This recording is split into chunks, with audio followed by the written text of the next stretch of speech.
60 souls were on board the plane and the helicopter that collided with the over the Potomac River. This is a horrible, hard to understand disaster that demands answers. As first responders continue their recovery effort and as investigators begin their work, Congress will work with the administration to get to the bottom of this and keep all those, and we should all keep the people impacted in our prayers. So maybe we should just, for a short period of time, think about this tragedy. Good morning. I want to welcome everyone to this very important hearing to consider the nomination of Kash Patel to serve as Director of the Federal Bureau of Investigations. Congratulations on your nomination. And thank you for your willingness to serve.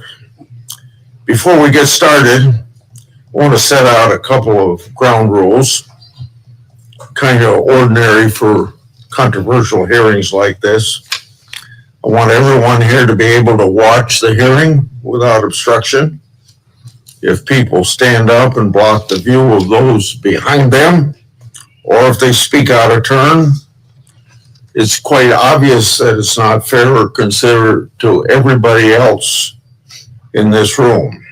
So officers would immediately remove those individuals. Now I will explain how we're going to proceed. I'll give my opening remarks and then invite Ranking Member Durbin to give opening remarks. Then Senator Tillis will introduce the nominee. After that, Mr. Patel will have a chance to give his opening statements after we swear him. Following Mr. Patel's statement, we'll begin the first rounds of questioning. Each senator will have an initial 7-minute round of questions. After the first round, we'll do a second 3-minute round of questions. I ask members to do their best to adhere to these limits so that we can proceed efficiently. And I thank each of the members of this committee because when we had Attorney General nominee Bondi here, everybody stayed within their time. I expect Mr. Patel to be treated fairly by my colleagues. We're here today to consider the nomination of Kash Patel to serve as Director of the FBI. You're nominated, Mr. Patel, to one of the most important offices in our government. And to get here this far along in the process of your nomination, you gave us much information. You submitted over 1,000 pages of records to the committee, over 1,000 individual interviews, and many hundreds of hours of media. I thank your family for coming. I know some of them have traveled to get here, and I know they're very proud of you, and I determined that by looking them in the face. Public trust in the FBI is low. Only 41% of the American people think the FBI is doing a good job. This is the lowest rating in a century. It's no surprise that public trust has declined in an institution that has been plagued by abuse, lack of transparency, and weaponization of law enforcement. Nevertheless, the FBI remains an important, even indispensable institution for law and order in our country.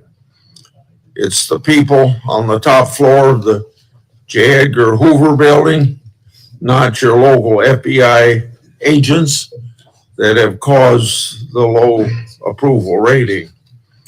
Mr. Patel, I know you know this, but it's your job to restore the public trust and return the FBI to its core mission of fighting crime. Your extensive background gives you a unique position to make this happen.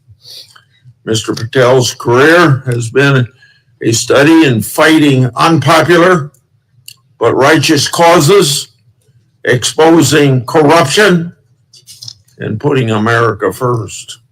For almost a decade, Mr. Patel served as a public defender, defending the constitutional rights of some of the least popular people in this country. After serving as a public defender, Mr. Patel joined the Department of Justice under President Obama as a counterterrorism prosecutor in the National Security Division. In this role, he investigated and he prosecuted many important cases, including the World Cup bombing in Uganda in 2010, for which he received an award of excellence. In 2017, Representative Devin Nunes asked Mr. Patel to join the House Permanent Select Committee on Intelligence to uncover the truth about Russiagate. And Mr. Patel did uncover the truth. It was during this period of time that, if you remember, I first met you, Mr. Patel. Through tireless works, Mr. Patel showed that Crossfire Hurricane was based upon fraudulent, discredited information paid for by the Democratic National Committee and the Clinton campaign. As reward for his efforts to uncover the truth, mainstream media, can you believe this, personally attacked Mr. Patel, and the FBI secretly subpoenaed his records. Now, I know what that is because my staff received similar treating during my investigation. The attacks Mr. Patel faced during his work in the House of Representatives are similar to the ones that he faces today. I expect many of these underhanded attacks will be repeated today. Mr. Patel has been accused of having, quote unquote, an enemies list. This is not a fair characterization, as he stated, quote, there is no revenge list, end of quote. Mr. Patel has identified those he believes have put politics and personal ambition over service to the country. He's called out those who've used the institutions like the FBI to achieve their own personal gain. Mr. Patel has said he believes that people who do this should be named and that Americans deserve transparency so that they can make their own judgment, as they did in this last election. Other attacks against Mr. Patel are similarly unfounded.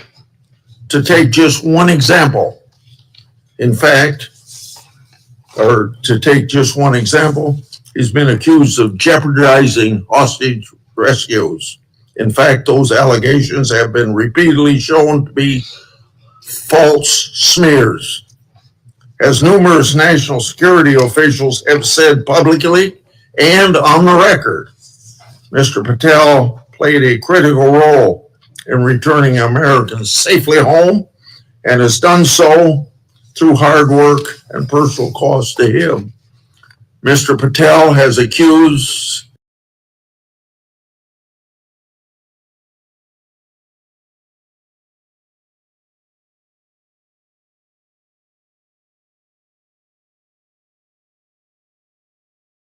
after exposing Russiagate scandal in the Congress, Mr. Patel served in roles such as Senior Director, Counterterrorism at the National Security Council, Deputy Director of National Intelligence, and Chief of Staff to the Acting Secretary of Defense. Mr. Patel managed large intelligence and defense bureaucracies, identified and countered national security threats, prosecuted and defended criminals. He's done this while fighting for transparency and accountability in the government.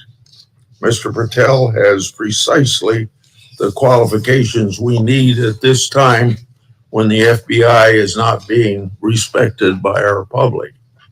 Mr. Patel, should you be confirmed, you'll take charge of an FBI that is in crisis. Recently, my oversight exposed that a special agent in charge of the FBI New Orleans field office was on vacation during New Year's Eve and New Year's Day. Of course, that was also included the Sugar Bowl. Senior personnel should be at their posts, not on vacation, during critical security events. And we all remember what happened at that time in New Orleans. But of course, this FBI agent would find it acceptable to do what he did. In August 2022, an FBI oversight hearing of this committee, Director Ray decided to leave early. I asked him to stay just 1 hour and 20 minutes longer, but he already made up his mind that he was going to leave. Later, under questioning in November of that year by Senator Hawley, Director Ray admitted that he left this committee hearing early so that he could go on vacation. These two incidents, among others, are examples of the blatant disrespect that the FBI leadership has shown to this committee and indirectly to the American people. In November 22, I released internal FBI records that my office received pursuant to lawful whistleblower disclosures. Those records provided data about how hundreds of FBI employees who had retired or resigned to avoid discipline, many of those employees engaged in sexual misconduct in the workplace. Those records also showed lower level FBI employees were punished. Lower level employees of the FBI were punished more harshly than senior level employees. No, fairness was out the window. Over 1 year later, with no response from the FBI, I asked Director Ray about this at a December 5, 23 hearing before this committee. He publicly pledged to get me the data I requested November, a year before. He and his deputy director never followed through. I also questioned Director Ray about improperly classified information relating to Afghan evacuees placed in our country.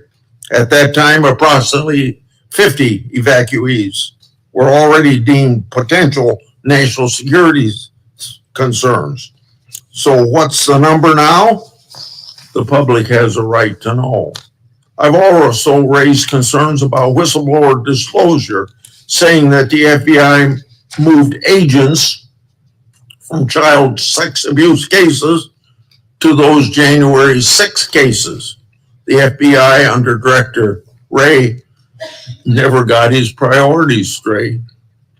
With respect to weaponization, I'd like to turn to a letter I wrote July 20 of 2022. That letter noted that Assistant Special Agent in charge, Tebow, was a key official involved in opening the elector case that became the Jack Smith lawfare operation. That's not supposed to happen. An official at Tebow's rank and position isn't supposed to open cases. That's the job of special agents. For those who don't remember, Tebow was the anti-Trump agent that violated the Hatch Act for his political conduct in office. My letter also noted that Richard Pilger, who ran the Justice Department's election crime branch, was involved in the approval. Now I'd like to call the committee's attention to something I'm going to share with you, information about the FBI's that's never been made public before. Do you have those? Oh, yeah, I'm sorry. In my hand are a series of FBI emails. The first is an email that Thibault sent to subordinate agent on February the 14th, 2022. He said, quote, "Here's a draft opening language we discussed," end quote. The draft opening was attached and it included material that would later become part of Jack Smith's elector case. The second email, February 24th, 2022, email from Thibault to John Crabb, a prosecutor in the U.S. Attorney's Office for the District of Columbia, saying, quote, "I had a discussion with the case team and we believe there is predication to include former President of the United States, Donald J. Trump, as a predicated subject," end quote.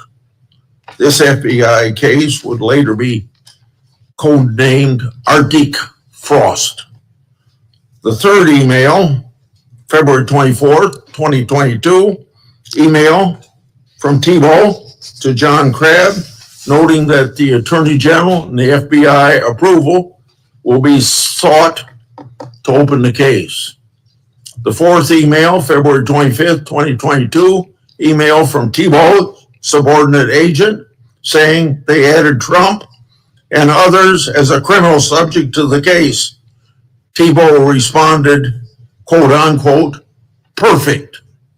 The fifth email, March 22, 2022, from Thibault, emailing a version of an investigative opening for approval. This didn't include President Trump. I want to make clear, that one didn't include President Trump as a criminal subject. The sixth email is on April 11th, 2022, from Thibault approving the opening of Arctic Frost. The seventh email is an April 13th, 2022 email from FBI agent to Thibault stating that the FBI deputy director approved its opening. The eighth email on the same date had Thibault emailing John Crabb that the elector case was approved. Crabb responded, quote, "Thanks a lot. Let's talk next week," end quote. Between March 22nd and April 13th, other versions of the document opening the investigation existed because a ninth email shows that the FBI General Counsel Office made edits on March 25th. Was Trump still removed as an investigative subject? If so, which Justice Department FBI officials other than Jack Smith later added him for prosecution? I expect the production of all records on this matter to better understand the full fact pattern and whether other records exist. Notably, approval of these documents was also given by Richard Pilger. This committee has written about Pilger undermining the Justice Department's efforts during the 2020 election for partisan purposes. These emails and documents substantiate my July 2022 letter, which the FBI ignored. And I hope you, when you get there, won't ignore my letters.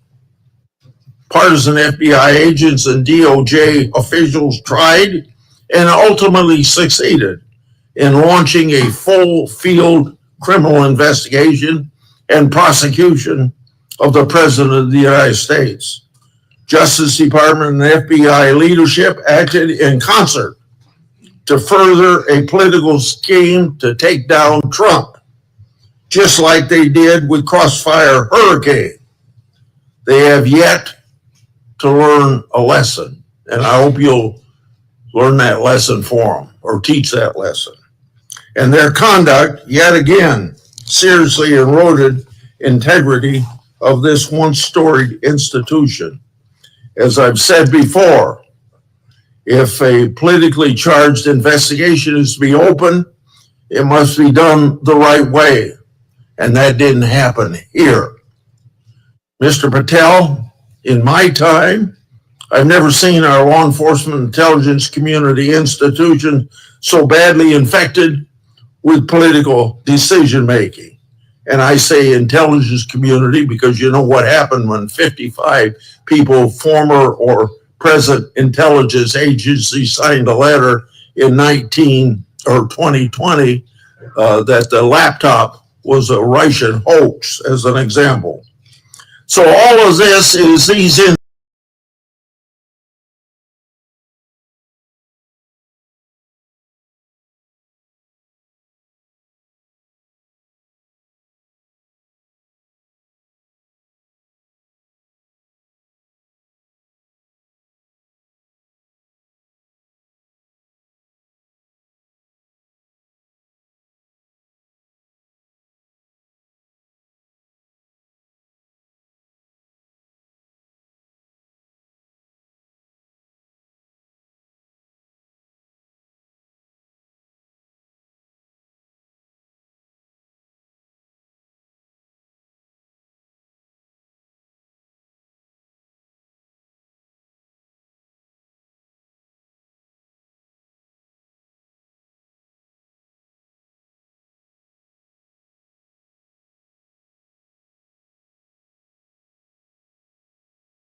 ability.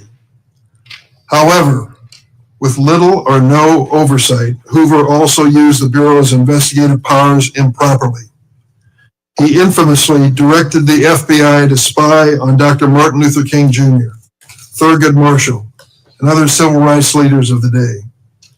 In 1975, the United States Senate created Frank Church's committee, and they disclosed widespread abuses by the FBI and other U.S. intelligence agencies. The Church Committee concluded these agencies had engaged in illegal surveillance, and as a result, quote, groups and individuals have been assaulted, repressed, harassed, and disrupted because of their political views, social beliefs, and their lifestyles. And quote, the intelligence agencies have served the political and personal objectives of presidents and other high officials. The Hoover era of the FBI, the Watergate scandal, and the findings of the Church Committee highlighted the risk of political interference in FBI investigations and led to significant, important reform. In 1976, Congress passed a law that limits the FBI director to a single term of 10 years, which was intended to insulate that position from political influence. And critically, we made the FBI director's appointment subject to the advice and consent of the Senate. That's why we're here today. Since 1935, the motto of the FBI has been fidelity, bravery, integrity. These qualities represent the Bureau's core values and the high standards that are expected of all of its employees, including the director of the FBI. After meeting with Mr. Patel and reviewing his record, I do not believe you meet this standard. Mr. Patel has neither the experience, the temperament, nor the judgment to lead an agency of 38,000 agencies and 400 field offices around the globe. During the time I've served on this committee, I've had the opportunity to consider 4 FBI director nominations. Each one was a Republican, and I voted for all of them. My concerns about the director of the FBI are not partisan. As much as Republicans claim that President Biden and former Attorney General Garland weaponized the FBI, let's look at the record. President Biden kept the FBI director, a lifelong Republican who had been appointed by President Trump. Contrast that with President Trump. Fired his first FBI director, James Comey, forced out his second FBI director, Chris Wray, for being insufficiently loyal. With Mr. Patel, however, obviously the president has found a loyalist. Mr. Patel's loyalty includes touting conspiracy theories that threatened efforts at President Trump's enemies. How do we know Mr. Patel's theories, his beliefs, what motivates him, what he really believes? He wrote it in a book. This book, Government Gangsters, I urge all of you to read before you cast a vote for this gentleman. Mr. Patel has published at the back of this book a list of 60 people whom he calls, quote, members of the deep state, 60. This list includes many distinguished public servants who've dedicated their lives to our nation. Among them are Democrats and Republicans, including former Trump administration officials like the former Secretary of Defense Esper. Then there is Mr. Patel's plan to, quote, and I quote him, shut down the FBI Hoover building on day one, reopen it the next day as a museum of the deep state. And he said, quote, we're going to come after people in the media. We're going to come after you, whether it's criminally or civilly, we're putting you all on notice. Does this sound like the kind of nonpartisan law enforcement professional who should lead the FBI? Not to me. This is someone who's left behind a trail of grievances throughout his life, lashing out at anyone who disrespects him or doesn't agree with him. Don't take it from me. Listen to these Republicans who worked with him during the Trump's first administration. Attorney General Bill Barr, and I quote, I categorically oppose making Patel deputy FBI director. I said it would happen over my dead body. Patel had virtually no experience that would qualify him to serve at the highest level of the world's preeminent law enforcement agency. National Security Advisor John Bolton. I didn't think he was qualified. He demonstrated no policy aptitude at all. I was forced to hire him. President Trump's Deputy National Security Advisor, Charles Kupperman. The idea that Kash Patel is going to be the FBI director is appalling. His legal career is modest at best. His ideas are ludicrous. CIA Director Gina Haspel threatened to resign after President Trump proposed making Mr. Patel CIA Deputy Director. Defense Secretary Mark Esper said Mr. Patel lied about whether Nigeria had approved a hostage rescue operation, putting American lives at risk. But Mr. Patel would have us believe that all of these public servants, all Republicans, all from the first Trump administration, and apparently anyone else who's critical of him, are nothing but government gangsters and deep state members. Many of them have made his list of enemies. Just this week, CNN reported that during the Trump administration, CIA officials referred Mr. Patel to the Justice Department for criminal investigation for sharing classified information without authorization. Last week, I asked the Justice Department and intelligence community for information on any criminal referrals relating to misconduct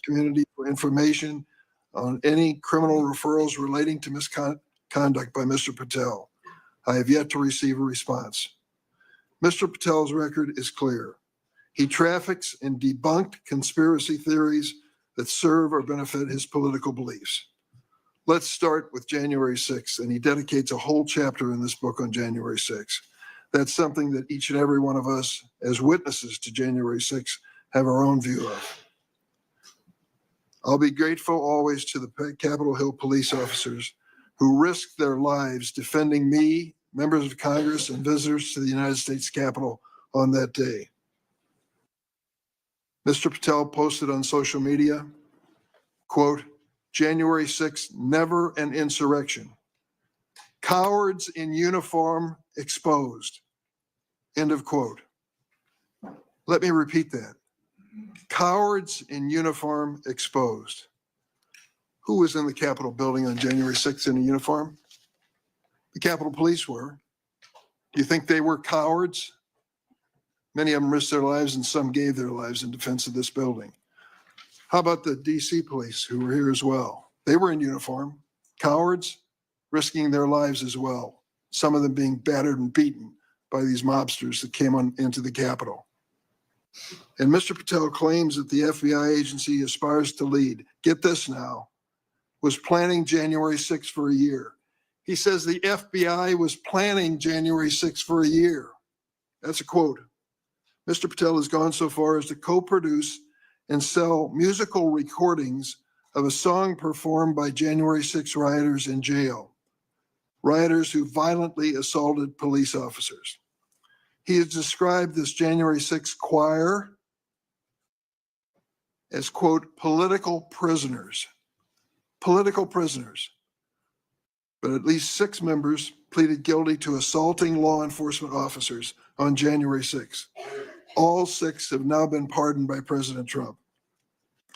Here are some of those people who received blanket clemency by President Trump on his first day in office in the second term. Julian Cater assaulted Capitol police officers with pepper spray, incapacitating 3 officers. Ryan Nichols sprayed pepper spray on multiple police officers.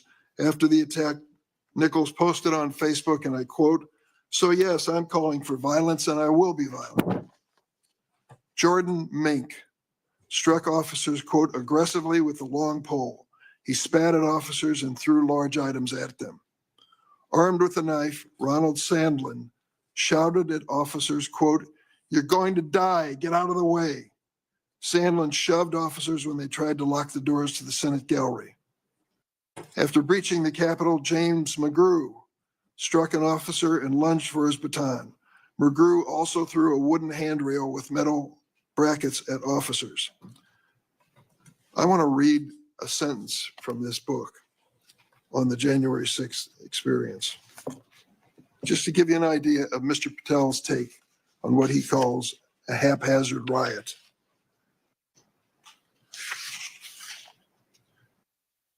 By everything we could see, the crowd at the Capitol was unarmed or armed only with non-lethal objects like bottles, flagpoles, or bike racks.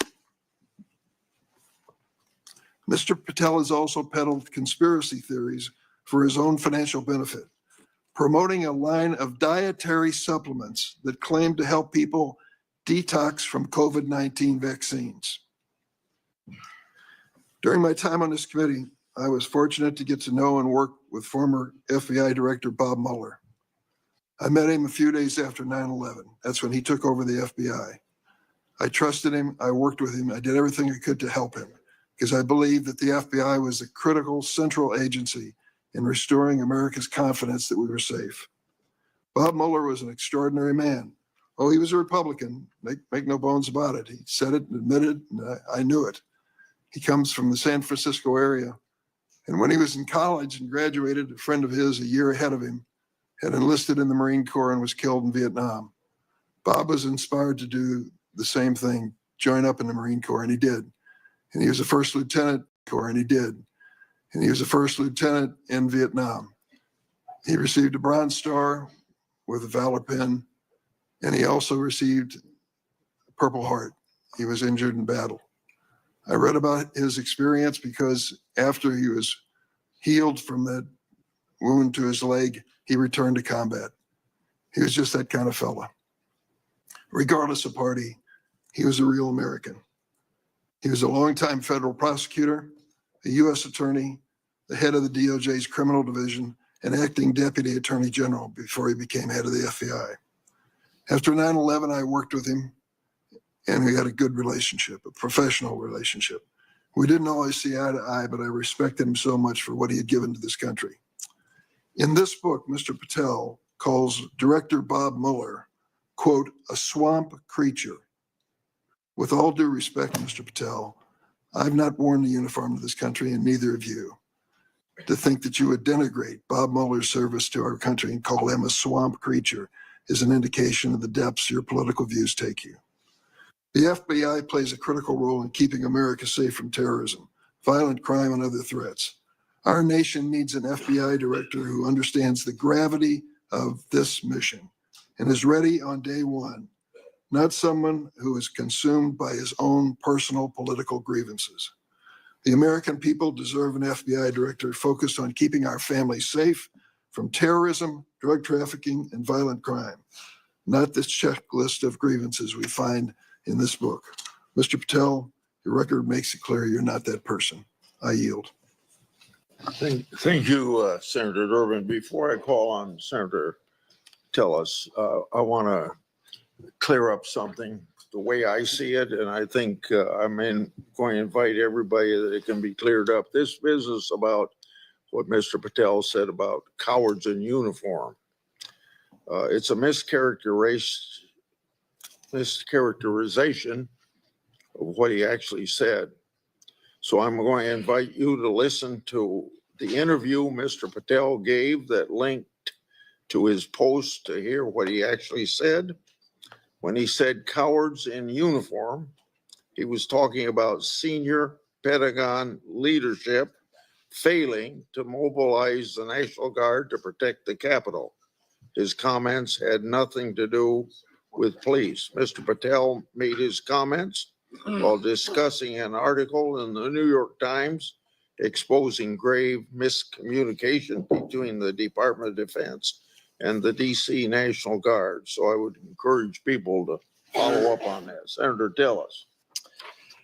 Thank you, Mr. Chairman, Ranking Member, colleagues on the Senate Judiciary Committee. It's my honor to introduce Kash Patel, President Trump's nominee to be FBI Director. I've completed due diligence on his life and career, and I'm convinced that Kash possesses significant expertise and ironclad commitment to justice, and he's an outstanding choice to lead the FBI. Kash's parents are Indian immigrants of Gujarati ancestry. They're up here in the front row. The Gujarat state is a melting pot of religions, including Hinduism, Islam, Jainism, with temples, mosques, and other religious sites scattered across the state.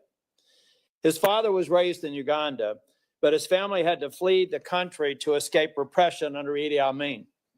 His mother was born in Tanzania. They met and married in India and ultimately made their way to New York City by way of Canada, where his parents, along with 7 brothers and sisters and their spouses and at least a half a dozen kids, lived under the same roof. His parents raised Kash in the Hindu faith, and they instilled in him the values of hard work and education. Kash is a devout Hindu, and consistent with his faith, he's shown respect to people of all faiths. Kash attended the University of Richmond, where he earned his bachelor's degree in criminal justice and history.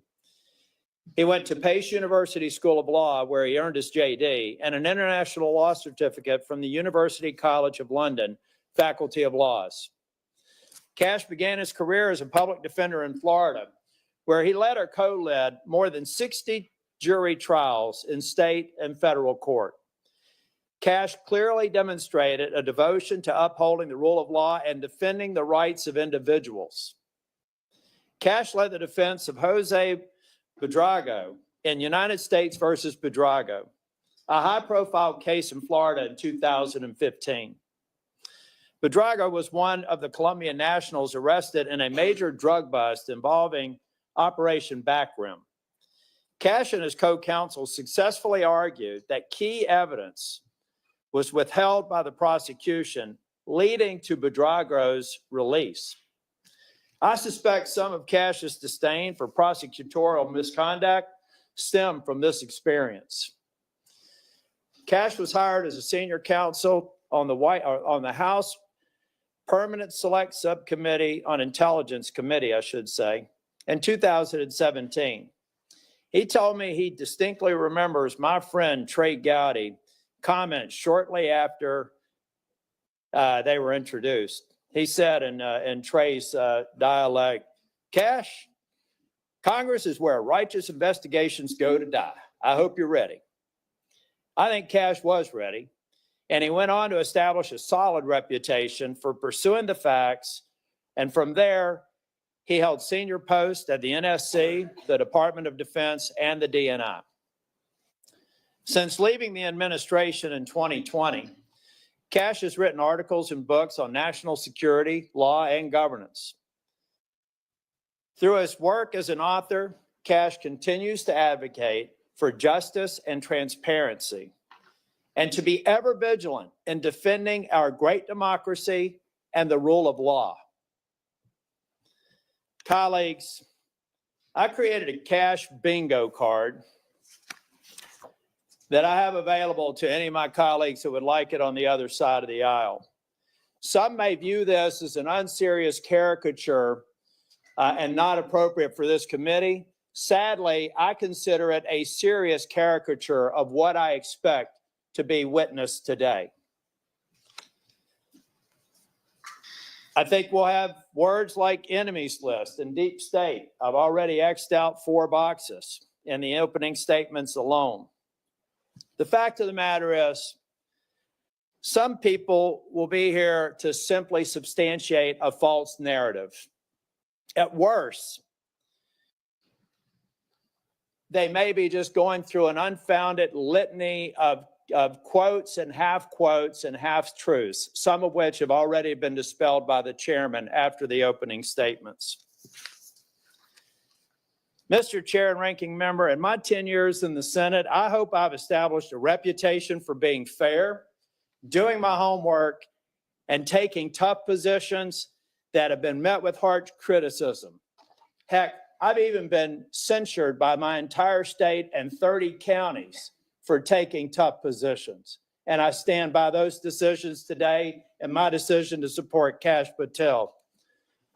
When President Trump announced his intent to nominate Kash, I contacted Trey Gowdy and others who worked with Kash, and they gave me glowing recommendations. So I called Kash on December the 2nd, and I offered to help him with his nomination. Since then, we have spent hours together, in person and on the phone. I've asked him difficult questions, and I've urged him to reach out to members across the aisle. In fact, Kash Patel has met with 60 members of the U.S. Senate. Every member except the last 3 who were sworn in, and the majority of the members on the other side of the dais in this committee and members off the committee. Chair Grassley, Ranking Member Durbin, friends and colleagues on the committee, I've completed my due diligence of Kash Patel, and I am honored to provide my strongest recommendation for his confirmation. Thank you, Mr. Chair. Thank you for that introduction. Before I swear you, I want to make clear that before you give your statement, if you want to introduce family and friends in the audience, you're welcome to do that. Would you please stand? Raise your hand. Do you swear or affirm that the testimony you're about to give to the committee will be the truth, the whole truth, and nothing but the truth? So help you God. I do, Mr. Chair. Okay. You may proceed. Chairman Grassley, Ranking Member Durbin, and members of the Judiciary Committee, thank you for the opportunity to appear today. I must start with a word of prayer for the tragic accident that befell our nation last night, where we lost civilians and service members. I pray for their families. I pray for law enforcement and military personnel, and I pray for their souls, and hopefully God will find them peace in the near future. I'd like to welcome my father, Pramod, and my mother, Anjana, who are sitting here today. They traveled here to get here from India. My sister's also here, Nisha. She also traversed the oceans just to be with me here today. It means the world that you guys are here. Jesse Krishna. I wouldn't be here today without their guidance, their unwavering support, and their relentless love. When President Trump informed me of his intention to nominate me as the director of the FBI, I was deeply honored. Sitting here today, I carry not only the dreams of my parents, but also the hopes of millions of Americans who stand for justice, fairness, and the rule of law. My commitment to these principles is deeply rooted in my family's history, which has profoundly shaped my worldview. My father fled Idi Amin's genocidal dictatorship in Uganda, where 300,000 men, women, and children were killed based on their ethnicity, just because they happen to look like me. My mother is originally from Tanzania. She studied in India, as did my dad, and they were married there. They would later emigrate to New York, as the senator pointed out, where I was born, and we were raised in a household of my father's 7 siblings, their spouses, and at least half a dozen children. That's the only way we knew how to do things at the time in the 70s and 80s, the Indian way. But we would soon learn the American way. These values have shaped and been the driving force of my career in 16 years of government service. Protecting the rights of the Constitution is of the utmost importance to me and has been every single time I've taken that oath of office. The recent terrorist attacks in New Orleans tragically claimed the lives of 14 innocent Americans and serve as a stark reminder that our national security is at threat, both internally and externally. The FBI, the Federal Bureau of Investigation, and the Department of Justice, where I served, play a pivotal role in securing our freedoms and our safeties for American citizens. If confirmed as the next FBI director, I will remain focused on the FBI's core mission. That is to investigate fully wherever there is a constitutional factual basis to do so, and to never make a prosecutorial decision that is solely the providence of the Department of Justice and the Attorney General. For the first 8 years after law school, I served as a public defender, first for Miami-Dade County and later for the Southern District of Florida. During that time, I represented some pretty awful human beings charged with some pretty heinous crimes. But what I learned there was the core value that has been enshrined in me since, that due process must be provided without bias to all Americans. And if we cannot provide due process to the worst, then there can be no due process for anyone, and our constitutional republic fails. But I battled on that hill for that due process. I would later serve in the Obama Justice Department as a terrorism prosecutor in the National Security Division, where we successfully contributed to the prosecution of terrorist organizations like Al-Qaeda, Al-Shabaab, and others. I was honored to receive the 2017 Assistant Attorney General's Award from Loretta Lynch for my work in helping the Ugandans bring members of Al-Shabaab to justice for murdering 74 innocent people, including an American. I would also receive the Human Intelligence Award from the intelligence community for related work on that mission. My experiences at the National Security Division and would later be followed by my experiences on the National Security Council as Senior Director for Counterterrorism, and later as the Deputy Director of National Intelligence, responsible for the production, creation, and promulgation of the Presidential Daily Briefing, our nation's most sensitive classified information and secrets to protect our country. My time in the White House was preceded by my time right here in Congress as a staffer on the House Intelligence Committee, where I spearheaded the investigation that exposed serious FISA, Foreign Intelligence Surveillance Act abuses by members of the Department of Justice and the Federal Bureau of Investigation. That misconduct eroded the public trust in our FBI. The erosion of trust, as Chairman Grassley pointed out, is all too low today. 40% of Americans have trust in the FBI. In order to get it back, there's a twofold track, Senator. One, violent crime is exploding in this country, and we cannot afford them to allow it to run away. We must tackle violent crime. Just in 2023 alone, there was 100,000 rapes, 100,000 drug overdoses, and 17,000 homicides. The priority of the FBI, if I'm confirmed, will be to ensure that our communities are protected and safeguarded and our children have parks to play in and not needles to walk over. The way we do this, we let good cops be cops. We let law enforcement and we provide them with the tools necessary and resources they need to get after violent crime. The second way we do this on equal track is aggressive constitutional oversight from Congress. The public trust can only be restored if there is full transparency, and I am committed to that full transparency. Members of Congress have unfortunately submitted hundreds of questions that have been unanswered by the FBI in recent times. That will not occur if I am confirmed. All appropriate requests for information will be responded to expeditiously and fully. I'm committed to working alongside the dedicated men and women of the FBI. They are warriors of justice, and I will always have their backs because they have the backs of the American people. I look forward to answering your questions, and I want to take a moment to thank my family, my friends, people who've traveled here, and my entire team that has made this day possible. God bless America, and I look forward to your questions.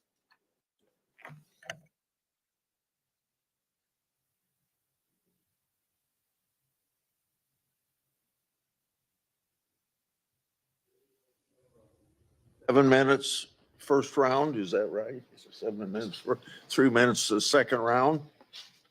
Mr. Patel,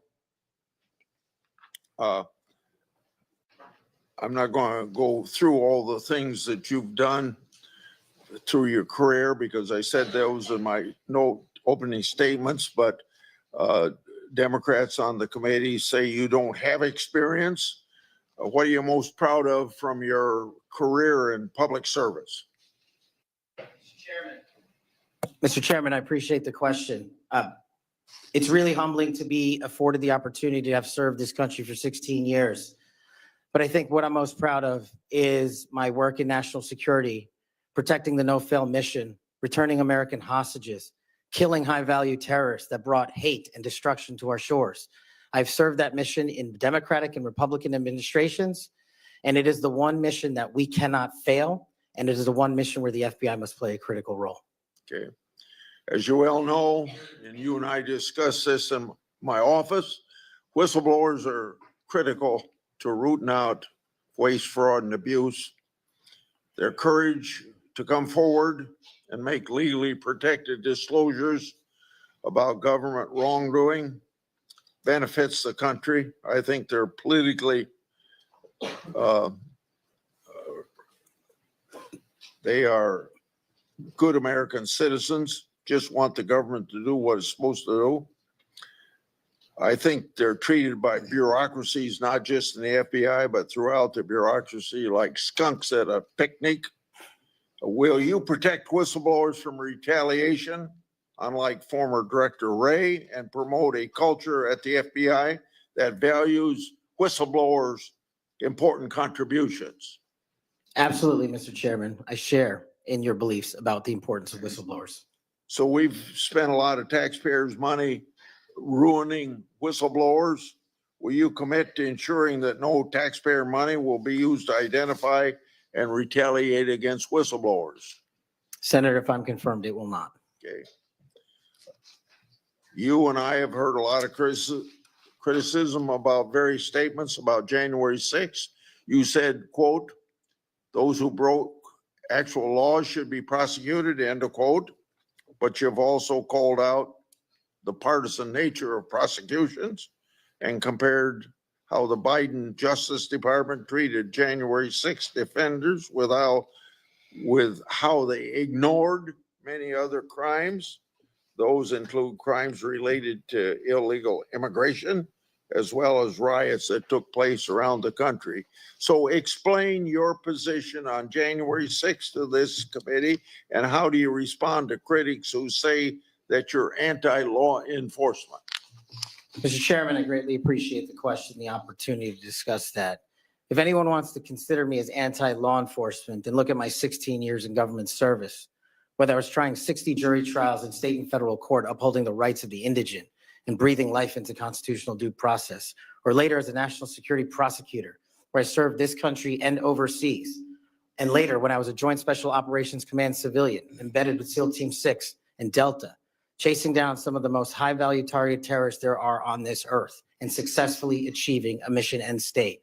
I have always respected law enforcement. I have taken that oath and will take that oath again, God willing, to be the next director of the FBI.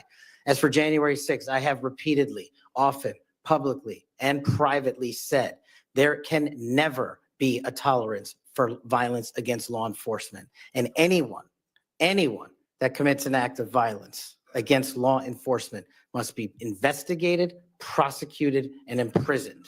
And on January 6th, I said the same thing about acts against law enforcement. the Capitol Police, who I have served with, and when I was Chief of Staff at the Department of Defense, rushing to the aid of the members of this committee and your colleagues to provide the National Guard was my top mission priority, not politics. And that is my love of this country to protect our laws and our way of life. And it was no different. If there's any ever corruption, I have been the first to call it out. And I will continue to call out corruption in government service because it is a privilege to serve this nation. Thank you, Mr. Chairman. Outside of this committee, and some people on this committee have accused you of promoting the QAnon movement. My colleagues have already asked your future boss, Mr. Bondi, many questions about this. I think it's easy to see these attacks for what they are, guilt by association. Are you a follower or promoter of QAnon? No, Senator. In fact, I have publicly, including in the interviews provided to this committee, rejected outright QAnon baseless conspiracy theories or any other baseless conspiracy theories. They must be addressed head on with the truth, and I will continue to do that. And I will always continue to support Americans who support law enforcement, our military, and want a secure border.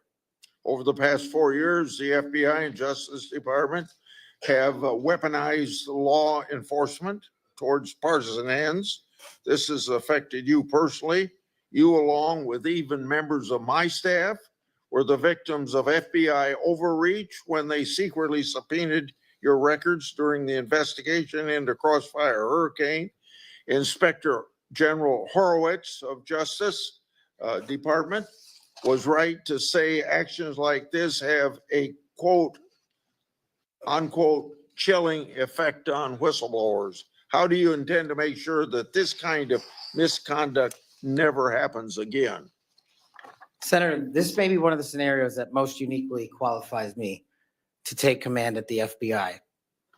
Having been the victim of government overreach and a weaponized system of justice and law enforcement, I know what it feels like to have the full weight of the United States government barreling down on you.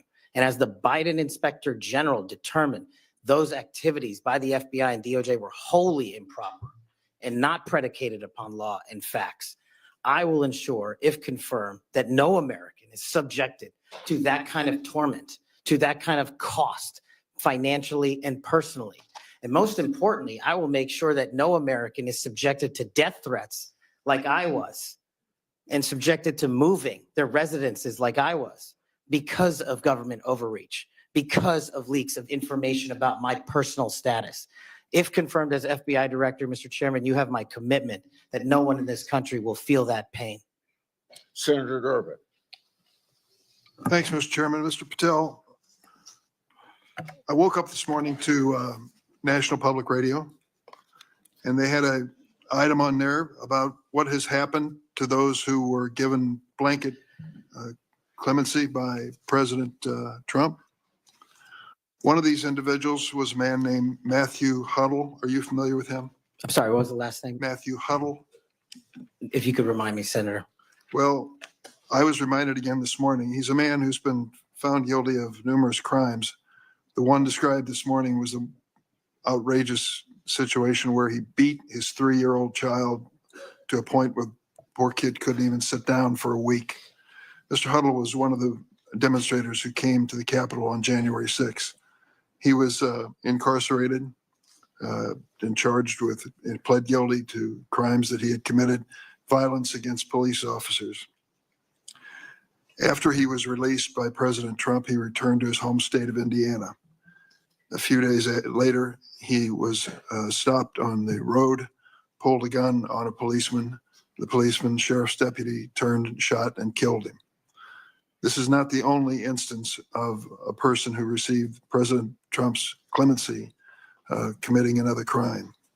Peter Schwartz was mentioned this morning on the radio. 38 criminal convictions, 38. He'd been sentenced to 14 years in prison. He was released because of the president's unconditional clemency, which was given to him as well. So I guess my question is this. Was President Donald Trump wrong to give blanket clemency to the January 6th defendants? Thank you, Ranking Member. A couple of things on that. One, the power of the presidential pardon is just that, the president. Well, I concede he has the authority. I'm asking, was he wrong to do it? And as we discussed in our private meeting, Senator, I have always rejected any violence against law enforcement, and I have, including in that group, specifically addressed any violence against law enforcement on January 6th. And I do not agree with the commutation of any sentence of any individual who committed violence against law enforcement. So do you think that America is safer because these 1,600 people have been given an opportunity to come out of serving their sentences and live in our communities again? Senator, I have not looked at all 1,600 individual cases. I have always advocated for imprisoning those that cause harm to our law enforcement and civilian communities. I also believe America is not safer because President Biden's commutation of a man who murdered 2 FBI agents, Agent Kohler's and Williams' family, deserve better than to have the man that point blank range fired a shotgun into their heads and murdered them released from prison. So it goes both ways. Leonard Pelletier was in prison for 45 years. He's 80 years old and he was sentenced to home confinement. So he's not free, as you might have just suggested. He killed 2 FBI agents. That's true, he did. And he went to prison for it and should have. My question to you, though, is do you think America is safer because President Trump issued these pardons to 1,600 of these criminal defendants, many of whom violently assaulted our police in the Capitol? Senator, America will be safe when we don't have 200,000 drug overdoses in 2 years. America will be safe when we You're don't have not gonna answer the 50 homicides in a So day. you just won't answer the question. I I'm am going to say, here. I don't think we're safer. Matthew Huddle was sent back to Indiana. I don't think we're safer with Peter Schwartz. I could go through a long list of individuals, some of who are wanted in states, members of this committee. Let me move to another topic if I can. Tell me about your J6 choir. What is that?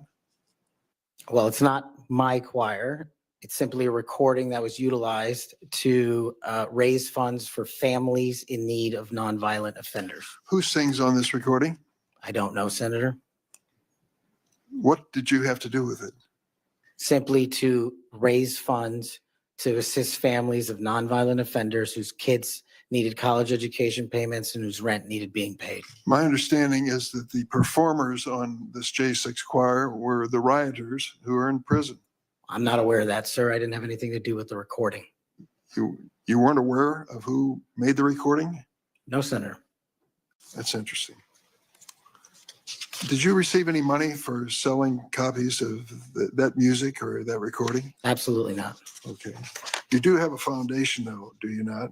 I'm very proud of the Cash Foundation and the $1.3 million we've given to families in need across this country, including active duty service members, police officers, putting kids in college and helping people in disaster relief areas rebuild their homes and their communities. 1&0 LLC, are you familiar with that? Sorry? 1&0 LLC? I believe, Senator, you're referring to the LLC that one of the individuals has his private business with. Is it part of the Cash Foundation in any way? Only in that one of the members of the board has that LLC for his outside business. Andrew Allis? I believe that's his name, yes. Yes. Do you know how much was paid to him from your charitable work? Yes, like any other charity, we had to go out and fundraise, something I'm sure every member of this committee is familiar with. And we use digital marketing campaigns. And I believe we paid a digital marketing company through 1&0 $250,000 to raise $500,000, which we gave away to families in need, like when hurricanes struck Florida, Texas, and North Carolina. We will be going through the details of your foundation and the expenditures with the questions for record that the chairman has mentioned. I look You'll forward have a to it. chance to answer those under oath. Mr. Patel, you frequently associated with and sometimes praised extremist figures with well-documented histories of racism, anti-Semitism, conspiracies, and the like. In September of 2023, you appeared with Laura Loomer at an event promoting your book, this one here. You shared a photo of yourself and Loomer in which you held her book and she held yours. Just a few months before this event, Ms. Loomer posted on X that the September 11 terrorist attacks were, quote, an inside job. Around that time, she accused Florida's First Lady, Casey DeSantis, of exaggerating her cancer diagnosis to gain voter sympathy. A number of my Republican colleagues on this committee have criticized Ms. Loomer's extremism. One of my colleagues described her as a, quote, crazy conspiracy theorist who regularly utters disgusting garbage. Another called her really toxic. Given all this, why did you associate with Ms. Loomer? Senator, as you can see, I took a photograph with an individual who showed up at a book event. I don't believe I'm guilty by association, and I certainly don't believe that an individual who was the first minority to serve as the Deputy Director of National Intelligence for this country is a racist in any way, and I detest any conjecture to the contrary. You familiar with a Stu Peters? Does that name ring a bell? I'm sorry, what? Are you familiar with Mr. Stu Peters? Not off the top of my head. He made 8 separate appearances on his podcast. He promoted outrageous conspiracy theories and worked with a prominent neo-Nazi. There are more, Ted Nugent, it goes on, list goes on. I'm just asking, when it comes to your association with individuals, why are so many of them in this category? My association, as you loosely define it, is by appearing in media over 1,000 times to take on people who are putting on conspiratorial theories and to devour them of their false impressions and to talk to them about the truth. That is something that I will always continue to fight for, Senator. Senator Graham. Thank you. We'll eventually talk about the FBI. That's the job you're up here for, right? Have you ever been subject to racism as an individual? Unfortunately, Senator, yes. I don't want to get into those details with my family here. Let's get into a few of them. Tell me about it. Well, if you look at the record from January 6th, where I testified before that committee, because of my personal information being released by Congress, I was subjected to a direct and significant threat on my life. And I put that information in the record. I had to move. In that threat, I was called a detestable, and I'll apologize if I don't get it all right, but it's in the record, a detestable sand nigger who had no right being in this country. You should go back to where you came from. You belong with your terrorist home friends. That's what was sent to me. That's just a piece of it. But that's nothing compared to what the men and women in law enforcement face every day. And that's why they have my support. Okay. Growing up, were you subject to racism? Yes, sir. Okay. Now, I think the reason you're here has a lot to do with your work on Crossfire Hurricane. Are you familiar with that FBI operation? I am, Senator. So Senator Durbin mentioned the church report and the history of abuse, but he failed to mention Crossfire Hurricane. He failed to mention the Horowitz report. Wonder why? If you're waiting for these guys over here to figure that out, you're going to die waiting. So this is the Nunes memo. You work for Mr. Nunes over on the House side? David Nunes? Sorry? Are you familiar with this memo by the Foreign Intelligence Service Act abuses? Yes. The Department of Justice? Absolutely. Did you help write this memo? I did as a staffer. Okay, I'm gonna put this in the record. Thank you. In this memo, you kind of dissected the abuses of Crossfire Hurricane, right? I did, Senator. And the Mueller investigation. So the Crossfire Hurricane investigators, 2 of them were Strzok and Page. Are you familiar with them? I am, Senator. Okay, it was opened up on July the 31st, 2016. And here's what Strzok said. And damn, this feels momentous because this matters. The other one did too, but that was to ensure we didn't F something up. This matters because this matters. So super glad to be on this voyage with you. That's to Page.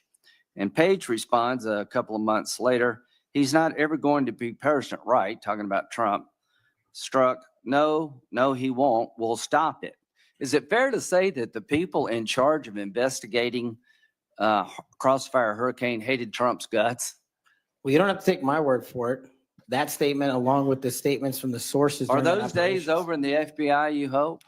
Well, if they're not, they will be. Okay, good. You know who Carter Page was? I do, Senator. Do you know that the FBI secured warrants against him on 4 different occasions? Yes, Senator.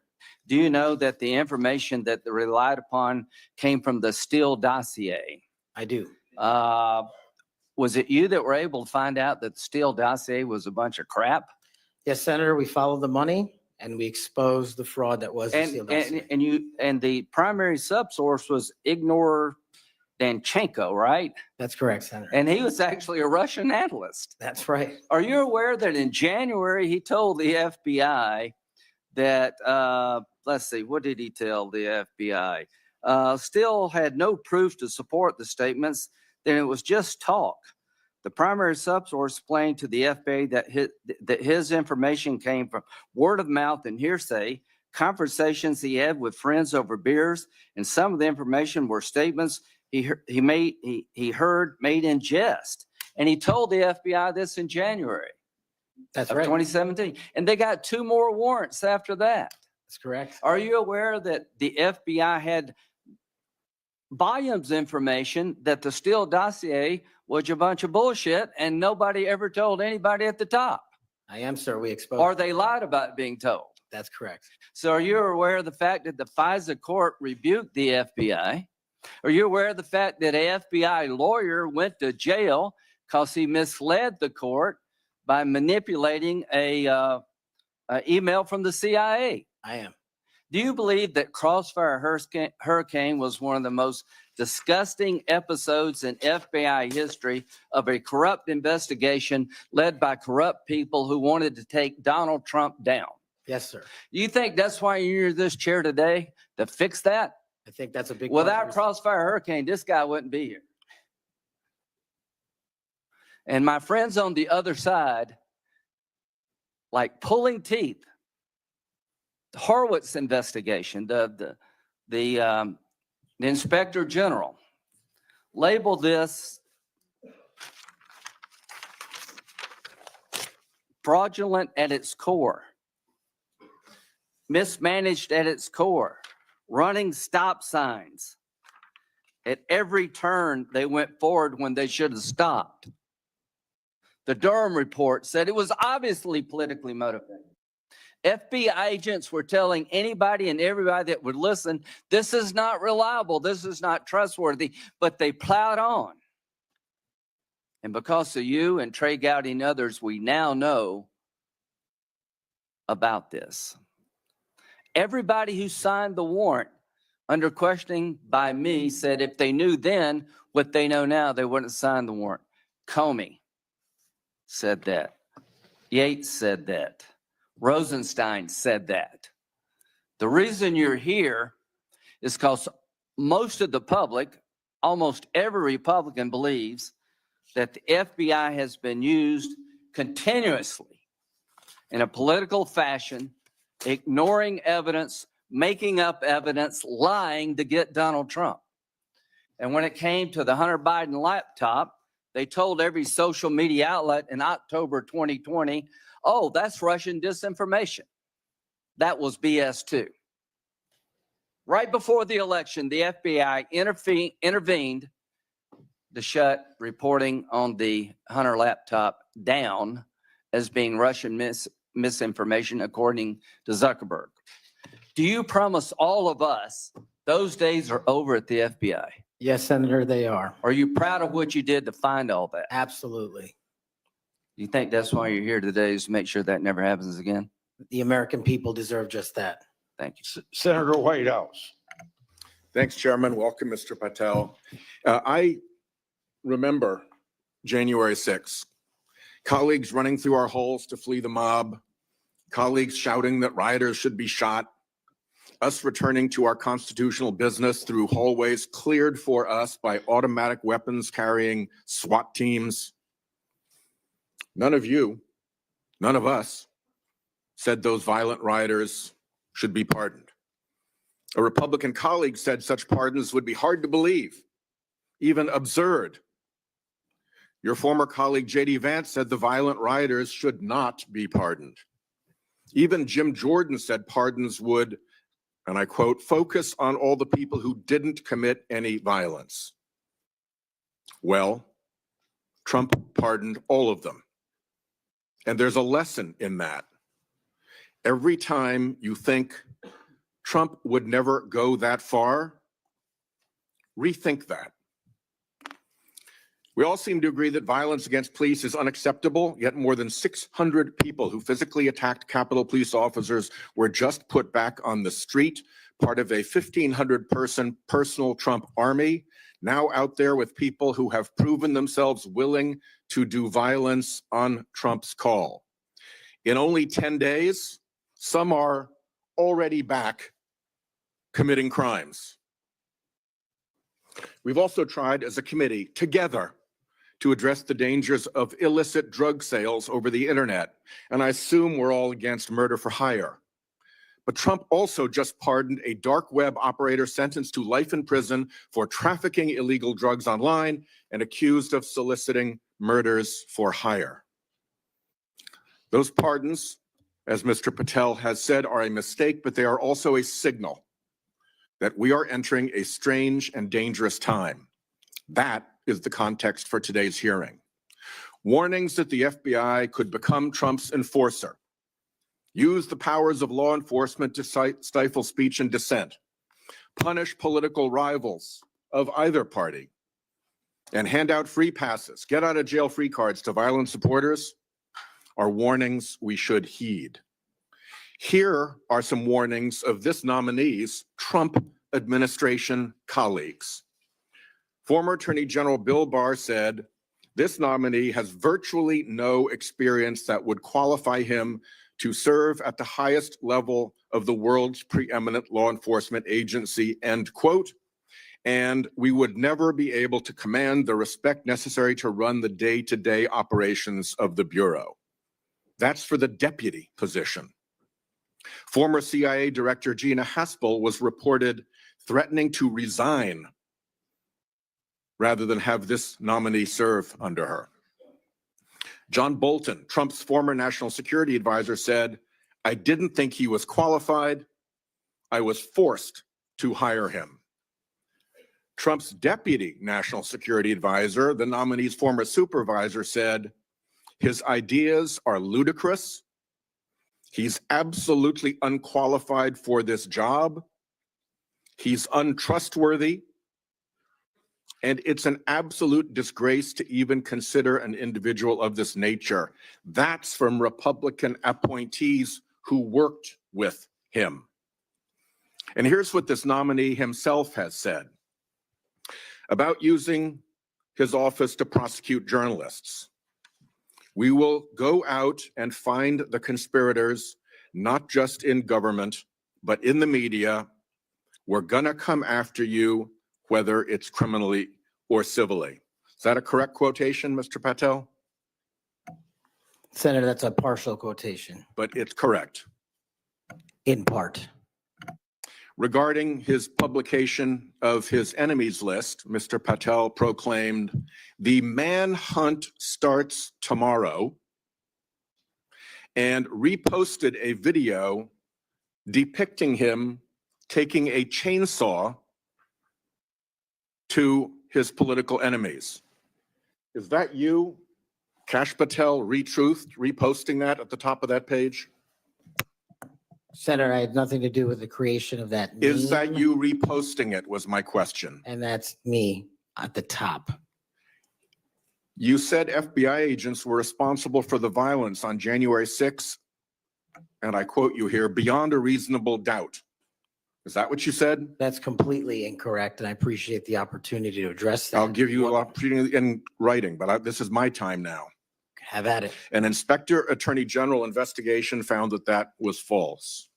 And you said we should impeach judges who rule against Donald Trump, who are, in your words, political terrorists. When this nominee tries to explain all this away, keep one thing in mind. He's testified under oath before a Colorado judge who presided over a Trump case in which he was a witness. And the judge found, and I'm quoting here, he was not a credible witness. His testimony is not only illogical, but completely devoid of any evidence in the record. That's from a judge.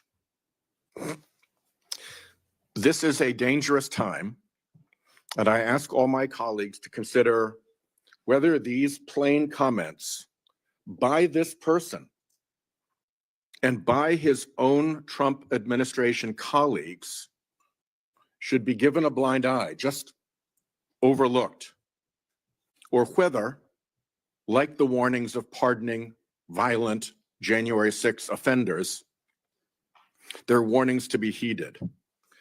There is an unfathomable difference between a seeming facade being constructed around this nominee here today and what he has actually done and said in real life when left to his own devices. Conduct shows character. And if you look at history, you see the danger of security chiefs in authoritarian regimes becoming the tools of political power.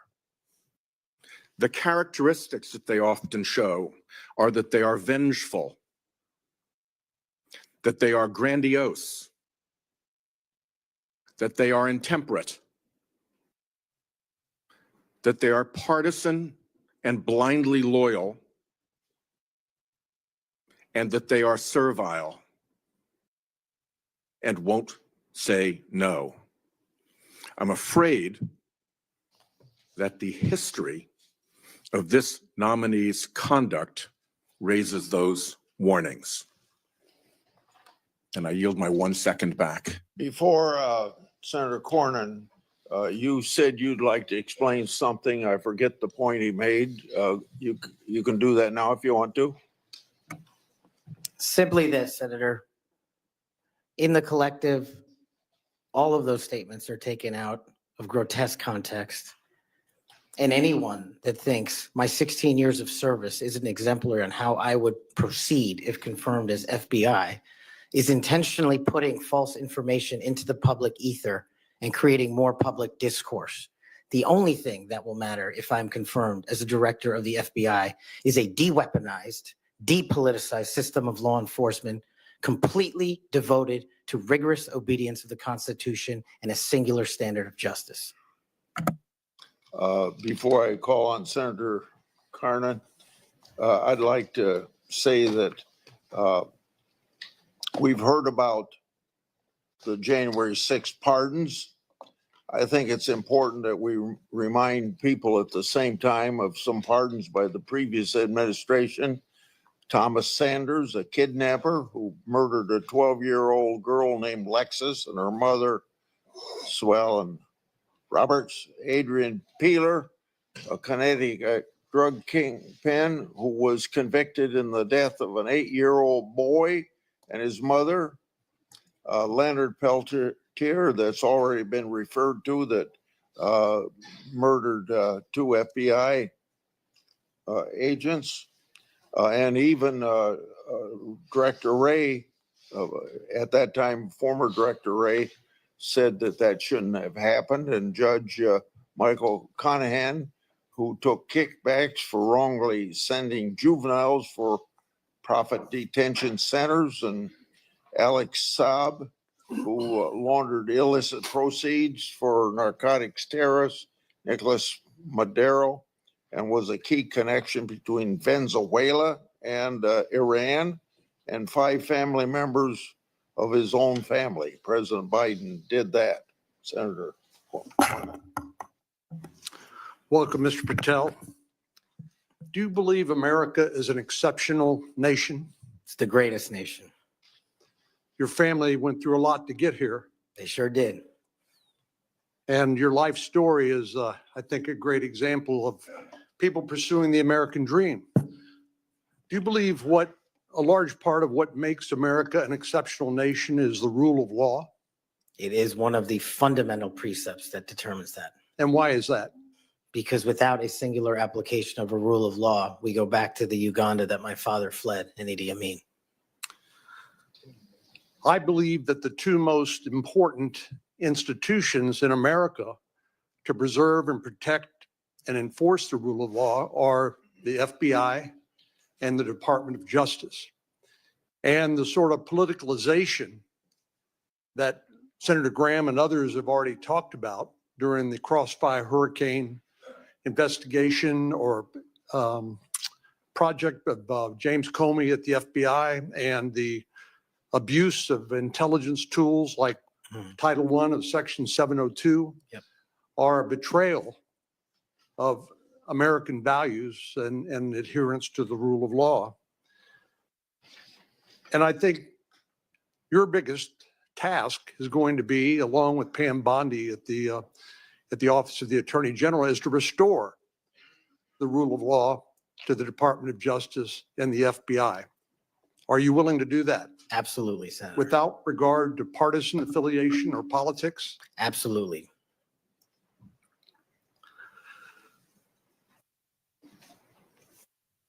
Do you believe President Trump, as the commander in chief, needs access to all of the lawfully available intelligence that can be collected by the American intelligence community in order to inform him so that he can make good judgments as commander in chief to assure the safety and security of the American people?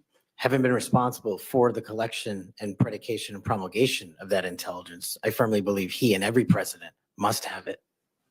And so you would not support any impractical or perhaps immaterial or unworkable ways to inhibit the flow of that information to President Trump?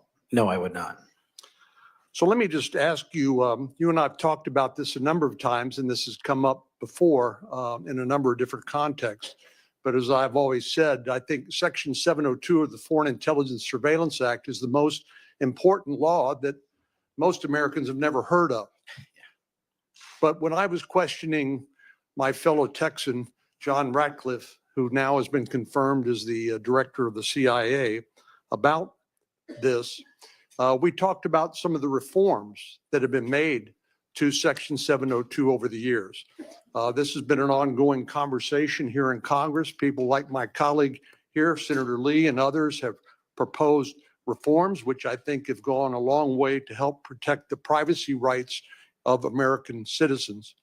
But let me just point out some of the improvements that have been made over the years. This is not the same 702 that was in effect during President Trump's first terms. These are a number of things that we did together on a bipartisan basis to make sure that the balance between the national security interests of the American people and the privacy and constitutional rights of American citizens were protected. Do you agree with that? Yes, Senator, I do. And I think Senator Tillis, with his typical outstanding graphics, has a wonderful handout which lays all of that out. But one of the things that's come up, and we've discussed this, is the idea that in order to query lawfully collected intelligence under Section 702, that somehow if a U.S. person's name is involved, that a warrant would be required. Now, you're a lawyer who's represented defendants in as a public defender.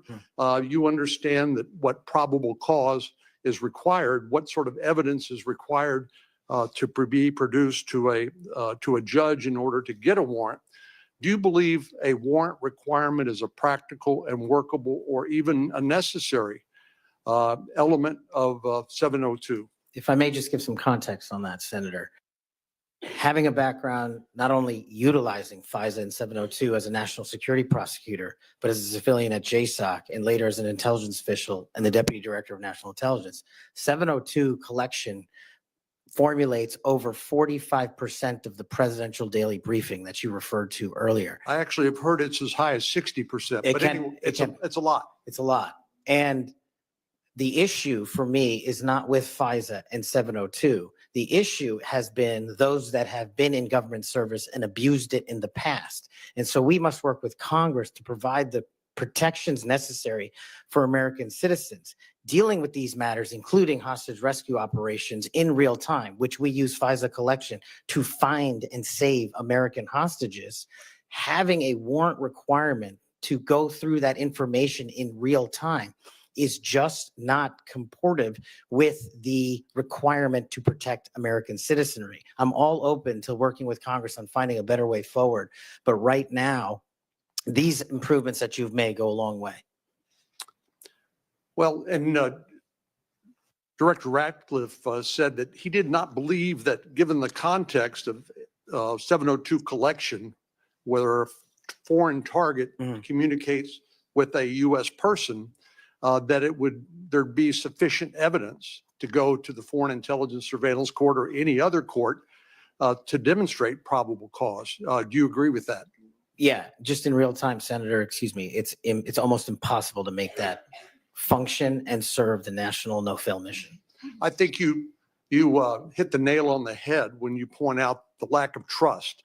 Any of these tools can be abused by people who are willing to break the law or abuse these tools or violate the public trust. Director Ratcliffe again used, I thought, a helpful analogy. I'll see if you agree with it. He said the knives in your kitchen have a very useful and beneficial purpose, but they too can be misused do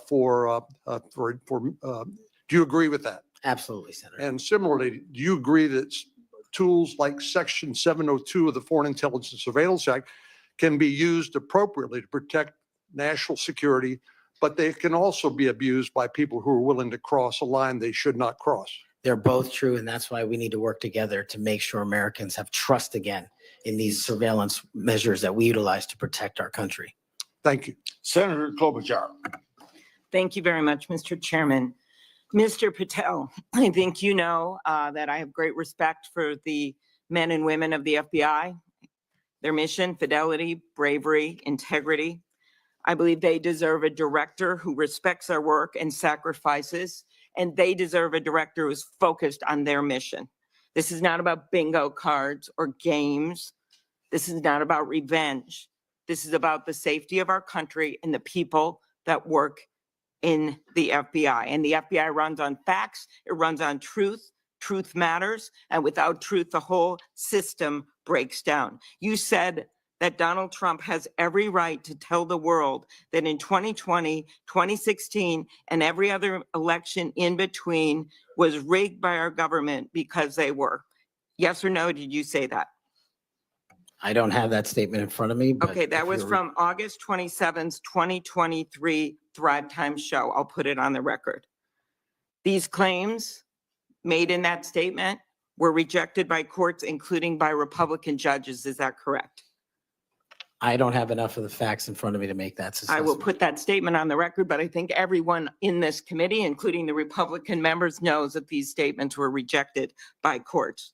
You were asked about the police officers in the Capitol who testified in the January 6 hearings, and you accused them of lying. Is that correct or not correct? I don't think that's accurate. Okay, Joe Packed podcast, March 2024, we'll put it on the record. I was there. The police officers were heroes that day. Yes. Did you post on your personal social media account in May of 2024, January 6th, never an insurrection, cowards in uniforms exposed. They broke the chain of command. I believe you're referencing a post that was shown in part earlier. I don't have it in front of me.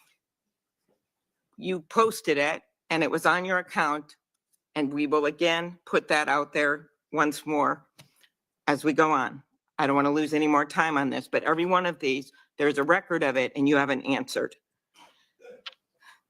You promoted a COVID vaccine reversal or detox supplement. One scientist said, I quote, "None of these substances in any form would minimize side effects from a COVID-19 vaccine." That is preying on innocent people. Did you perform clinical trials before you made that claim?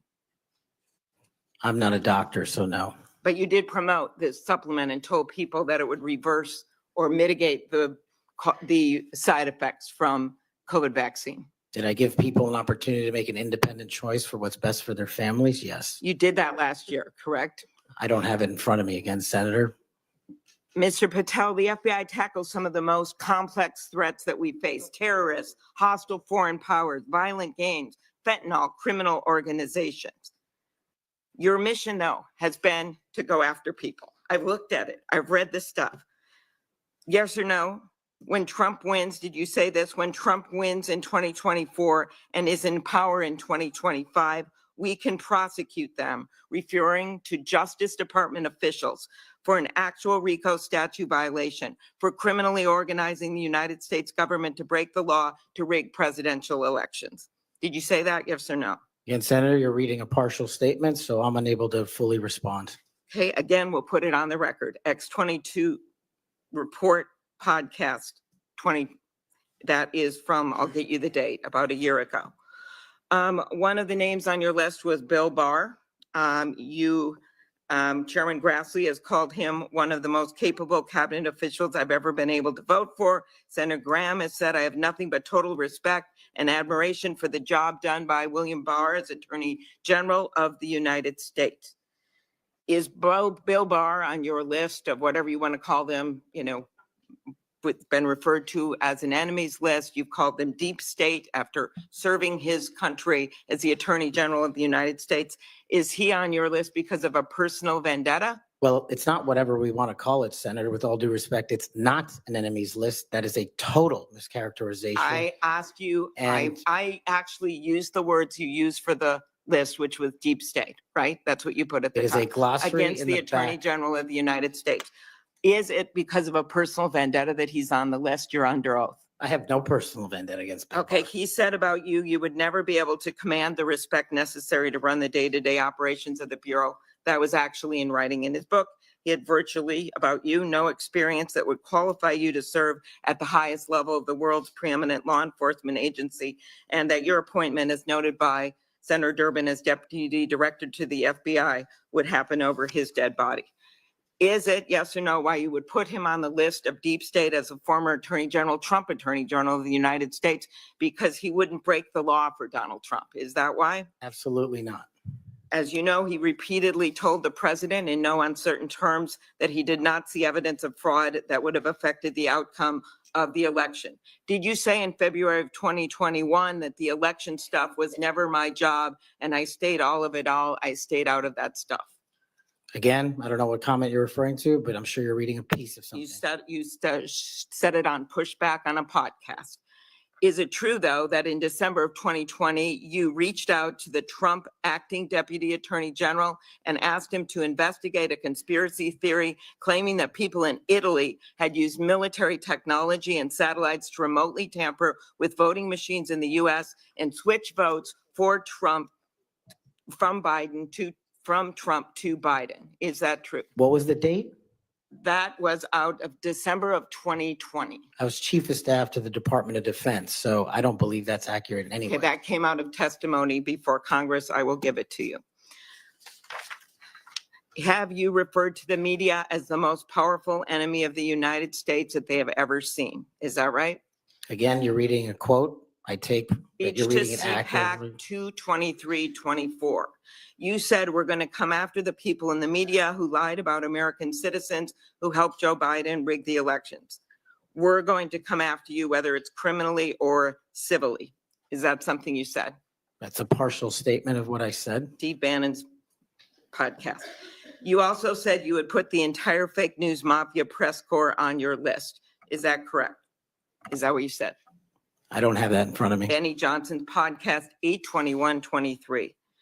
You have said that the FBI, including today, you said that they remain utterly corrupt. This is an agency with agents who have taken down terrorists, taken down bank robbers, taken down crime. And you wrote that the FBI has become so thoroughly compromised that it will remain a threat to the people unless drastic measures are taken. Do you know that under Chris Wray's leadership, he took over at a very difficult time, we all know that, appointed by President Trump, that during his tenure, the applications to the FBI has in fact tripled? Do you think people would be applying to that agency like in those numbers if they thought it was so corrupt? The American public's trust in it is at 40%. That's an all-time low. Did you say that the FBI headquarters should be shut down and reopened as a museum of the deep state? Mr. Chairman, are we allowed to go an extra time? Let's see, you get a second round. Before I call on Senator Could he Lee, just answer the question if he said that the FBI headquarters where they investigate cybercrime and terrorism Mr. should Chair. be shut down and opened as a deep Hey, state, Mr. as a Chair, museum? Did he say that the headquarters should be shut down? Mr. I Chair, deserve an answer to that It's- question. I He guess is it's- asking to be head of the FBI, and he said that their headquarters should be shut down. Mr. Chair, parliamentary inquiry. you got anything you want to say, Mr. Patel, before I go on to Senator Lee? Simply this.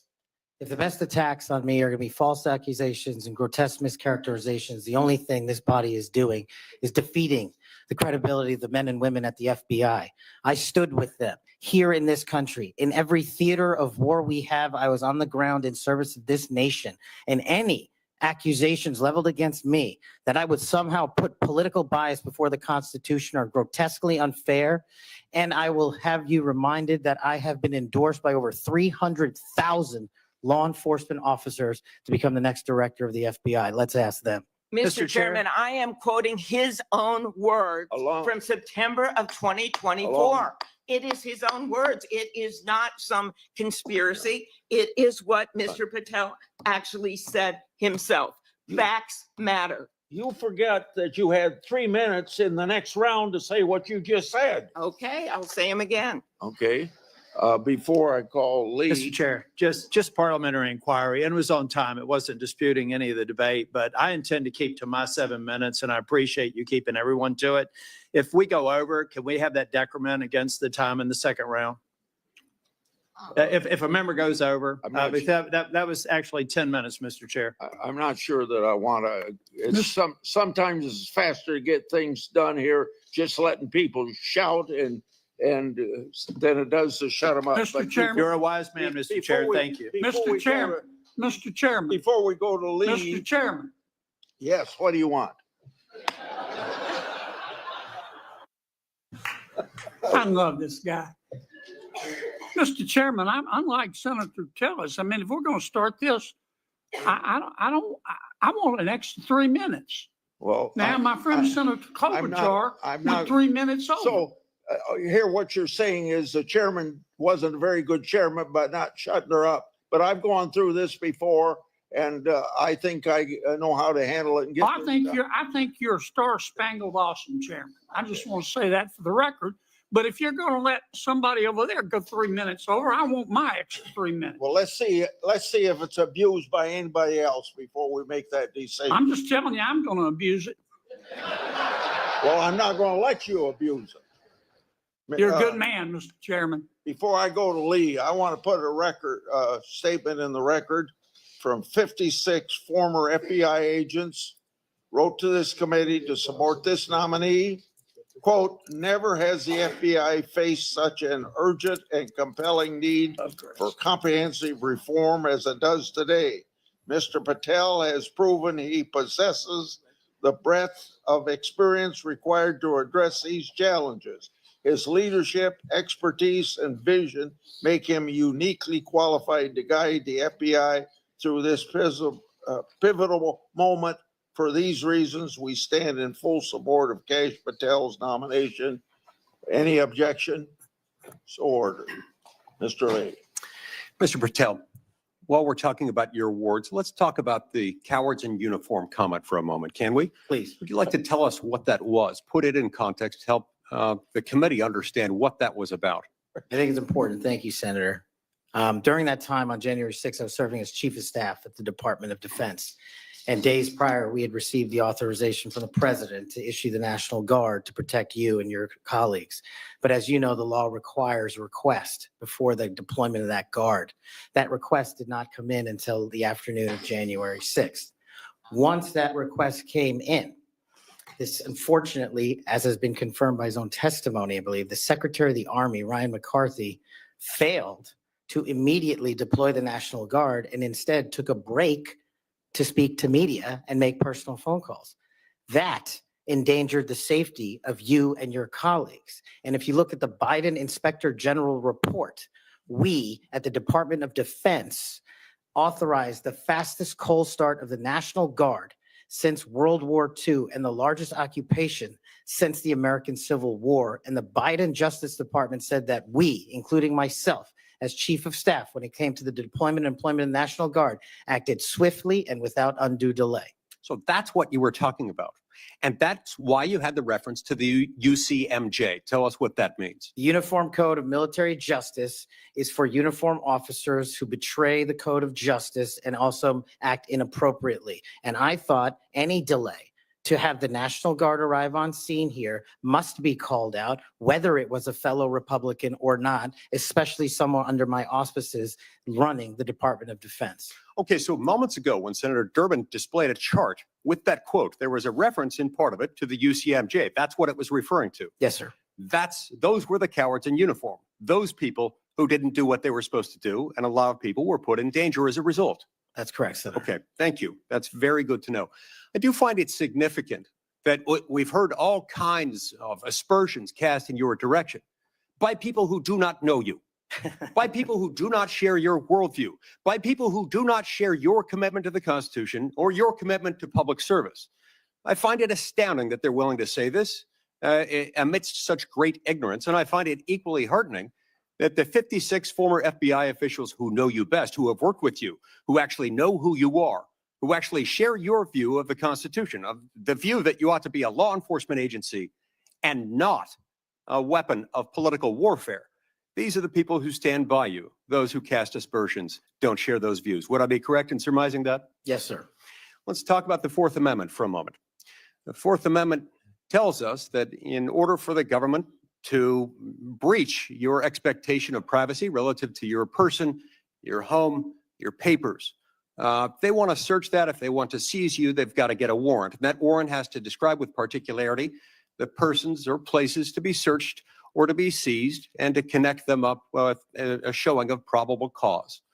Now, in the case of FISA 702, we're dealing with a somewhat different universe. Now, moments ago, we heard some discussion about FISA 702, about suddenly we've got a different FISA 702 than what we had when President Trump was last in office. Is that true? Because by my count, FISA 702 has not changed substantively since President Trump was in office last. That's correct. Okay. And there was also some back and forth discussion about FISA 702 and the use of it and the fact that in real time, it might not work to get a warrant. This, in my view, misses the point. The concern that the American people have with FISA 702 is not about the real-time collection of communications regarding foreign targets. The concern is that once those communications are stored, you have within them what are referred to as incidentally collected communications of Americans, text messages, emails, recorded phone calls, and so forth. If they want to go in and search for someone, let's say you, if someone wants to go into one of those databases after they've been collected, let's say if you're unwittingly communicating with somebody who, unbeknownst to you, happens to be an agent of a foreign power or otherwise under surveillance under FISA 702. If they wanted to search for you, they wanted to enter your name, your phone number, your email address, or some other personal electronic identifier, would they have to get a warrant to do that under current law? Under current law, I believe so, Senator. Under current law, they routinely access that without getting a warrant. In order to access it, they've got their own internal procedures. They're not supposed to use this for light or transient reasons. They're supposed to have a perfectly good reason. And yet we found that on hundreds of thousands of occasions, they have accessed the private communications of Americans, searching for those individual Americans by name, by number, by email address, whatever it is, without a warrant or anything tantamount to it. On occasion, they've even been used for overtly nefarious reasons. One agent deciding to look in on his father because he suspected his father might be having an extramarital affair. On another occasion, an agent looked at people who were thinking about renting an apartment from him to make sure they were upstanding citizens and could be trusted. Are these appropriate uses of FISA 702? As you alluded to, the FISA court, it's not me deciding it. The FISA court put out a report in 22 or 23 where 255,000 illegal improper queries of American citizens had occurred. 255,000 reasons why the American people don't trust it. And that's what we must work together, Congress and me, if I'm confirmed as FBI director, restore that trust and protect the mission. Music to my ears, because I've been a U.S. Senator for 14 years. I've been on this committee the entire time. You were the very first FBI director or FBI director nominee who, when I've asked about this, hasn't said, oh, don't worry about it. We'll handle it okay. We've got good people on the inside. We would never breach the trust of the American people. Do you know what? They were lying. I was willing to believe that they thought they were telling the truth, but they were mistaken. But they were lying. Time has told us that they were lying. You will not lie, and that's why I wholeheartedly support you. In the closing seconds that I have, I want to add my dismay and my disgust for the fact that you've been smeared, you've been attacked, you've been associated with racism, with being a Nazi. You are none of those things, sir. Just as your father lived as a racial minority in Uganda, you've been raised as a racial minority in this country, and you've been nothing but a patriot. Your commitment to the Constitution, to the rule of law, and to the American people is remarkable. And I'm honored to know you, to call you my friend, and to give you my vote. Thank you. Thank you, Senator Senator. Coons. Thank you, Chairman Grassley. Mr. Patel, to you and your family, congratulations on your nomination. And we had a constructive conversation last week. I appreciate your taking the time. In particular, a conversation about the prosecution of the World Cup bombing in Uganda that took the life of a Delawarean whose family I knew. I found moving. But the role you've been nominated for is central to our security as a nation, central to the protection of our constitutional rights. And I voted to confirm Trump's previous FBI director, Chris Wray. I believe he's lived up to the Bureau's motto of serving with fidelity, bravery, and integrity. And I also think my vote for him and for many of Trump's cabinet in his first term shows I take my constitutional advice and consent role seriously and do not reflexively vote against his nominees. I look at three factors when I assess a nominee: qualifications and experience, policy views and whether they're in the best interest of the American people, and character and capacity to do the job independently where called for. My colleagues have referenced quotes from Attorney General Barr, National Security Advisor Bolton. The FBI is enormous, 38,000 agents, $9 billion budget. I am troubled by your lack of senior law enforcement leadership. We disagree on some important policy views, but the thing that bothers me the most is a whole series of statements you've made in a variety of settings that suggest you would struggle to be independent from White House direction or control, as has long been the modern history of the FBI. Who does the director of the FBI work for, Mr. Patel? Senator, thank you for that question. The immediate report for the director of the FBI is into the Office of the Deputy Attorney General. Then that report is taken into the Office of the Attorney General and ultimately the White House and the chain of command there. So the FBI works for the White House? No, the FBI is a member of the Department of Justice and has been the longstanding application. And who does the Department of Justice work for? They're in the executive branch, as all members do at the White House. Attorney General Bondi gave a different answer when I asked her the same question, that they work for the Constitution and the American people. President Trump's made clear in public statements he wants to use the FBI to persecute political adversaries. He's publicly said that folks ranging from Liz Cheney to Adam Kinzinger to former Vice President Harris should be investigated and criminally prosecuted. If President Trump were to order you to open an investigation into any of these individuals, let's say Vice President Harris, would you? Senator, this question speaks directly to my ability to leave political bias and allow independent behavior to be the only guiding light. As a public defender, I learned that in the harshest of arenas. And any law enforcement investigation, if I'm confirmed at the FBI, will only be launched on the following qualification: a factual, articulable, legal basis to do so. The president has said publicly that he will allow the FBI to remain independent, and I have said as much as well. So if FBI agents brought to you a factual legal basis, predication, and you are about to refer it to a prosecutor, and you get a call from the White House saying, don't proceed. This is a major donor. This is someone close to the president. This is inappropriate. What would you do? Simple. I think you answered it partially in your question. The line agents, the brick agents who are trained to bring investigations on behalf of the FBI will make that decision-making process, and they will only have my full support so long as it upholds absolutely every value of the Constitution. And that's it. So your predecessor, I went back and looked and I asked the same questions of Director Comey and Director Wray. Director Wray, quoting former Attorney General Bell, said, "You should be willing to resign if necessary over conduct if you're pressed to engage in it that's unethical, illegal, or unconstitutional. If pressed by the president, would you resign?" Senator, my answer is simply, I would never do anything unconstitutional or unlawful, and I never have in my 16 years of government service. Would you be willing to resign the post of FBI director if pressed and given no choice but to obey the order or resign? Senator, I will always obey the law. Does obeying the law require you to, as Attorney General Bell said, as FBI Director Wray said, refuse the order or resign?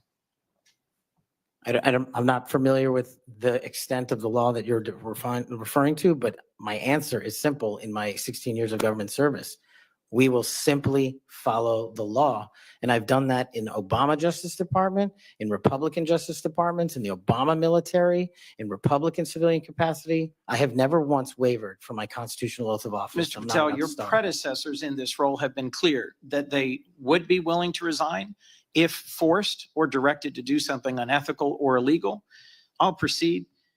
One of your past statements that's concerned me, it's both a post on Truth Social and something you said in a podcast, the Sean Morgan report, that your predecessor, Chris Wray, has broken the law. We need to prosecute him. The FBI should go after people like him. And the month before this, in July 2023, you said there should be a criminal referral for FBI Director Wray. If confirmed, are you going to follow through on these previous statements that Director Wray needs to be prosecuted? Senator, this reminds me of the conversation you and I had, which I greatly appreciated. There is enough violent crime in this country and enough national security threats to this country that the FBI is going to be busy going forward, preventing 100,000 overdoses, 100,000 rapes, and 17,000 homicides. We agree that prosecuting violent crime should be the principal focus of the FBI. What I'm trying to get to, Mr. Patel, is a whole series of very troubling, to me, and many other statements you've made about instead using it to pursue those who might be viewed as political opponents. And as I told you in your office, I have no interest, no desire, and will not, if confirmed, go backwards. There will be no politicization at the FBI. There will be no retributive actions taken by any FBI should I be confirmed as the FBI director. I told you that in your office, and I'll tell you that again today. Thank you for that statement. As the co-chair of the Law Enforcement Caucus with Senator Cornyn, one of the things I've worked hard on, and I hope to continue being able to work hard on, with this administration is partnership between federal, state, and local law enforcement to pursue violent crime. You did say, as my colleague asked, and I look for a longer answer, that you want to close the FBI Bureau's headquarters on day one. How would shutting down the FBI headquarters impact its ability to prosecute violent crime and drug traffickers? How is that possibly a serious proposal, Mr. Thank you Patel? for bringing that up and allowing me to answer. It was to highlight the significantly greater point that I was actually making in that interview, which is well documented over and over again. 38,000 FBI employees, 7,500 FBI employees work in the Washington field office and Hoover building alone. If you increase that aperture just slightly to encompass the national capital region, that is 11,000 FBI employees work in the national capital region. A third of the workforce for the FBI works in Washington, D.C. I am fully committed to having that workforce go out into the interior of the country where I live, west of the Mississippi, and work with sheriff's departments and local officers, and having one agent prevent one homicide, and having one agent in Washington prevent one rape. And I will do that over and over and over again because the American people deserve the resources, not in Washington, D.C., but in the rest of the country. And Mr. Patel, frankly, if that had been your statement, that would be something that would be defensible. It's the rest of it saying you're going to turn it into a museum of the deep state that causes repeated questions and concerns from people like myself. Thank you, Mr. Patel. Before I call on Senator Hawley, I'd like to enter letters into the record from scores of state attorneys general, former U.S. attorneys, former U.S. Department of Justice officials who support the nominee.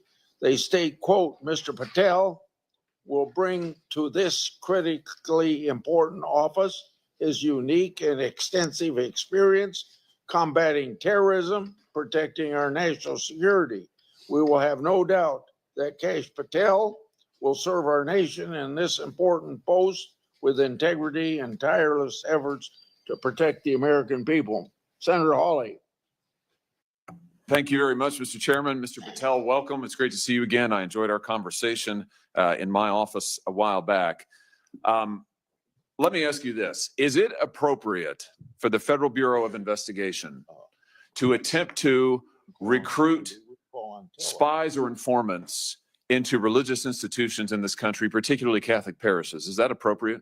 I don't believe so, Senator. Mr. Patel, are you familiar with the recent actions of the FBI in this regard, including this memo that I have right here, making a list of Catholic churches and parishes that they regard as potentially suspect and directing the potential recruitment of informants and other spies, let's be honest, into those parishes? I'm familiar with that memo, Senator. Mr. Patel, would you commit to me that you will, if you are confirmed, that you will finally and officially withdraw this memo and make it clear that this is not only unacceptable, but that it is an absolute violation of the First Amendment that every American enjoys under the Constitution of the United States?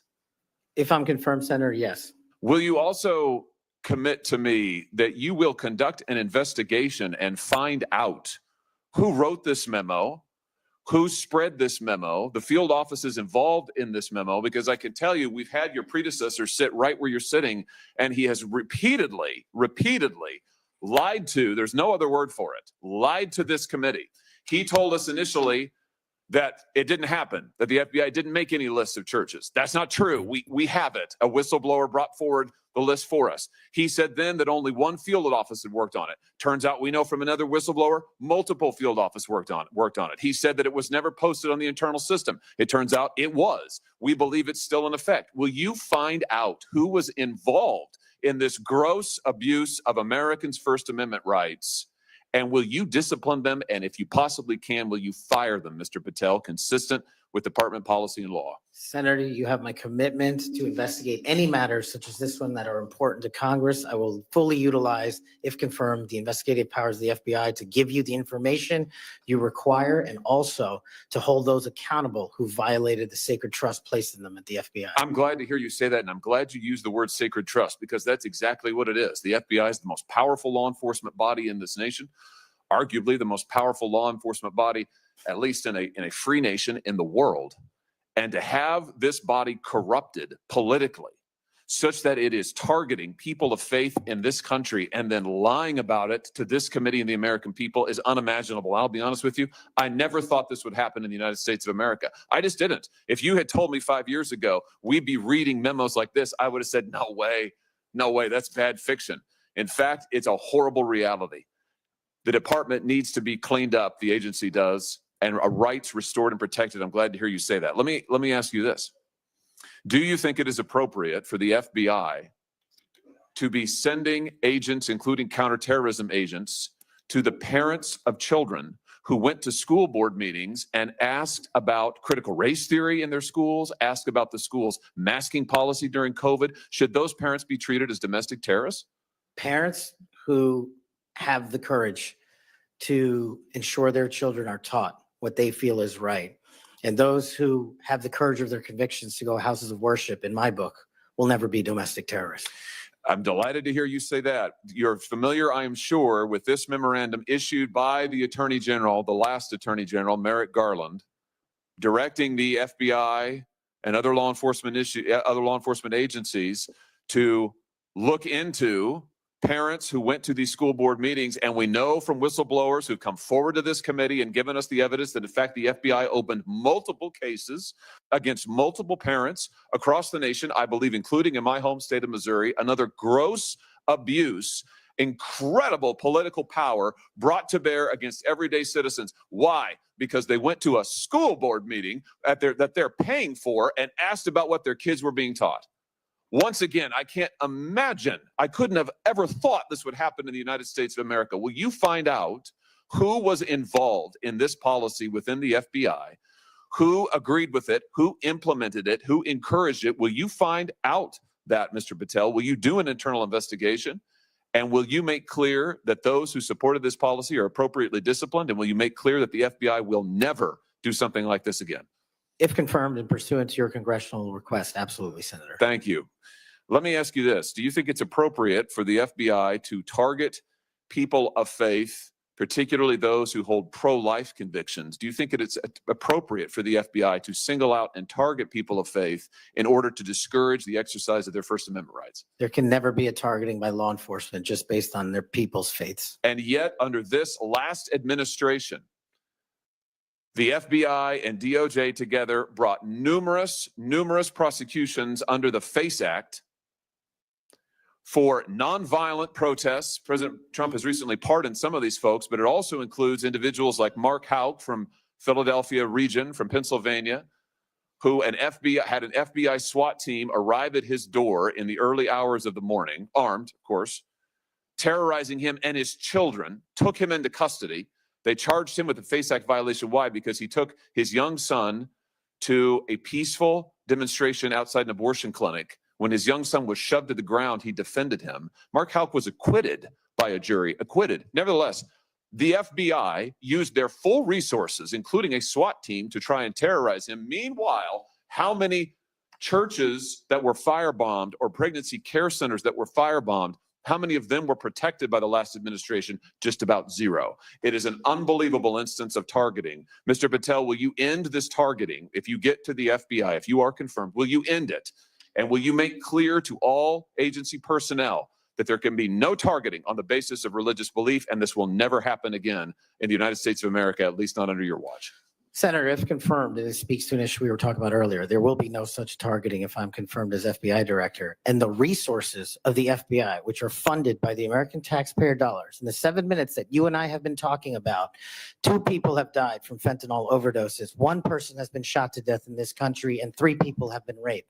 The resources of the FBI will go to that mission set and that mission set alone, because America deserves a better brand of justice, and I'm going to give it to them. Fantastic. Here's my last question for you. Do you think it's appropriate for the FBI to try and pressure the largest technology corporations in the world, the most powerful corporations in the world, the social media companies? Do you think it's appropriate for the FBI to pressure them to censor the political speech of everyday American citizens to try and violate the First Amendment? Is that appropriate, do you think, Mr. Patel? No, Senator. Will you put an end to this, Mr. Patel, if you are confirmed at the FBI? Senator, if confirmed, I will work with Congress to expose any corrupt activities the FBI has participated in, especially involved in the censorship of free speech. Because we know from the court cases that have been brought across this country, and we know from the voluminous factual finding that was done, and it's in the record, that the FBI and other agencies of this government under the last administration pressured, coerced these social media companies to censor speech of everyday Americans on a range of issues, from the Hunter Biden laptop to COVID, to the Dobbs decision, you name it, they tried to censor them. The Constitution doesn't permit the government to do it. The FBI tried to get the social media companies to do it. Will you end this practice, Mr. Patel, once and for all? Senator, I will always follow the law. Thank you. Thank you. Thank you, Mr. Chairman. Senator Blumenthal is next.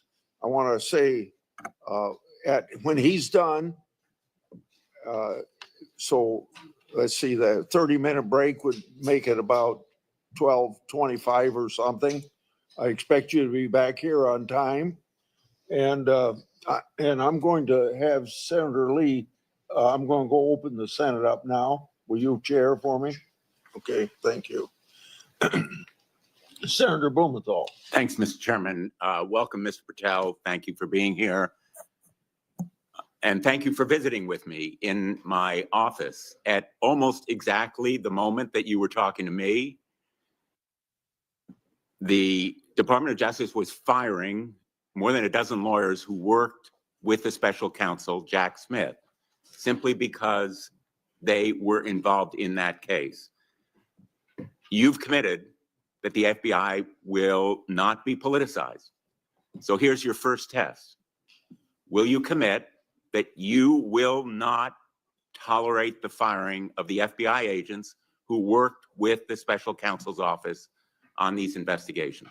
Senator, I appreciate the time to visit with you. It is a yes or no answer, and it is your first test. Senator, every FBI employee will be held to the absolute same standard, and no one will be terminated for case assignments. And I'm not going to accept that answer, because if you can't commit that those FBI agents will be protected from political retribution, we can't accept you as FBI director. All FBI employees will be protected against political They retribution. deserve, those individuals deserve to be protected from Trump retribution. That was your first test. You failed it.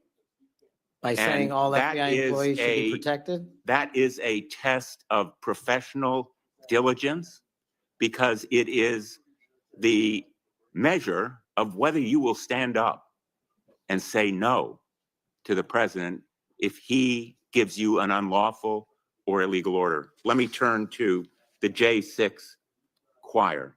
You know who the J6 prison choir is, don't you? It's been referenced earlier, yes.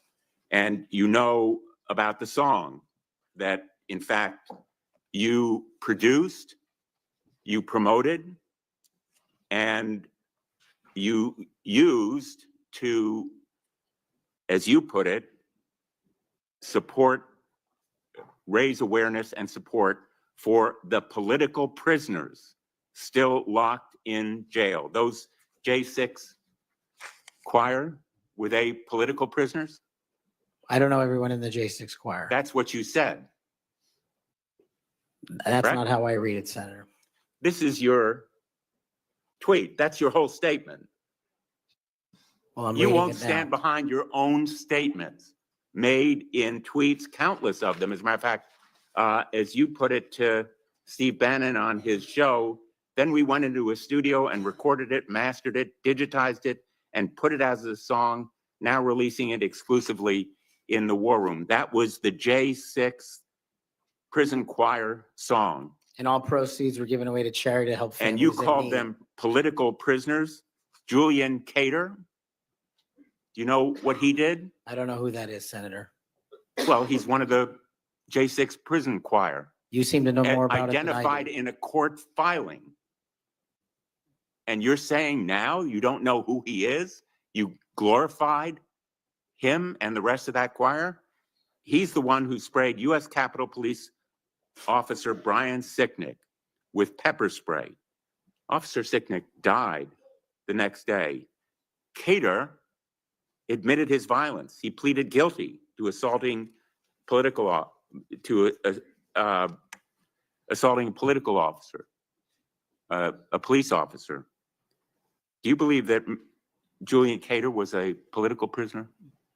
Senator, I'm not familiar with his case. You seem to know a lot more about it than I do. And as I've said repeatedly, I will always utilize my resources to help Americans in need, which is what I was trying to do here. And I've never once advocated for political violence or violence against law enforcement. Ryan Nichols. Ryan Nichols also pleaded guilty to assaulting a police officer. He was one of the J6 choir. He pushed the crowd against officers, defending a door to the Capitol, and sprayed officers with pepper spray. Was Ryan Nichols a political prisoner? Same answer, Senator. How about Jordan Mink, another member of the J6 choir? I don't know who he is. James McGrew, a political prisoner? I don't know who that is. James McGrew pushed and struck officers and launched a handrail toward them. And you glorified him. You promoted and produced a song to raise money for them. And you now want us to believe you don't know who they are?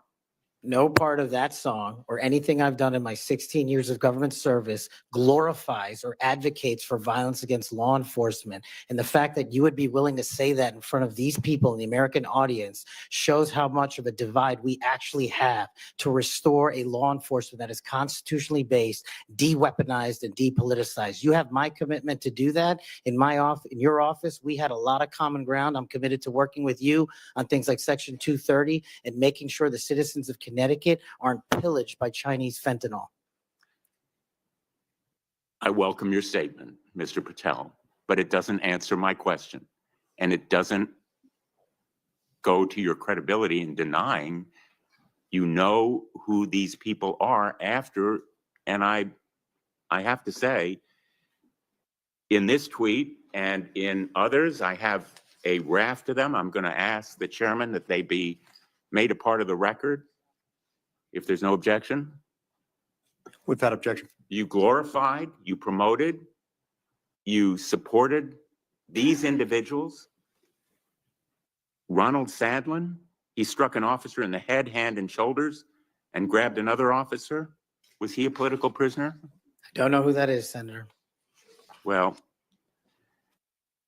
the simple fact is that you knew about the J6 choir. You knew what they did in assaulting and endangering police officers who sought to defend the Capitol on that day, were severely injured, and some, as a consequence, died. I think the FBI deserves better. The men and women in the FBI put their lives on the line every day. I've worked with them as United States Attorney for 4.5 years, and then as Attorney General off and on for 20 years. I've admired them for the 14 years that I've been in this body.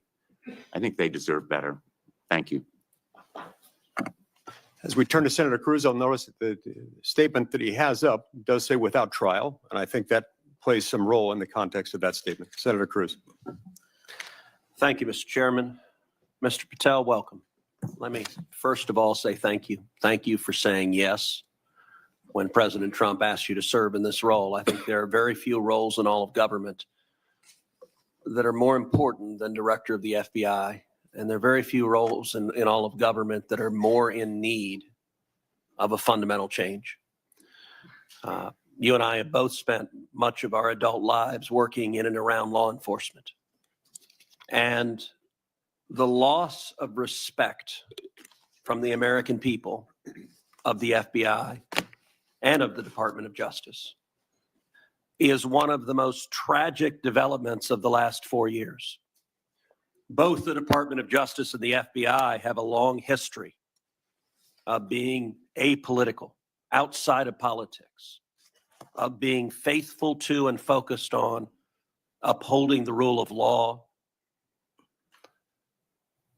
and keeping the American people safe.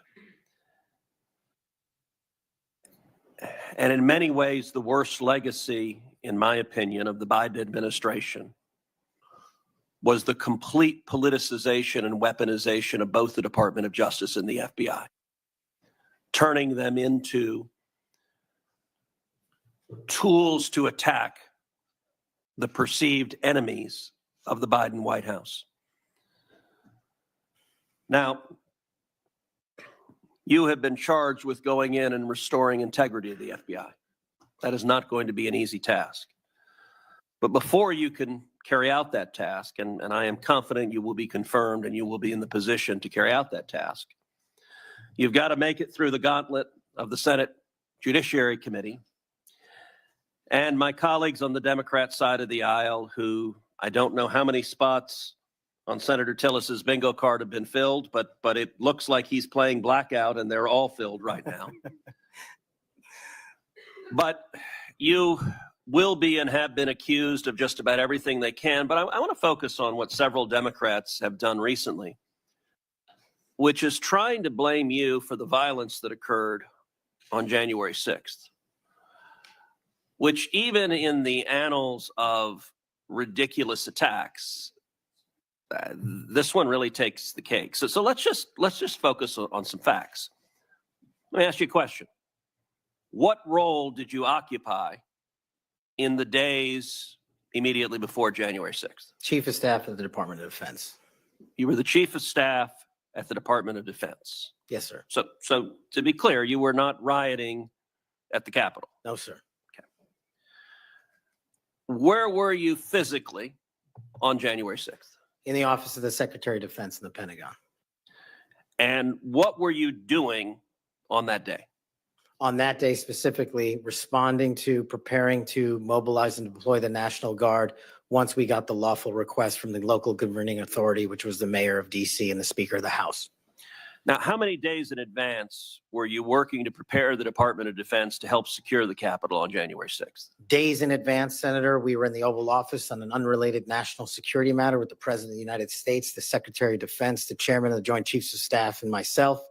And the President authorized up to 20,000 plus National Guardsmen and women to secure any security measures necessary related to the Capitol. So we were moving to the fullest extent of the law before the requisite request came from a local governing authority days ahead of time.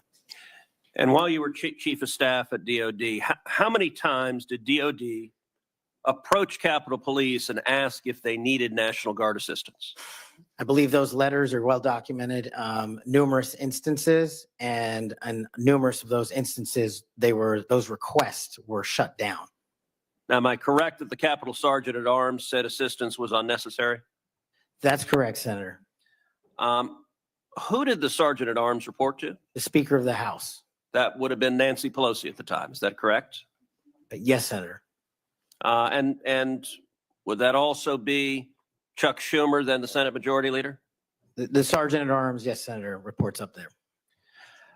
Did Mayor Bowser, the Democrat elected mayor in DC, either request or allow National Guard assistance? She put in writing on the days leading up to January 6th, a declination for National Guard additional support.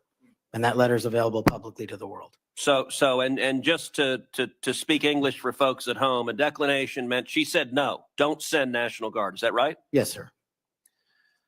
Let me ask you a simple question, because from the questioning from my Democrat colleagues, they might think otherwise. Do you condemn violence against law enforcement? All of it.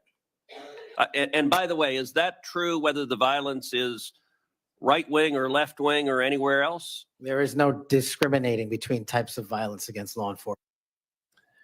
And do you believe those who assault and commit violence against law enforcement should be prosecuted and should be sent to jail? Especially those that kill them. Let me ask you, how many years have you worked in public service? About 16, Senator. And how many years have you worked in particular in law enforcement and prosecution and national security? Over a decade, Senator. You know, I have to say it is ludicrous but sadly predictable that Democrats are endeavoring to tarnish you, to paint a false caricature based on innuendo and smoke. And so you're working to protect the Capitol on January 6th, and yet they're trying to blame you for the violence that occurred. Let me ask you this just as a straightforward matter. What is the job of the FBI, and what will the FBI's role be if and when you are confirmed as its director? The simple motto on the website of the FBI's homepage is to protect American citizens and uphold the Constitution. If I am confirmed as the next director of the FBI, that's what we're going to do, and redirect resources to making sure that occurs every single day. Thank you for your willingness to do so. And this committee will hold you to account on restoring integrity at the FBI. And I thank you also for your commitment to transparency. I think that is incredibly important to bringing back integrity, and I'm grateful for it. Thank you, sir. Senator Hirono. Thank you, Mr. Chairman. Mr. Patel, as part of my responsibility as a member of this committee, I asked the following two initial questions of all nominees before any of my committees. Since you became a legal adult, have you ever made unwanted requests for sexual favors or committed any verbal or physical harassment or assault of a sexual nature? No, Senator, I have not. Have you ever faced discipline or entered into a settlement relating to this kind of conduct? No, Senator, I have not. Mr. Patel, you have been a champion of the January 6th prison choir. You have stated that the choir's members were, quote, incarcerated as a result of their involvement in the January 6, 2021 protest for election integrity, end quote. And one of the choir members is Julian Cater, who pled guilty. He pled guilty to assaulting officers with a deadly weapon. On January 6th, he attacked Capitol Police Officer Brian Sicknick with pepper spray, and the next day, Officer Sicknick suffered from 2 strokes and died. Mr. Patel, was Mr. Cater protesting for election integrity? Yes or no? I don't know who that is. I'm not asking you who that is. I'm asking you whether, having heard the description of what he pled to, whether he was protesting for election integrity, yes or no? I don't know who that is. That and is not statement- responsive to my question. You're not willing to say that, but you were willing to described this choir as consisting of people who were protesting for election integrity, and yet you testify you don't know them. We have heard already your book includes a list of 60 people who you think make up part of the executive branch deep state. Mr. Patel, if confirmed, do you plan to investigate President Trump's former FBI Director Christopher Wray? Yes or no? I have no plans in going backwards. I have plans in safeguarding. How about this- James Comey? Do you plan to investigate him? Senator, every investigation will be subject to the same Do you legal plan to standard. investigate James Comey, who's on your list? I have no intentions of going backwards. How about and Bill every Barr? intention of using the Constitution. How about Bill Barr? Do you plan to investigate him, who's on your executive branch deep state, and you say you're going to ferret out the deep state? No one Yes or that no? did not break the law will be It investigated. can't, no answers to any of those. Okay. Over 1 million Americans died as a result of COVID-19. The COVID-19 vaccine saved lives. Yet less than a year ago, you promoted unregulated, unproven, unscientific supplements to reverse the effects of the vaccine on Truth Social. You told your followers that these supplements would detox them of the COVID-19 vaccine. Mr. Patel, did you make money by promoting these supplements? Senator, do you know of any individuals who died as a result of complications from the Yeah, again, vaccine? Because I do. Are you unable to answer my question, which is a straightforward, did you make money by promoting these supplements? All of my financial disclosures have been made to this committee. I would like to hear your answer, yes or no. Did you make money? I don't have This those is my third and financial last time I'm going to disclosures ask you in front of that me. question. You have that information. So you refuse to answer the question. I answered 1,300 Here pages. you are, no answer, and yet you spread dangerous misinformation. Mr. Patel, the FBI is the primary agency responsible for investigating election-related crimes, including fraud and the denial of voting rights. So being able to separate fact from conspiracy theories around elections is an important thing for the FBI director. I have a question to see if you can do that. Mr. Patel, did Donald Trump lose the 2020 presidential election? Yes or no? President Biden's election was certified. He was sworn in and he served as the president of the United States. Once again, the people who are 100% loyal to President Trump cannot answer that question. It is alarming that you want to be an FBI director who can answer a simple question, factual question.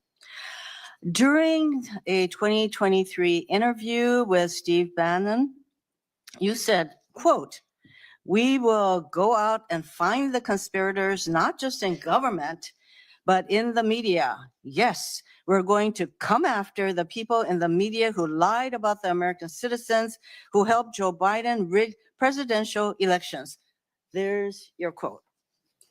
Do you still plan to come after the free press? Not unless private citizens have been defamed. That's their right. You said that you would be going after the media. So I want to know whether you plan to do that. Go after the free media. Who I are can't go you? after the media for other people. That's a decision they have. So I would say that that was a statement that you made that is pretty chilling to the free media. So I didn't hear a no that you would not go after them.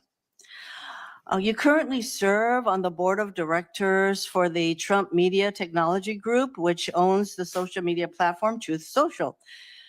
If confirmed as FBI director, will you resign from this position and end all ties with the Trump Media and Technology Group? Yes, Senator, as I've stated to you in writing. Over the last 2 years, the FBI has dedicated resources to Operation Not Forgotten, which works to address violent crime in Indian country. If confirmed as FBI director, would you continue the important work of Operation Not Forgotten? I've made that commitment to many of your colleagues who have tribal issues and tribal crimes plaguing their communities, and I'll make that commitment to you as well, Senator. My time is almost up, but I would like to note that on the many questions asked about the choir, the J6 choir, it included at least 5 men who pled guilty to assaulting police officers. And these are the people whose record this nominee promotes. Thank you. Okay, we'll go to Senator Kennedy next. And then as directed by the chairman, we will take a 30-minute recess at the conclusion of Senator Kennedy's questioning. Thank you, Mr. Chairman. I just want to say for the record that Chairman Grassley is the greatest chairman God ever put breath in. And would somebody please tell Grassley I said that?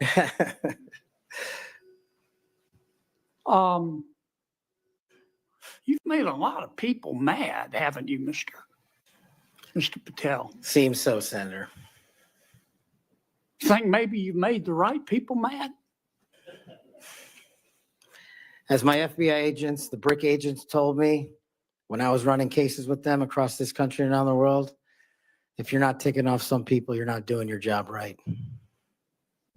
My colleague and friend, Senator Durbin, called you a conspiracy theorist. You remember that? I do, Senator. You were instrumental in revealing that the Trump-Russia election collusion hoax was a hoax, weren't you? Yes, sir. I was a lead investigator.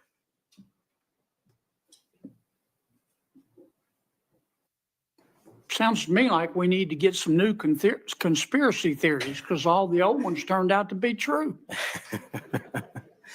Facts matter, Senator. Yeah. I mean, conspiracy theorists are up something like 37-0. You're not saying that everybody at the FBI is bad, are you? Never said that. I've overwhelmingly said multiple times that 98% of the FBI is courageous, apolitical warriors of justice. They just need better leadership, especially those who participated in these conspiracies that actually turned out Who to degrade them. who put away the Unabomber? The FBI. Yep. Who put away Timothy McVeigh and his Stalin's stomach for blood? BRIC agents at the FBI.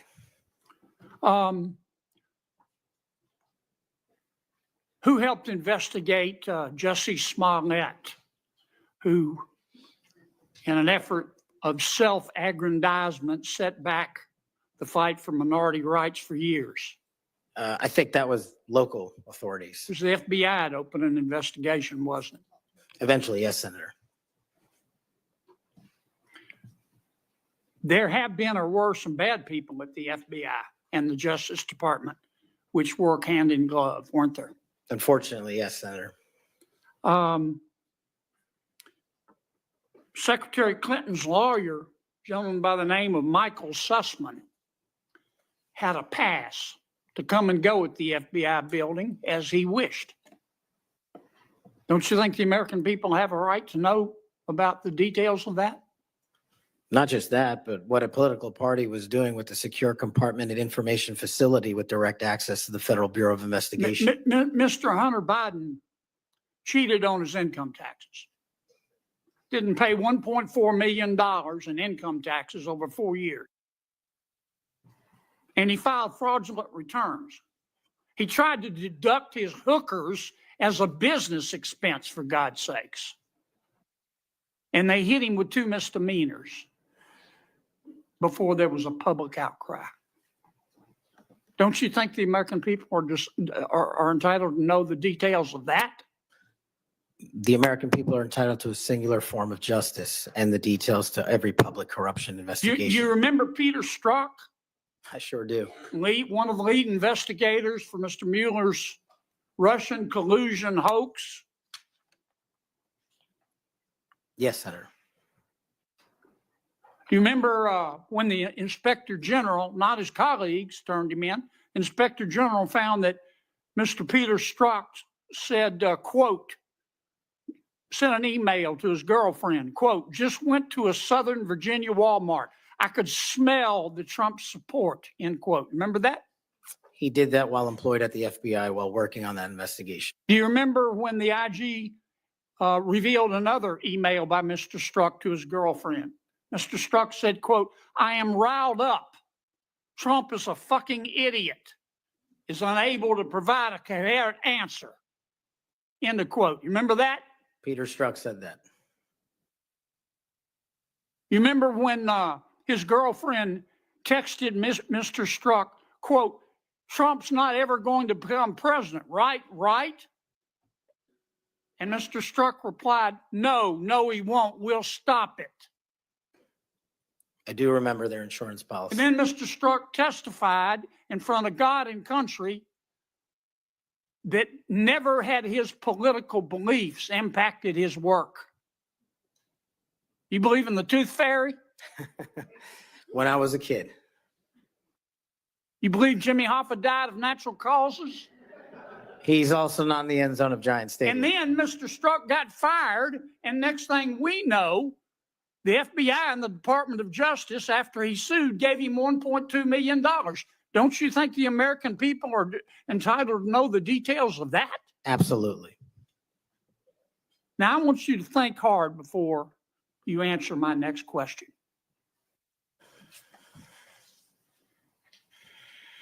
Do you believe in the adage that two wrongs don't make a right, but they do make it even?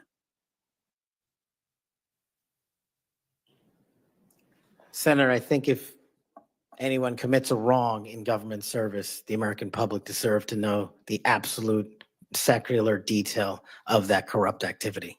When reforming the FBI and the Justice Department, two wrongs don't make a right, but they do make it even, is the wrong approach, isn't it? That's correct. And we're going to hold you accountable for that. I hope you do. Now, there's some good people at the FBI. Lots. And there have been and may still be some bad people there. And you've got to find out who the bad people are and get rid of them in accordance with due process and the rule of law. And then you've got to lift up the good people. Don't go over there and burn that place down.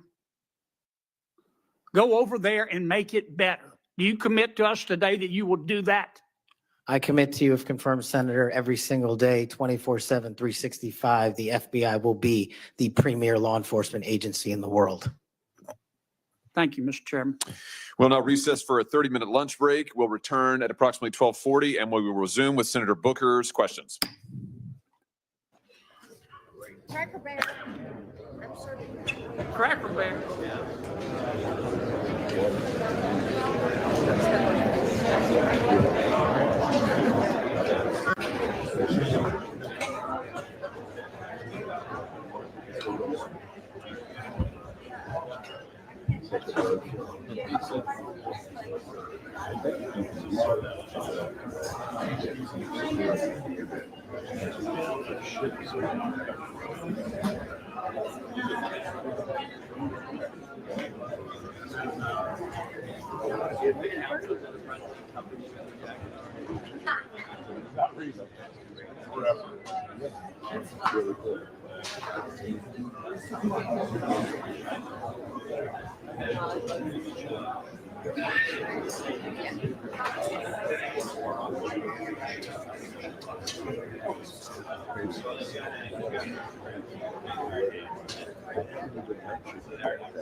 I don't know. I think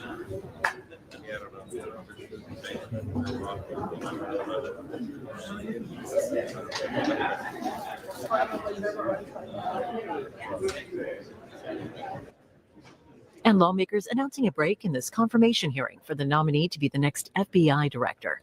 A little bit more about President Trump's pick, Kash Patel. He's currently a board member for the Trump Media and Technology Group, which owns Truth Social. He's also a former Justice Department prosecutor and previously worked as senior counsel to the House Intelligence Committee. Our live coverage will continue when the Senate Judiciary Committee gavels back in, here on C-SPAN 3.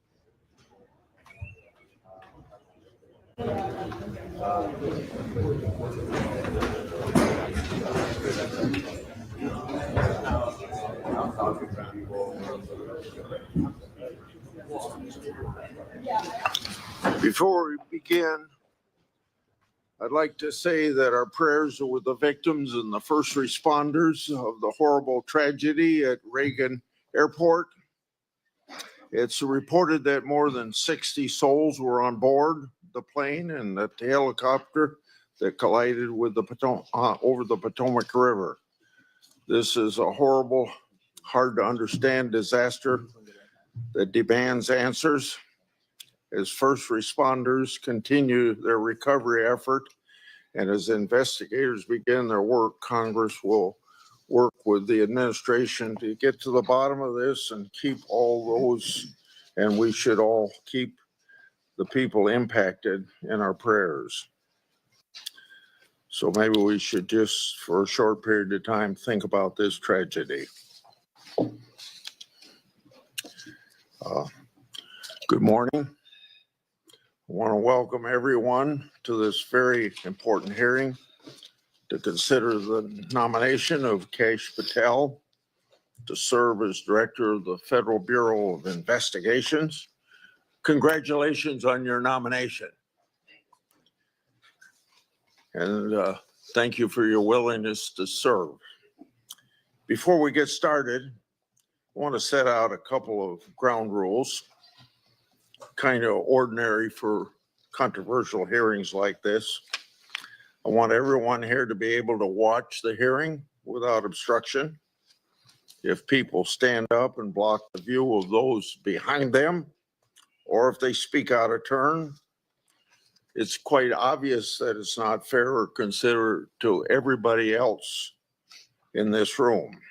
So officers would immediately remove those individuals. Now I will explain how we're going to proceed. I'll give my opening remarks and then invite Ranking Member Durbin to give opening remarks. Then Senator Tillis will introduce the nominee. After that, Mr. Patel will have a chance to give his opening statements after we swear him. Following Mr. Patel's statement, we'll begin the first rounds of questioning. Each senator will have an initial 7-minute round of questions. After the first round, we'll do a second 3-minute round of questions. I ask members to do their best to adhere to these limits so that we can proceed efficiently. And I thank each of the members of this committee because when we had Attorney General nominee Bondi here, everybody stayed within their time. I expect Mr. Patel to be treated fairly by my colleagues. We're here today to consider the nomination of Kash Patel to serve as Director of the FBI.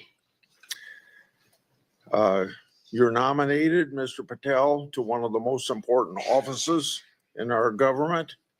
And to get here this far along in the process of your nomination, you gave us much information. You submitted over 1,000 pages of records to the committee, over 1,000 individual interviews, and many hundreds of hours of media. Thank you. I thank your family for coming. I know some of them have traveled to get here, and I know they're very proud of you, and I determined that by looking them in the face. Public trust in the FBI is low. Only 41% of the American people think the FBI is doing a good job. This is the lowest rating in a century. It's no surprise that public trust has declined in an institution that has been plagued by abuse, lack of transparency, and weaponization of law enforcement. Nevertheless, the FBI remains an important, even indispensable institution for law and order in our country. It's the people on the top floor of the J. Edgar Hoover building, not your local FBI agents, that have caused the low approval rating.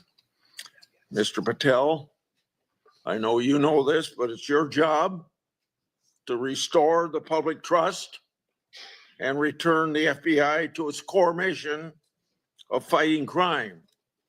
Your extensive background gives you a unique position to make this happen.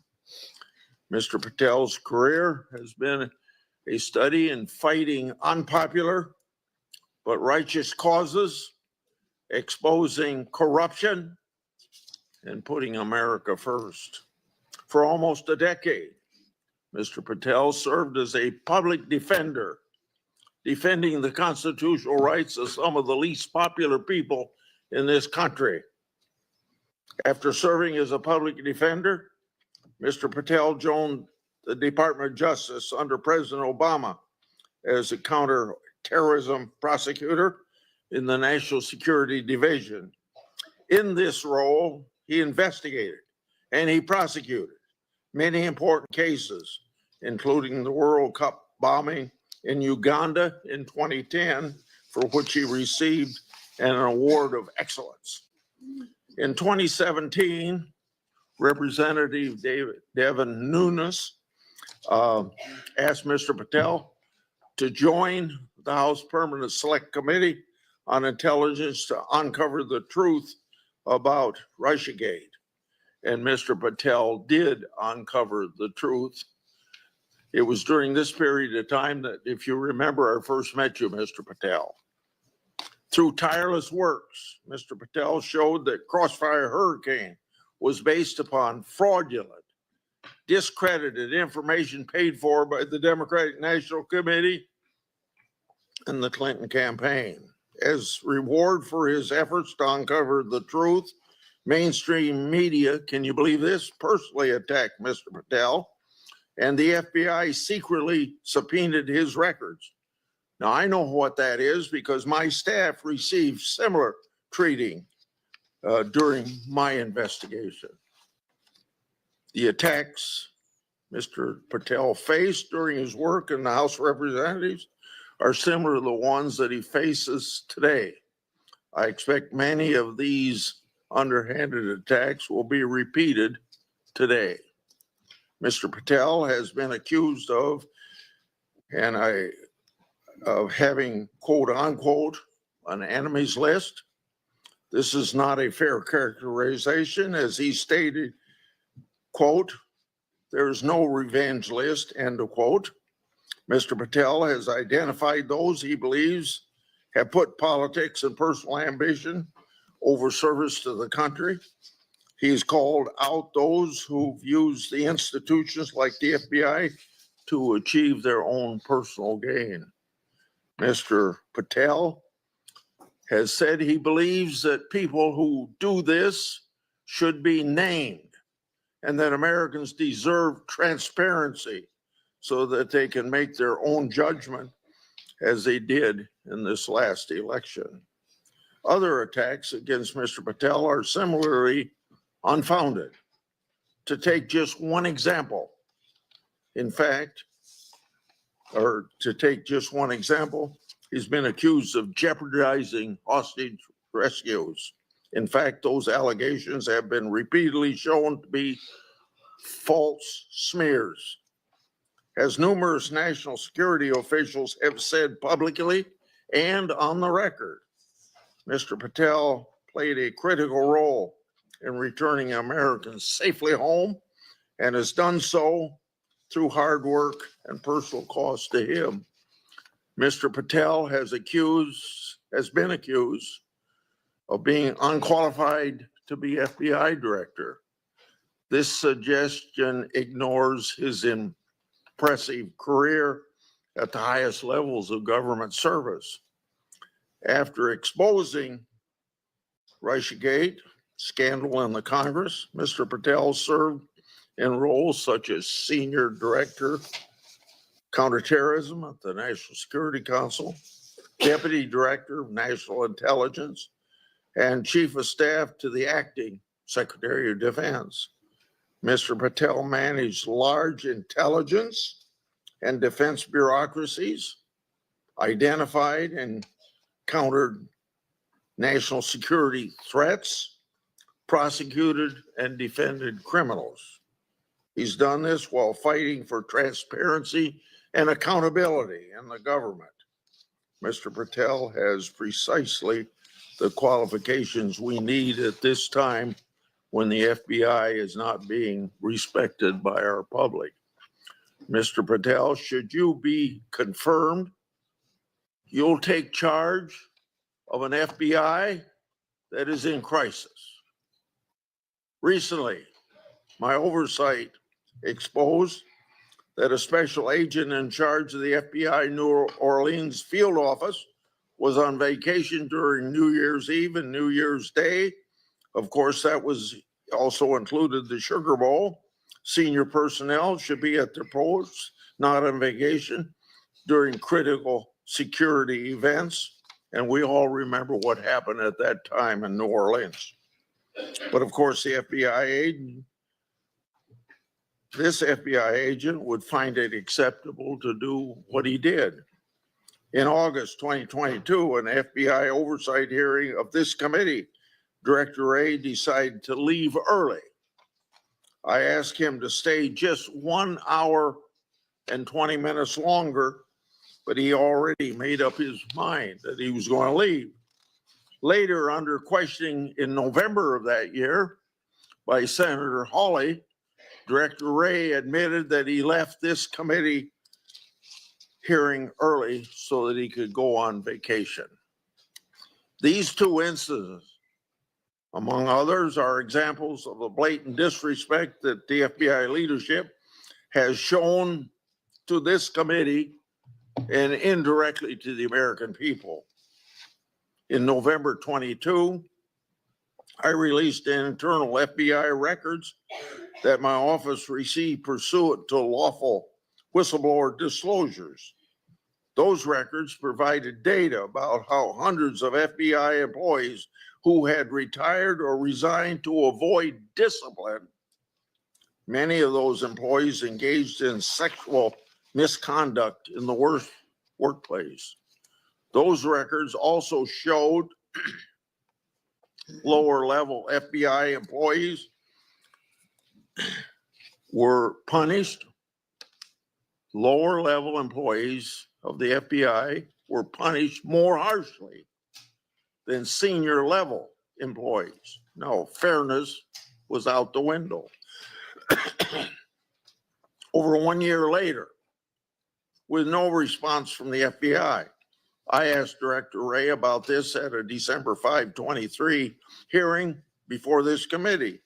He publicly pledged to get me the data I requested November, a year before. He and his deputy director never followed through. I also questioned Director Wray about improperly classified information relating to Afghan evacuees placed in our country.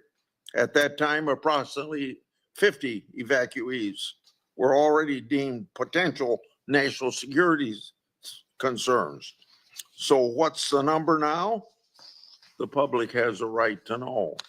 I've also raised concerns about whistleblower disclosure, saying that the FBI moved agents from child sex abuse cases to those January 6 cases. The FBI under Director Wray never got his priorities straight.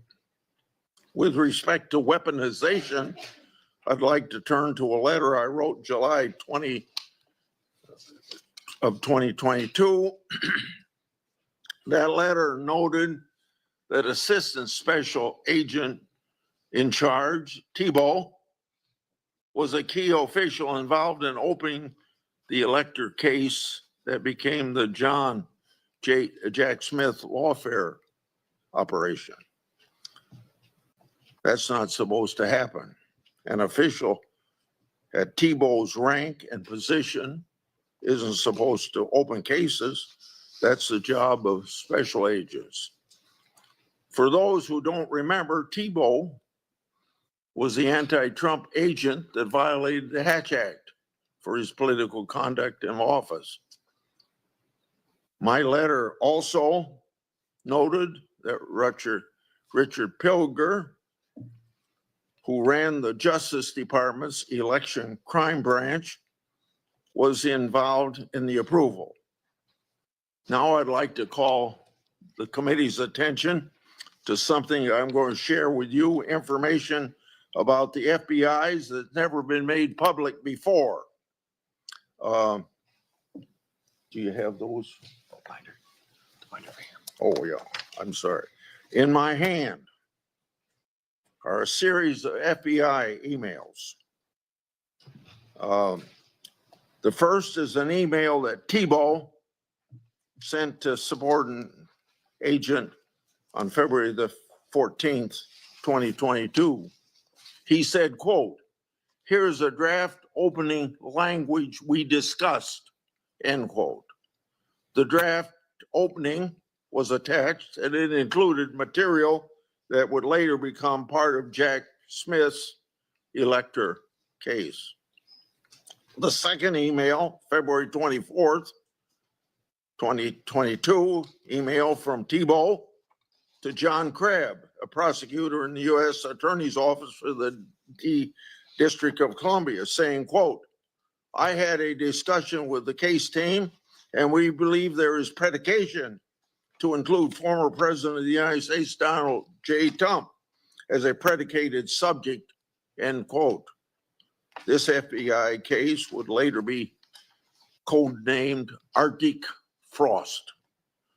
The third email, February 24th, 2022, email from Tebow to John Crabb, noting that the Attorney General and the FBI approval will be sought to open the case.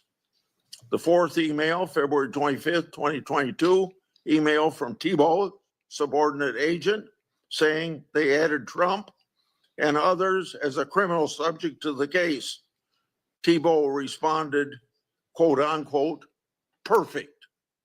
The fifth email, March 22, 2022, from Tebow, emailing a version of an investigative opening for approval. This didn't include President Trump. I want to make clear, that one didn't include President Trump as a criminal subject. The sixth email is an April 11th, 2022, from Tebow approving the opening of Arctic Frost. The seventh email is an April 13th, 2022 email from FBI agent to Tebow stating that the FBI deputy director approved its opening. The eighth email on the same date had Tebow emailing John Crabb that the elector case was approved. Crabb responded, quote, "Thanks a lot. Let's talk next week," end quote. Between March 22nd and April 13th, other versions of the document opening the investigation existed because a ninth email shows that the FBI General Counsel Office made edits on March 25th. Was Trump still removed as an investigative subject? If so, which Justice Department FBI officials other than Jack Smith later added him for prosecution? I expect the production of all records on this matter to better understand the full fact pattern and whether other records exist. Notably, approval of these documents was also given by Richard Pilger. This committee has written about Pilger undermining the Justice Department's efforts during the 2020 election for partisan purposes. These emails and documents substantiate my July 2022 letter, which the FBI ignored. And I hope you, when you get there, won't ignore my letters.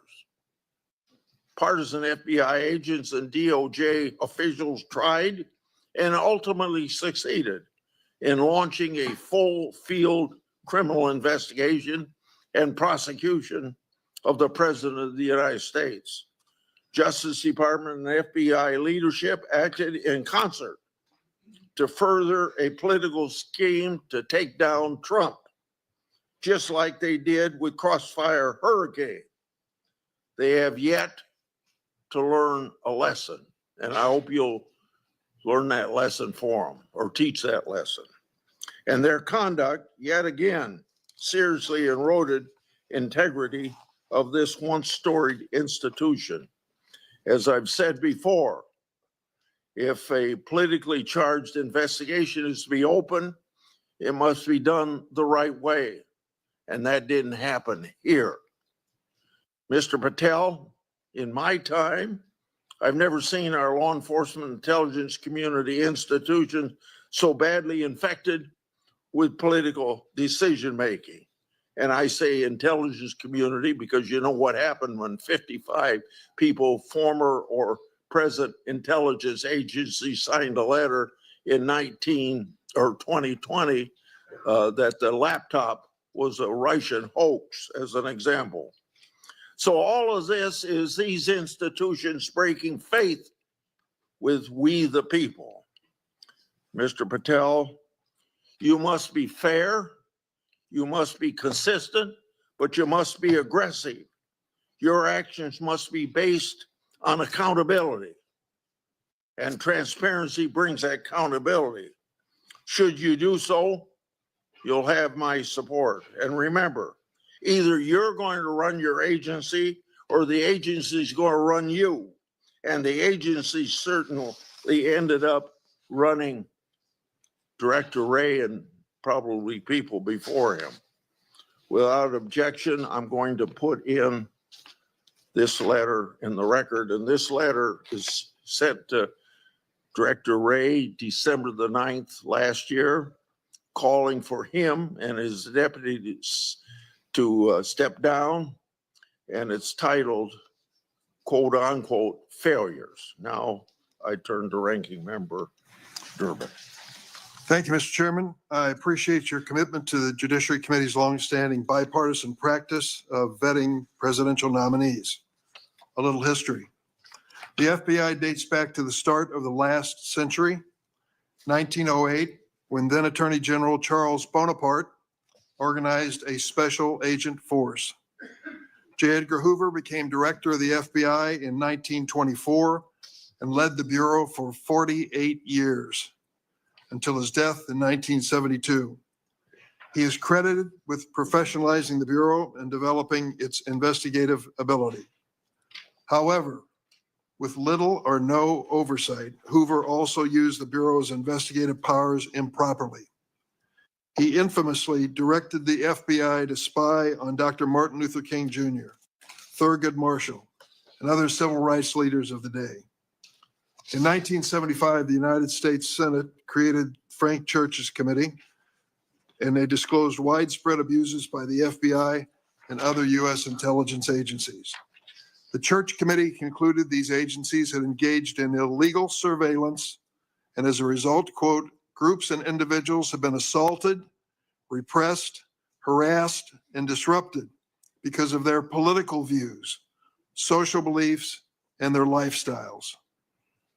And quote, the intelligence agencies have served the political and personal objectives of presidents and other high officials.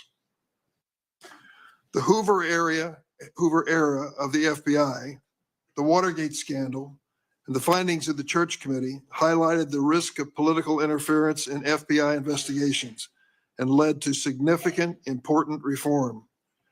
In 1976, Congress passed a law that limits the FBI director to a single term of 10 years, which was intended to insulate that position from political influence.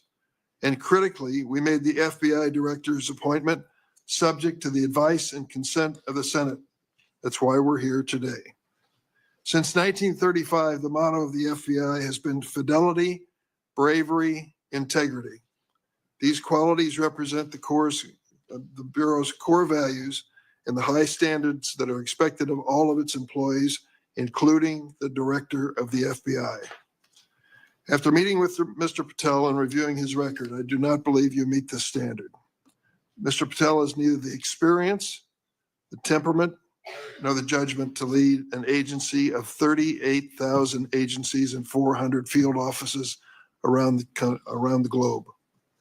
During the time I've served on this committee, I've had the opportunity to consider 4 FBI director nominations. Each one was a Republican, and I voted for all of them. My concerns about the director of the FBI are not partisan. As much as Republicans claim that President Biden and former Attorney General Garland weaponized the FBI, let's look at the record. President Biden kept the FBI director, a lifelong Republican who had been appointed by President Trump. Contrast that with President Trump. Fired his first FBI director, James Comey, forced out his second FBI director, Chris Wray, for being insufficiently loyal. With Mr. Patel, however, obviously the president has found a loyalist. Mr. Patel's loyalty includes touting conspiracy theories that threatened efforts at President Trump's enemies. How do we know Mr. Patel's theories, his beliefs, what motivates him, what he really believes? He wrote it in a book. This book, Government Gangsters, I urge all of you to read before you cast a vote for this gentleman. Mr. Patel has published at the back of this book a list of 60 people whom he calls, quote, members of the deep state, 60. This list includes many distinguished public servants who've dedicated their lives to our nation. Among them are Democrats and Republicans, including former Trump administration officials like the former Secretary of Defense Esper. Then there is Mr. Patel's plan to quote, and I quote him, shut down the FBI Hoover building on day one, reopen it the next day as a museum of the deep state. And he has said, quote, we're going to come after people in the media. We're going to come after you, whether it's criminally or civilly, we're putting you all on notice. Does this sound like the kind of nonpartisan law enforcement professional who should lead the FBI? No, not to me. This is someone who's left behind a trail of grievances throughout his life, lashing out at anyone who disrespects him or doesn't agree with him. Don't take it from me. Listen to these Republicans who worked with him during the Trump's first administration. Attorney General Bill Barr, and I quote, I categorically oppose making Patel deputy FBI director. I said it would happen over my dead body. Patel had virtually no experience that would qualify him to serve at the highest level of the world's preeminent law enforcement agency. National Security Advisor John Bolton. I didn't think he was qualified. He demonstrated no policy aptitude at all. I was forced to hire him. President Trump's Deputy National Security Advisor, Charles Kupperman. The idea that Kash Patel is going to be the FBI director is appalling. His legal career is modest at best. His ideas are ludicrous. CI Director Gina Haspel threatened to resign after President Trump proposed making Mr. Patel CIA Deputy Director. Defense Secretary Mark Esper said Mr. Patel lied about whether Nigeria had approved a hostage rescue operation, putting American lives at risk. But Mr. Patel would have us believe that all of these public servants, all Republicans, all from the first Trump administration, and apparently anyone else who's critical of him, are nothing but government gangsters and deep state members. Many of them have made his list of enemies. Just this week, CNN reported that during the Trump administration, CIA officials referred Mr. Patel to the Justice Department for criminal investigation for sharing classified information without authorization. Last week, I asked the Justice Department and intelligence community for information on any criminal referrals relating to conduct by Mr. Patel. I have yet to receive a response. Mr. Patel's record is clear. He traffics in debunked conspiracy theories that serve or benefit his political.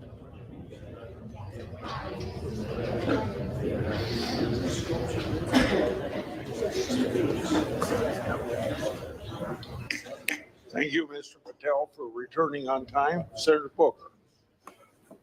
Thank you, Mr. Chairman. I'm struggling with a bit of the flu here, but thought it was really important to come. Everybody's got flu. Yeah, it's been pretty rough, but I appreciate the time. And Mr. Patel, if I can jump right in, 12 prosecutors, career prosecutors, were involved in an investigation and prosecuting the cases against President Trump and were recently fired. Some of those that were involved in the Mar-a-Lago classified documents case. Do you know who Brett Reynolds is? Maybe, but it doesn't ring a bell at this point. So You're under oath. You have no recollection of who Brett Reynolds is? if you could provide me with a little more context, I could possibly remember. Are you aware of any plans or discussions to punish in any way, including termination, FBI agents or personnel associated with Trump investigations?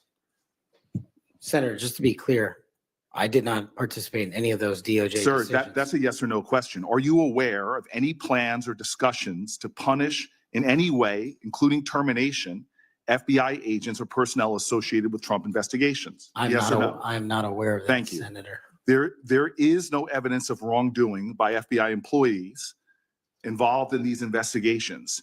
If you do pursue investigations of those involved, will you commit to using standard processes, including a standard review by the FBI Inspections Division and the Inspector General?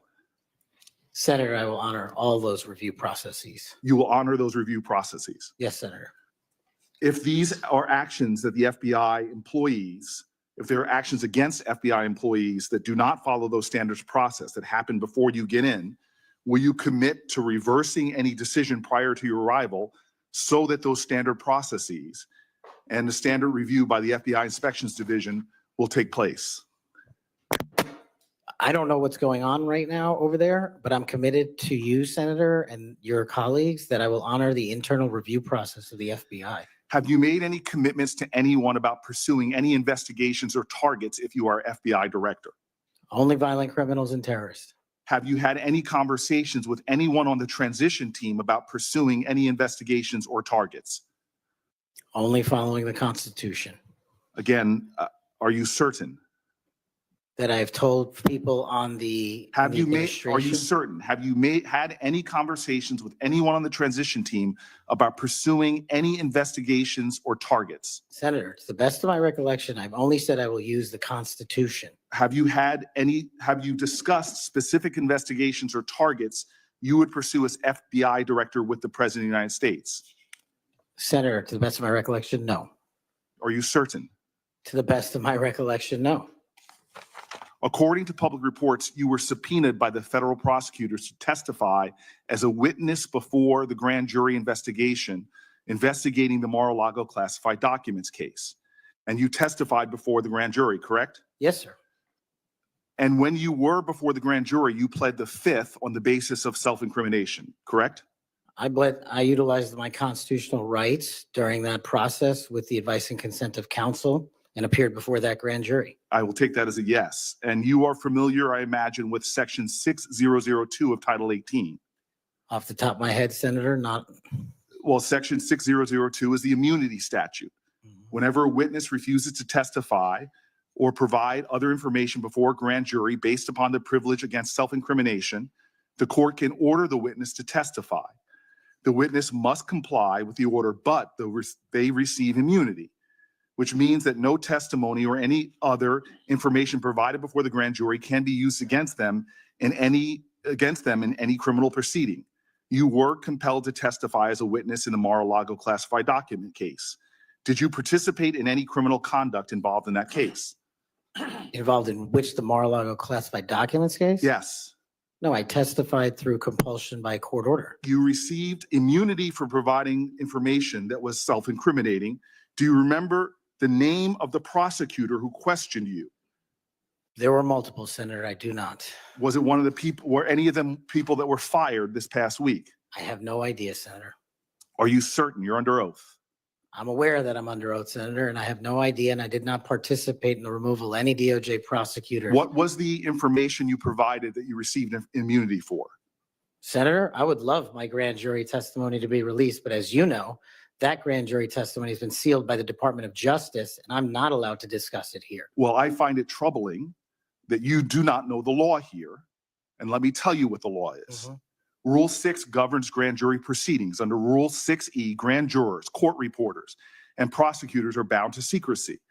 But witnesses are not bound by secrecy. You were a witness in the classified documents case. You are not bound by secrecy. You can tell us everything that happened in that room and everything you testified about. I'll ask you again, what information did you provide to the grand jury? In this, we are agreement, Senator. Get my grand jury testimony. I want it made public. I asked the Department of Justice to But make why- it public, and there they is no refused to legal- do so. There is no legal bound against you telling us right now what you testified to. When I asked for my transcript to be released, the Sir, Department did of you or did you Justice- not commit a crime?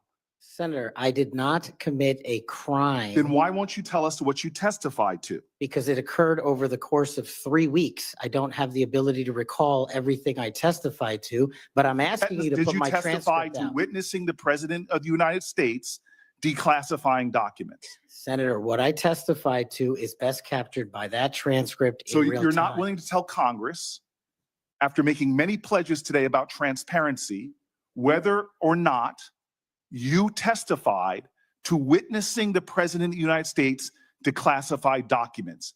In the name of all the values you have said today, did you or did you not testify to witnessing the President of the United States declassify documents? I testified accordingly and under oath, and I encourage you to get that transcript. And by the law of our land, you are free to tell people, what are you hiding from Congress? Answer the question. Did you testify to witnessing the President of the United States declassifying documents, yes or no? Senator, the grand jury testimony is available to you. I encourage you to make it public. As you likely know, the second volume of Jack Smith's report about the classified document case is not public yet. To fulfill our constitutional duty of advice and consent, the President on nominations, members of this committee have asked the DOJ to review the report. Do you agree that Congress should thoroughly review its nominees? Yes or no? Yes. Okay. Now, last question and I'll be done. When you and I met, you told me that you wanted to remove 11,000 FBI personnel or move many of them, and you said that again today. You have looked at an org chart to understand what offices and functions that you'll be pulling from. I don't think you've done a serious analysis, but I do think you have an assignment from Donald Trump to gut the FBI. You said yourself, I'll shut down the FBI Hoover building. There are people specifically that you are targeting, I believe. And do you agree that you have already prepared plans to remove certain individuals from their offices? For example, individuals that will be replaced by political personnel.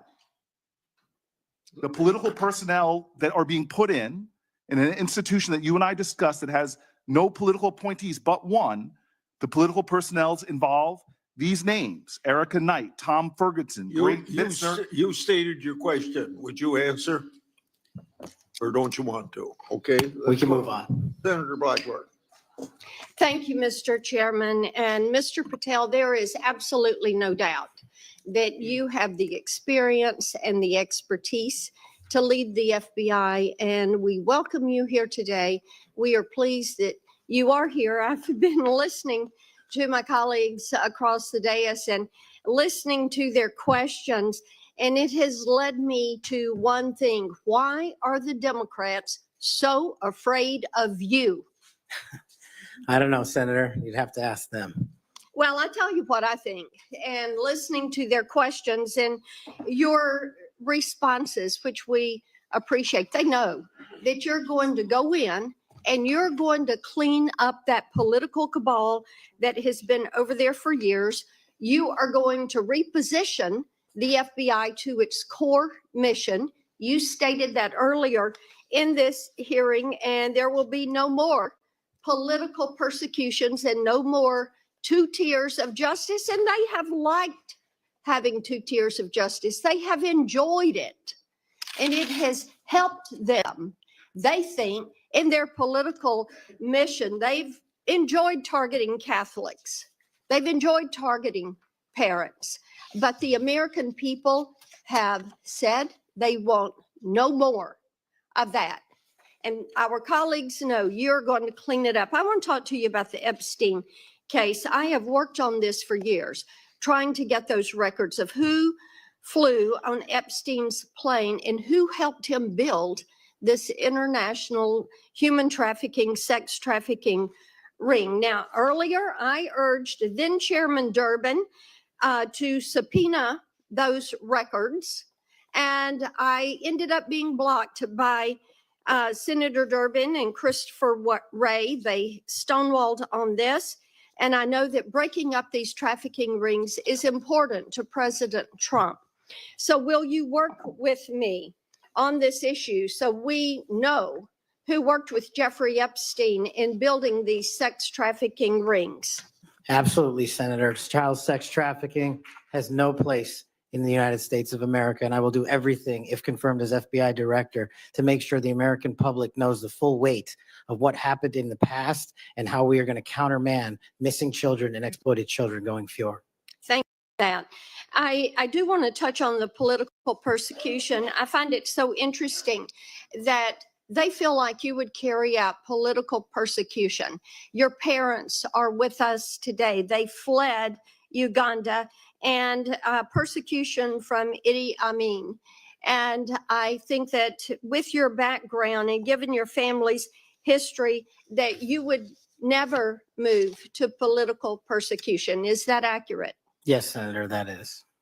And we appreciate that you would remove any kind of 2 tiers of justice from the FBI, because they have practiced that every day for years. Not all FBI agents, there are some good ones, and we certainly want to keep them, but the politics has got to be moved out of the agency. Now, they've tried to frame you as being anti-police. We've discussed that some today.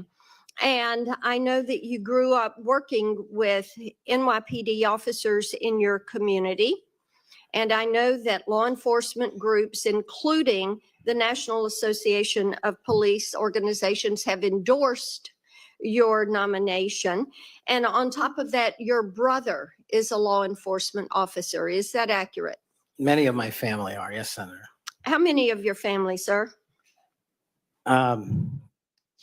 Well, I guess the Indians have a different definition of family. We got a really big one, and they're all family. We So all love big families. So we got a lot. I appreciate that. But it is accurate to say that in your role, you're going to do everything that you possibly can to protect the men and women who are protecting our communities. That is of the utmost importance. Thank you. I want to go to the Nunes memo. You were the principal author of the Nunes memo. Is that accurate? Yes, me and staff. Thank you.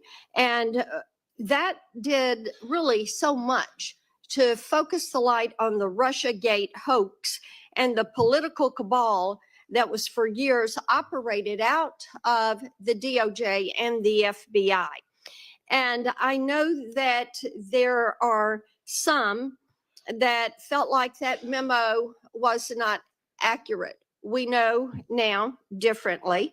And I'm quoting a comment that was made about that memo and by a member of that House Intel Committee, and I quote, "It was meant only to give Republican House members a distorted view of the FBI," end quote.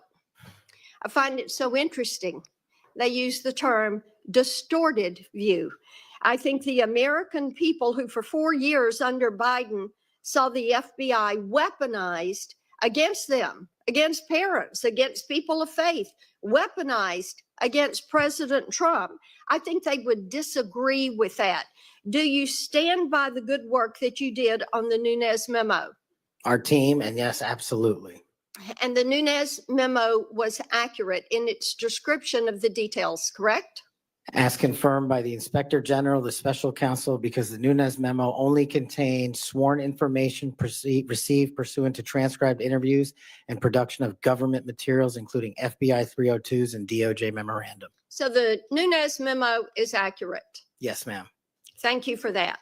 In your new role as director, how will you work to root out two tiers of justice at the FBI? The same way I have always done so, ma'am, with the utmost fidelity to the Constitution and integrity to law enforcement.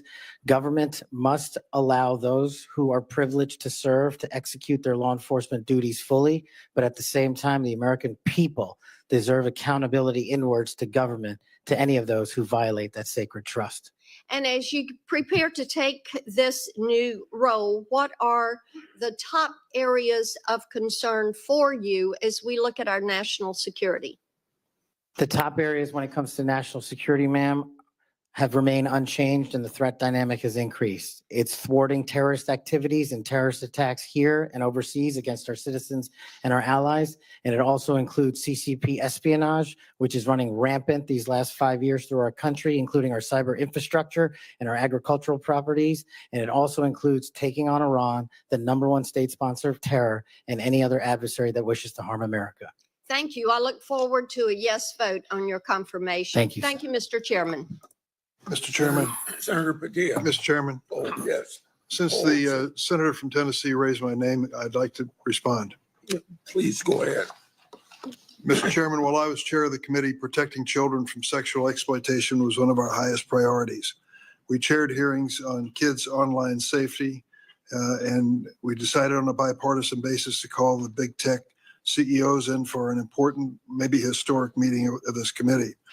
Last year, the committee reported 6 bipartisan bills to help protect child safety online, including one of my own, Stop CSAM, and Senator Blackburn's Report Act. In the previous Congress, Senator Blackburn and I led legislation that was signed into law that eliminated statutes of limitation for federal civil suits by survivors of childhood sex abuse. I've worked to ensure the DOJ's unethical non-prosecution agreement with Jeffrey Epstein is investigated. As I've argued in this committee, my Inspector General Access Act would allow the Inspector General to investigate that. Yet in 2023, I was falsely accused of preventing releasing the names of Jeffrey Epstein's network by Mr. Patel, when my Republican colleagues prevented Senator Blackburn from offering an amendment to the flight logs. Prior to the committee's November 9th, 2023 Supreme Court ethics subpoenas markup, Senator Blackburn had never raised Epstein's flight logs with me publicly or privately. During the November 30th, 2023 Supreme Court ethics subpoena authorization markup, I tried to recognize her multiple times, but there was an effort to close down the committee before any further business went forward on the Republican side. Many Epstein records, including flight logs, have been public for years. My office subsequently reached out to hers to try to identify what record she was actually seeking. We did not receive a response. Mr. Chairman, if I may respond to Chairman Durbin.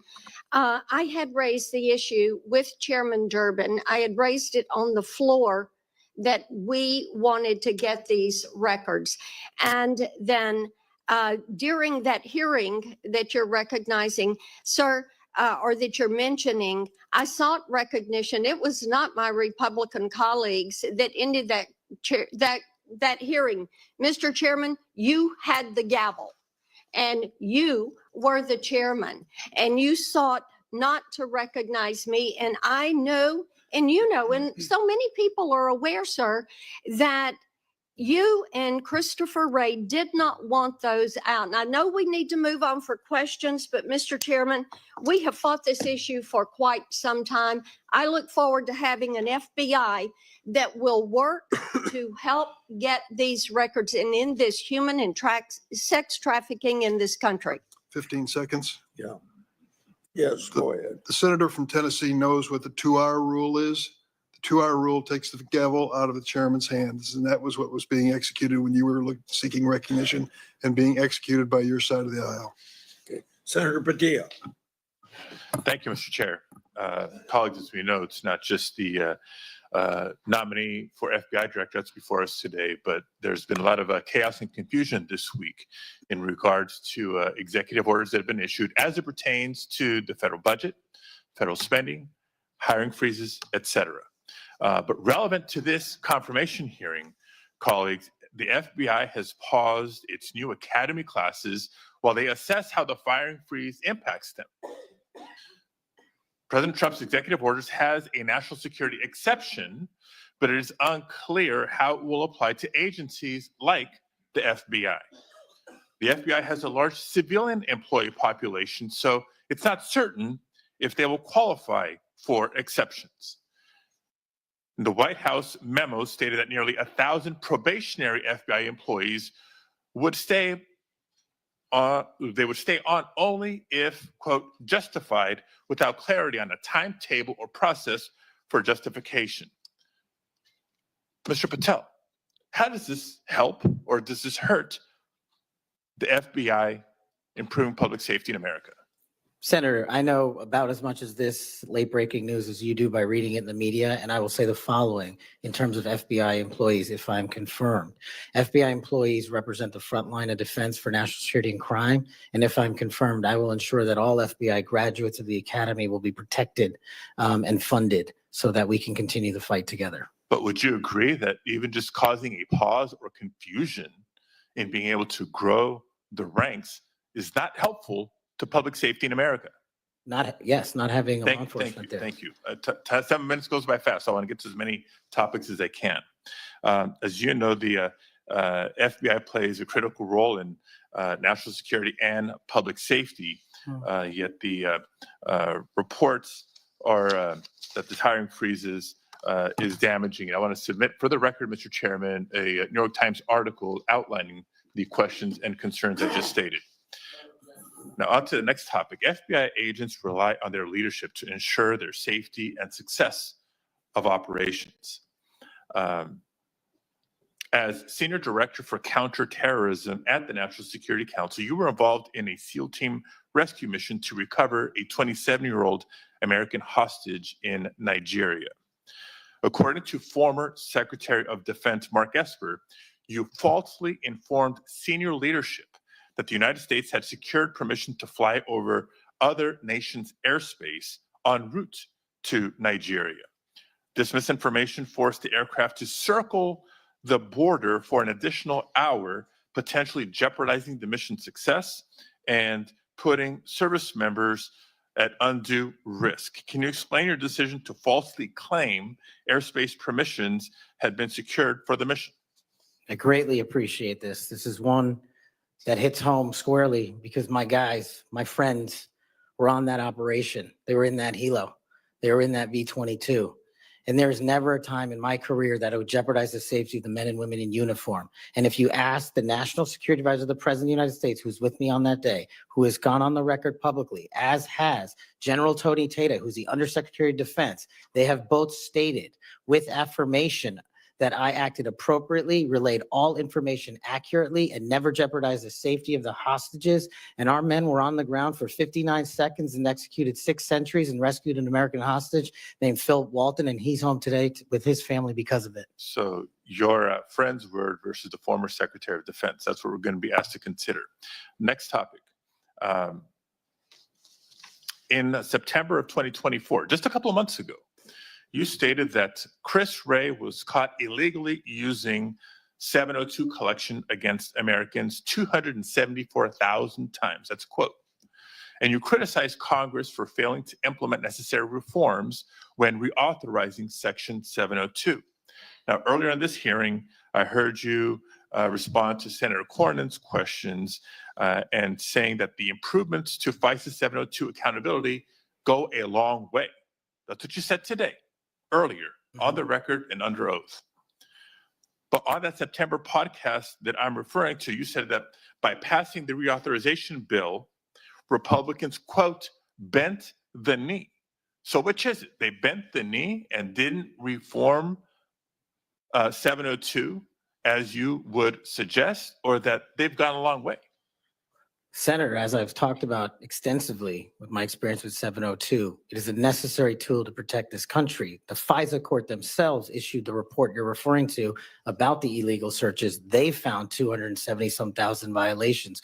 So I think we need it, and I think we need to work with Congress to Let me reform it. rephrase my question more bluntly. Which is your opinion on the most recent reauthorization of 702? That Republicans bent the knee for not insisting or adopting significant reforms, or that reforms have gone a long way? Because they seem like contradictory statements. 702 is a critical tool, and I'm proud of the reforms that have been implemented, and I'm proud to work with Congress moving forward to implement more reforms. So they bent the knee, but now you're proud of it. Got it. Next topic. I know you've been asked about the J6 prison choir prior in this hearing. My question is not going to rehash previous questions.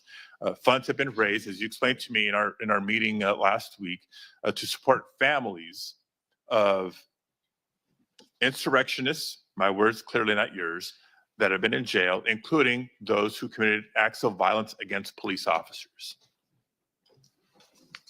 I want to know, in any of your work around the J6 prison choir, was any of the funds that were raised used to support the families of the police officers who were brutally attacked by the insurrectionists? Senator, my foundation has used funds Yes to or help no? police It's a yes or officers no. across the country. It's a yes or no. I don't know if those officers' families applied for a grant. That's how we distribute at a charity.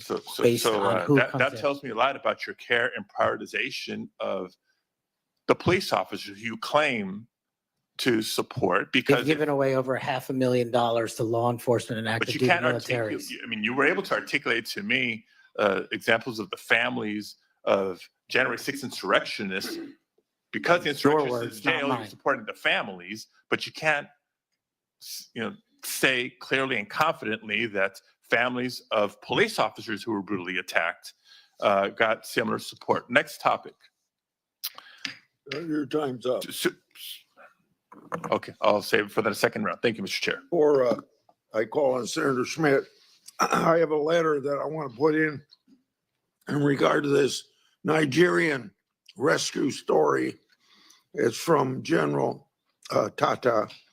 What people that bring this up don't tell you is that General Tata has denied the exchange reported in the Atlantic and has forcefully defended Mr. Patel. General Tata said, "I never heard the words that somebody's saying they heard from me. That's not a quote from me," end of quote. General Tata wrote to the committee and said it was, quote, "irresponsible," end quote, to say Mr. Patel jeopardized the mission. He said, quote, "Kash played a critical role in that and many other successes during his tenure precisely because he cares so deeply about America, its national domestic security, and her citizens." So by unanimous consent, I will put this letter in the record. Any disagreement? I hear none. Senator Schmidt. Thank you, Mr. Chairman. It's good to see you, Mr. Patel. It's great to have your family here. I know they must be very proud. I have to tell you, I saw up close and personal how politically weaponized the FBI had become. In my former job as Attorney General of Missouri, we brought the Missouri versus Biden lawsuit, which uncovered this vast censorship enterprise where the federal government coerced and colluded with some of the biggest companies in the history of the world to suppress speech. And not just that, actually to pre-bunk the Hunter Biden laptop story. The FBI had the laptop in November of 2019. They met with senior executives. Yoel Roth, who was the main guy at Twitter at the time, signed an affidavit saying they were talking specifically about the laptop. It could be Hunter Biden's, pre-bunking it, calling it a Russian hack and leak operation. They knew it was true. They knew it was his laptop. So the rot is deep, and the time for you is now. And I'm glad, because reform is needed. Senator Durbin referenced your book. I think it's a good, everyone should read the book. Because I want to ask you about some quotes that are in the book, because a lot's been made of it. Usually just some of the end notes, but the content of the book. Did you say, in the book, American justice must never be selective. If the law is applied unevenly, democracy crumbles. Did you say that? I did, Senator. When agencies like the FBI and the CIA prioritize politics over truth, the nation suffers. Did you say that? I sure did, Senator. Accountability isn't optional. Those who violate the public trust must face real consequences, regardless of their rank or title. Did you say that? I did, Senator. Okay. There's a lot more in there. I know that Senator Tillis has got the game of bingo. I'd like to play another game. Would you rather? Let's have at it, sir. Would you rather the FBI prosecute and persecute parents who voice legitimate concerns at school board meetings, or should it investigate domestic terrorists who commit school shootings and threaten the lives of American children? Absolutely investigate and prioritize the safety of our children and any actual and real domestic terrorists, as I've prosecuted in my past in the Obama Justice Department. Would you rather the FBI be weaponized by investigating presidential candidates, political opponents, spying on and wiretapping candidates' advisors, or should the FBI get back to its core mission and get politics out of the FBI? There should be no politics in the FBI, and having been a victim of the weaponization of law enforcement against me, I know what that feels like. And if I'm confirmed, I will make sure no American feels that sleight of hand ever again. Would you rather the FBI target traditional Catholics as extremists, or should the FBI focus on investigating actual threats posed to the American people by cartels pumping fentanyl into our communities through the southern border? 100,000 deaths due to fentanyl and drug overdoses in 1 year. I'd rather the FBI focus on that and save our children. Would you rather the FBI ignore when thugs threaten to harm and plot against Supreme Court justices, or should the FBI actually investigate that and get to the bottom of it? I'm so glad you brought that up, Senator. This body passed a law to protect our justices of the peace, including the Supreme Court, and every single justice of the peace deserves that enforcement of that law so they can do their duty. Would you rather the FBI pressure social media companies into censoring conservative viewpoints, or should it focus on what the FBI should get back to, which is investigating interstate crimes that threaten the well-being of Americans? No censorship. Let's focus on investigating interstate crimes. Would you rather the FBI raid the home of a former president and chief political rival, going through the First Lady's personal belongings, spreading out documents on the floor staged, or should it raid the homes of terrorists who seek to harm citizens? Let's let our men and women in law enforcement kick down the doors of terrorists and narco traffickers and pedophiles and put those people in prison where they belong. So, I mean, I could go on and on. But let me tell you what I think's really going on here. What I think's going on here is that the folks on the other side can't actually believe and can't come to grips that they're in this position right now, that they're in the minority and that President Trump is back in office. Because what they did was, after he was out of office, they tried to destroy him. They tried to financially ruin him and his family. They tried to intimidate him. They tried to throw him in jail for the rest of his life. They tried to demonize half the country.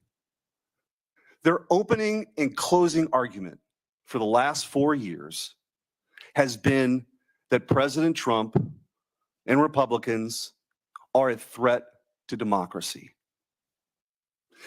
But the American people sat in a jury box and they watched. And they weighed the evidence and they heard all the facts and they rendered their own verdict. And their verdict was for reform. They don't believe that the people who've been doing this in these positions have done a particularly good job before. They think the deck is stacked against them, and they saw how our justice system was turned against political opponents in a Soviet-style justice system, which moniker was, "Show me the man and I'll show you the crime." And by the way, I don't think they can believe you're sitting where you're sitting at right now. But guess what? You are. And you're going to get confirmed, and you're going to lead this agency back to what it always should have been, which is to protect the American people, to fight crime, to put the bad guys in jail, not to execute a political agenda like some banana republic form of justice where you point to the person on the other side that you want taken out and you go do that person's bidding. This country was founded on the idea that people could say what they wanted, they could believe what they want, and that the government wouldn't come after them. The government's job is not to tell you what you should think or what you can say or what you can do or what you believe. In this Justice Department under Christopher Wray and under Joe Biden and Merrick Garland has done just that. And that's why the trust has plummeted. So you got a big job. You got a big, big job. But I have all the faith in the world in you that you're going to restore that trust because you believe in the rule of law. You have an incredible personal story. You're going to get confirmed. And I wish you all the best. And you have my vote. Thank you, Senator. Appreciate that. Senator Welch. Thank you very much. Just responding, you guys won. There was, if you want to call it a jury box, the American people elected you. And you're the majority party in the House and in the Senate. You've got President Trump was duly elected. But let me tell you, the source of my ongoing concern, which I regret, it sometimes does not seem to be a common concern. We had a catastrophe for our democracy on January 6th. And you're asserting that you won, and you did, and I acknowledge it. It troubles me that so many people have difficulty saying that Biden won the election. And I listened to your response, Mr. Patel, and many of the people who congratulated you and your parents on your extraordinary story. I share that, so I want you to know that. But what's so hard about just saying that Biden won the 2020 election? What's hard about that?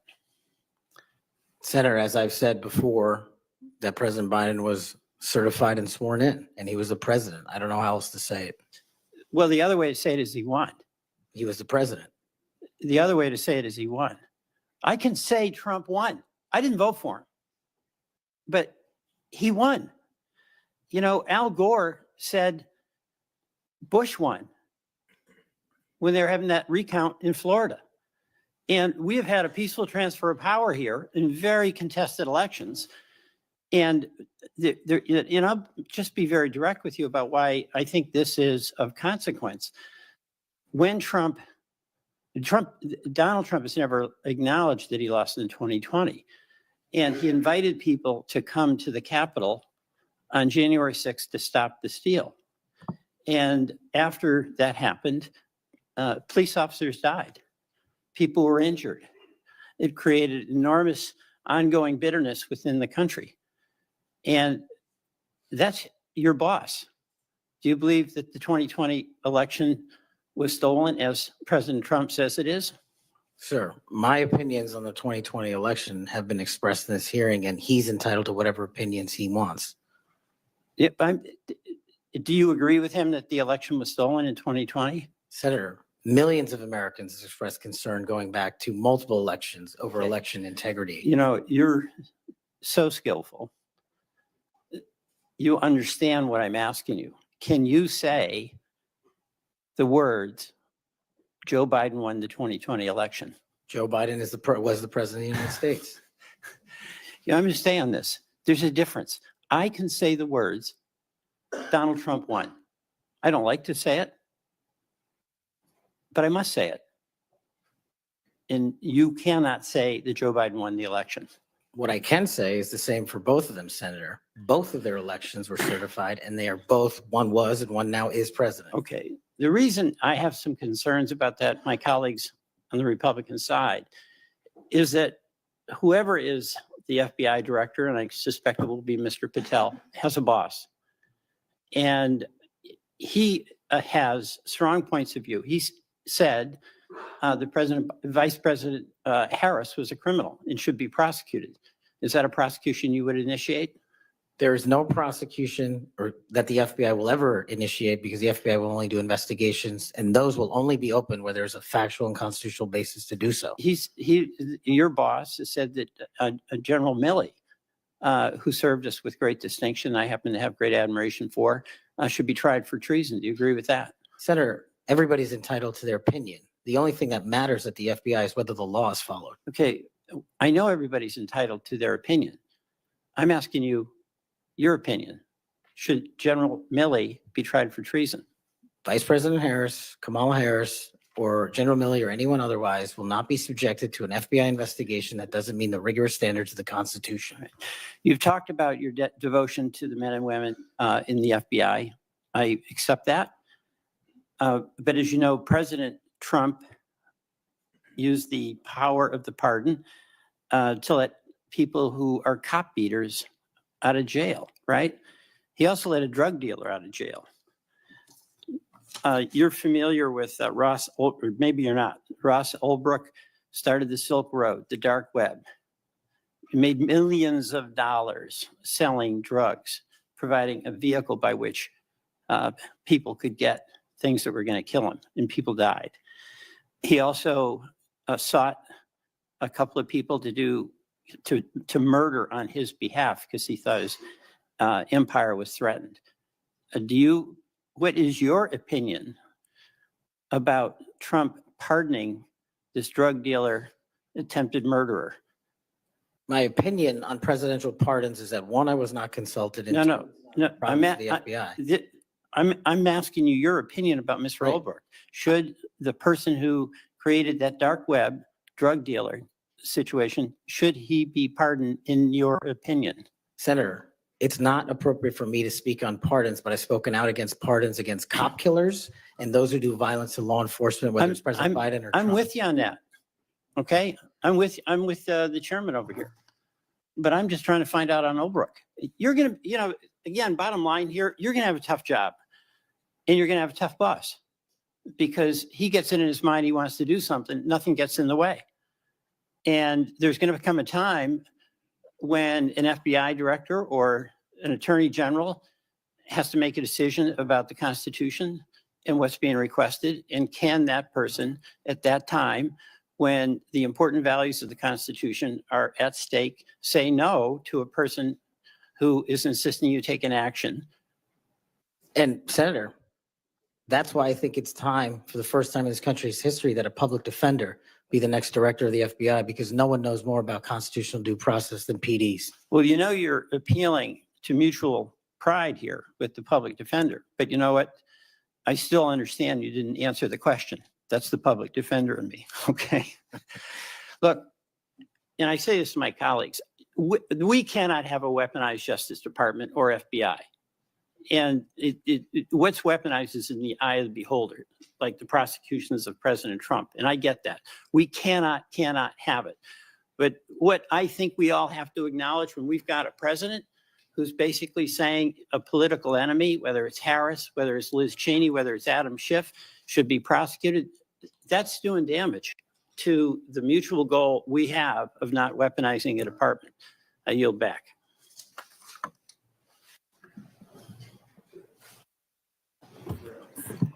Thank you, Mr. Chairman. I appreciate it. Mr. Patel, thank you so much for being here. To your family, I know that this has to be such an incredible moment. Congratulations, and thank you for time to be a part of this with all of us. Look, I have been diligently listening over the last few hours, and what I have heard you say is this, that your duty is to protect American citizens, that you will work to uphold the Constitution. I have heard you say you're going to get back to making sure you focus on violent crime.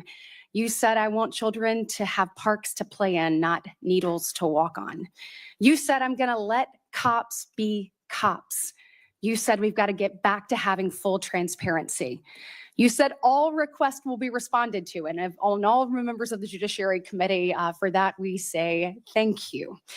You said you were going to have the backs, as you always have, of law enforcement. You reminded us about being embedded in SEAL Team 6. You said our law enforcement officers deserve the very best. You said you know and you will not allow there to be victims of government overreach because it has happened to you. You talked about having no intention of going backwards. You have talked about making sure that we actually address drug overdoses. You talked about your work with 1.3 million active duty service members, making sure they had resources they needed. You've talked about de-weaponizing and making sure that we don't politicize the department. You said America is the greatest nation. You said you believe that because you believe in the rule of law. You have told me personally, gone will be the days of identifying a person and looking for a crime. You have said everything you do will be factual and constitutionally based. You have said there will be no targeting based on someone's faith. You have said that when these FBI agents are upholding the law, you will always have their back. You have said that there will be a singular form of justice once again. And most importantly, I think in addition to all of this is I have really not gotten to hear you talk about the FBI. And so I would love, you mentioned in the 7 minutes that it takes one of these senators to ask you questions, that unfortunately there are, I believe you said 3 rapes, 2 overdoses, 1 murder. Look, yesterday we signed the Lake and Riley Act and the law President Trump did. And when we look at what's happening across our country with the surge of illegal migrants that have come in, when we look at fentanyl overdoses being the leading cause of death between the ages of 18 and 55, I've heard you say you want to tackle that. When we look at parents like Lake and Riley's mother yesterday, as she talked about her heartbreaking loss that should have never happened, Rachel Marin's family there, Sarah Root's family there, Jocelyn Nungberry's family there, they deserve an FBI that is focused on finding these criminals and getting them out of here. So my question for you is I'd like for you to talk about that. You've talked about cleaning up America, making it safe and secure for its people. Please tell the American people your plans. Thank you, Senator. I really appreciate it. And the 2 themes that, if I'm confirmed, that I have for the FBI are really just going back to keeping it simple. 1, let good cops be cops. 100,000 drug overdoses, 100,000 rapes, 17,000 homicides. That's only what 70% of the precincts reporting in. That is violent crime exploding out of control. We've got 38,000 employees at the FBI, and as I alluded to earlier, almost a third of them work in and around the Washington, D.C. area. Well, those crimes are committed out in the rest of America. And I'm going to let good cops be cops and put handcuffs on the bad guys and put child molesters in prison and put murderers in prison and make sure CCP fentanyl doesn't kill another one of your constituents. That's track 1. Track 2, to restore the trust in the FBI. That has degraded, not by my opinion, by the Gallup poll, that only 40% of Americans have trust and faith in the FBI. It is a cataclysmic failure in leadership to get to that point that did not happen over time. And so what the FBI must do while tackling violent crime and protecting Americans' national security and our sovereignty is work with Congress, Republicans and Democrats, to expose any government corruption, provide government accountability through transparency, and get you all the documents that you are the custodians of. The FBI reports to Congress. If I am confirmed as FBI director, I will report to Congress. And I will just save you with this one caveat here about my personal experiences with the FBI. The men and women of the FBI do the most courageous work on God's green earth. I was fortunate enough to utilize FISA 702 national security measures to prevent a shopping mall from blowing up in Houston and the state capitol from being attacked in California. Courageous men and women do that work every day, and these are cases you never hear about. Instead, the only things you hear about are the baseless conspiracy theories and attacks levied at me. Well, here's something for America. You can say whatever you want about me. If I'm confirmed, bring it on. But you will not denigrate the men and women of the FBI that saved this country. Amen. Thank you. Thank you. Thank you.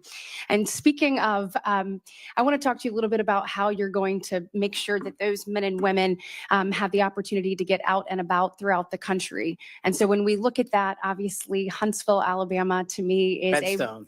is a Redstone. That's exactly right. Redstone Arsenal is a beacon of what we should look at, putting our men and women out amongst the very people that they serve. And so in my next few minutes, I certainly want to talk to you about that. I'll save it for the next three.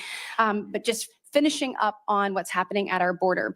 We saw under this previous administration that there were about, I think, 1.7 million special interest aliens that came across our border. I think the House Judiciary Committee put it out. That's obviously from the 26 countries that DHS determines have the greatest threat here in our homeland. When you're looking at how do you tackle that? So, they're in the interior. Additionally, the people on the terrorist watch list, the hundreds of people that have been released into our country. How do you man your men and women to go and find those individuals and make sure that our country is safe? This is going to require a collection of law enforcement, what we call 1811 agents across the various agencies, specifically HSI and Secretary Nome are going to be prioritized with tasking and going after illegals to follow the law and the orders issued by the White House. But also at the same time, the FBI possesses an enormous amount of resources to go into our jails and find those already imprisoned and with pending deportation orders, with pending violations of their parole status. So if I'm confirmed, the full resources of the FBI, where appropriate, will be committed to that cause, but I believe primacy rests with other agencies. Excellent. Thank you so much. Senator Schiff. Mr. Patel, early in this hearing, Senator Durbin asked you about the January 6th choir of inmates whose song you promoted, and here's what you said. I did not have anything to do with the recording. I did not have anything to do with the recording. Do you stand by that testimony, Mr. Patel? Senator, what I said was I didn't do the recording. You said you didn't have anything to do with the recording, which is interesting because here's what you told Steve Bannon on his podcast. So what we thought would be cool is if we captured that audio and then, of course, had the greatest president, President Donald J. Trump, recite the Pledge of Allegiance, then we went to a studio and recorded it, mastered it, digitized it, and put it out as a song now releasing exclusively on the War Room. We. If you had nothing to do with it, Mr. Patel, why did you tell Steve Bannon and all his listeners that you did? That's why it says we, as you highlighted. Yeah, and you're part of the we, right? When you say we, that includes you, doesn't it, Mr. Patel? Not in every instance. Well, that's new. So when you said we, you didn't really mean you. Is that your testimony? Not unless you have a new definition for the word we. Oh, okay. I always thought we included the person who pronounced the word, but maybe not. Well, you also said this, Mr. Patel. We were able to capture the recording thanks to their courageous singing, and we were able to take it to a studio.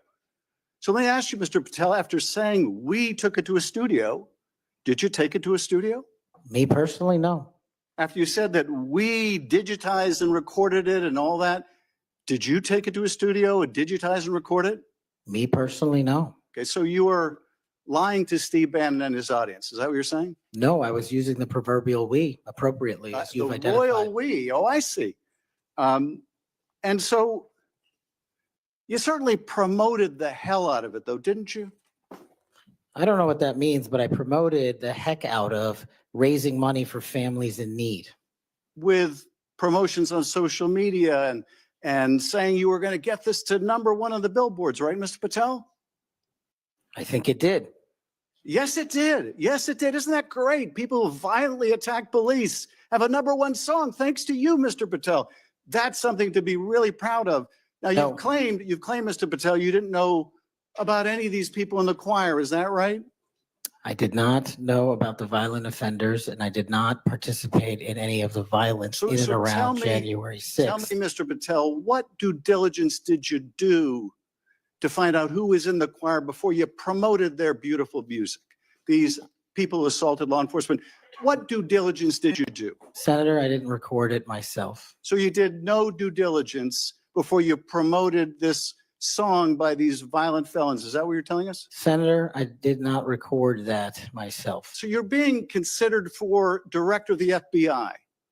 And here you did no diligence to find out whether people you were associating with now the President of the United States in song were convicted of attacking police officers. Is that who we want running the FBI? I want you to turn around. There are Capitol Police officers behind you. They're guarding us. Take a look at them right now. Turn around. I'm looking at you. You're talking to me. No, look at them. I want you to look at them if you can, if you have the courage to look them in the eye, Mr. Patel, and tell them you're proud of what you did. Tell them you're proud that you raised money off of people that assaulted their colleagues, that pepper sprayed them, that beat them with poles. Tell them you're proud of what you did, Mr. Patel. They're right there. They're guarding you today. Tell them how proud you are. That's an abject lie, and you know it. How I've proud you are. never, ever accepted violence against law enforcement. I've worked with these men and women, as you know, You my entire glorified it in life, song, and I did Mr. not make Patel. a single dime out of In it. song. Well, let me. How about you ask them if I have their backs, and let's see about that Let me ask you answer. this, Mr. Patel. Let me ask you this. If an FBI director promoted a song of people who sprayed pepper spray in the face of an FBI agent, would you say they were fit to be director? Mr. Yes Schiff, or no? Would they be fit to be director? I am fit to be the director of the FBI. If you were the FBI director and you promoted a song with someone who beat an FBI agent with a pole, would you say you were fit to be FBI director? Mr. Schiff, I am fit to be FBI director based on my 16 And years in yet you government did all these service. things, Mr. Patel. You can say, oh, I support law enforcement. I decry violence against law enforcement. You could say all that. It's what you did, Mr. Patel, that matters. It's what you did that matters. Well, let me ask you about something else that you did, Mr. Patel. Did you claim that Donald Trump declassified all the documents at Mar-a-Lago? Did you claim that? In what proceeding? To the public, ever? Did you tell anyone that Donald Trump declassified all the documents at Mar-a-Lago? From publicly available information, President Trump issued a declassification order on a variety of No, materials. I'm just asking you, did you tell the public, did you tell anyone, did you make the claim that Donald Trump had declassified those hundreds of classified documents that were at Mar-a-Lago? Did you make that claim From publicly? my best of my recollection, I said President Trump issued a declassification order to a large number of documents. Yeah, and were you present when he declassified all the Mar-a-Lago documents? Senator, I'm not saying he declassified all the Mar-a-Lago documents. I said President so now- Trump declassified a large number of documents, and I would hope this committee and the rest of Congress would want to get those documents to the American people. Mr. Patel, before a president or anyone declassified documents, wouldn't you want to know whether making the public would cause sources to be killed? Wouldn't you want to know that before you just declare they're all declassified? Wouldn't that be the responsible thing for a president to do? It was the responsible thing for us to do. That's why we declassified the Nunes memo. And did Donald Trump And no one declassify- died. And did Donald Trump ever ask any of the agencies who produced those documents whether declassifying them would put people's lives at risk? Did he ever do that to your knowledge, Kash Patel? I don't know that he didn't. Do you? No, that's the problem, isn't it? That's the problem, isn't it? So let me just ask, Mr. Chairman, if you would, Mr. Patel has said he has no problem. He would support the release of his grand jury testimony in that case. I would ask you, Mr. Chairman, ranking member, to join me in requesting, with Mr. Patel's approval, the release of those grand jury transcripts. And I would also ask Mr. Patel whether you support the release of volume 2 as it pertains to you of the special counsel's report. Any reference to you in the report, to your truthfulness, will you support the release to this committee of those sections of volume 2 of special counsel's report? I support following the law and providing whatever information the law requires. Well, you said to the Wall Street Journal that you support transparency. Here's your chance, Mr. Patel. You support release of that to this committee, yes or no? Your time's up. Before I call on Senator Tillis, I have letters here from law enforcement groups representing 310,000 officers supporting Mr. Patel's nomination. And they'd be like the Association of Police Organizations, National Police Association, United Federation of Police Officers, Police Benevolent Association, United Coalition for public safety. I'll put these in the record. Senator Tillis. Thank you, Mr. Chairman. And Mr. Patel, thanks for being here. I want to thank my colleague, Senator Welch, for being so measured and respectful in the way that he engaged with you. I just want to cover a few things, and I don't know if it'll take 7 minutes or not. I want to go back to the we versus I, since it was the last discussion. Other people may not have been paying attention. I've only missed Senator Booker's questions, but in your exchange with my colleague from one of my former states that I lived in, Louisiana, he repeatedly said you with respect to preparing a memo or documents, and you repeatedly said we.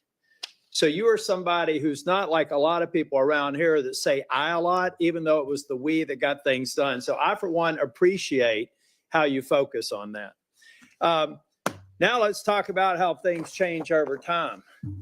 I don't know if if the presidential candidate Clinton ever claimed that President Trump was legitimately elected. I know that Stacey Abrams never really, I think, allowed or acknowledged that Governor Kemp was governor until the second time she lost.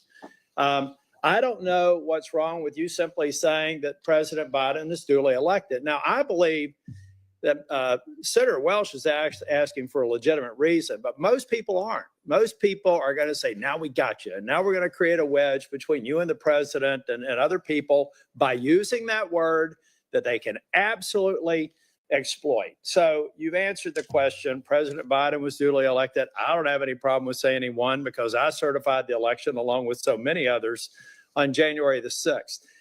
Now let me talk about January the 6th. Y'all may not know this. I don't know if it's public. I can't imagine why it'd be classified. This was the room that we retreated to on January the 6th. I was the last Senate member out of the chamber. I was actually approached by one of the vice president's details saying it's time to go. Part of it was because I was really angry and a little way wanting to fight, which was probably not a good idea. But what I saw for these people, and it's unfair to tell you to get up, order you to physically get up and turn around. It's a great tactic used frequently here in the committee, but you were right to engage the senator respectfully in a line of questioning. I looked at all the ones who were in the chamber on January the 6th, and they were heroes. I looked at the ones after I transcended down the stairs and went into the trains connecting the Capitol. Those heroes were bloody. They were bruised, and they were still holding the line, and we saw and heard people 50 yards away. Every one of those people in the Capitol, I've said, were thugs, and I don't apologize for it. They were either caught up in the moment and didn't do damage to a police officer, or they harmed a police officer, and I disagree absolutely and said it on the Senate floor with the pardons of people who did harm to the president. And I've had conversations with you that suggest that if you had been consulted on that, we'd have probably had a little bit different structure for the pardons, folks. This man understands what happens when the leadership of a law enforcement agency fails to protect their own. And I have to admit that in the last administration, I saw a commander-in-chief who looked the other way when you should have been saying the people who were mostly peaceful protesters in Kenosha with a building burning in the background, well, they had a righteous cause. So it's okay if they harm law enforcement or public safety officers. And when they damaged the federal building in Portland and they harmed police officers there, I didn't see anybody calling for arrest in the insurrection in those government buildings, federal buildings. Folks, let's be consistent because I am. I said it then and I said it now. These folks are heroes. They got us to this room. We spent hours here, and they were so successful with securing this building. We went back the same day and finished our job.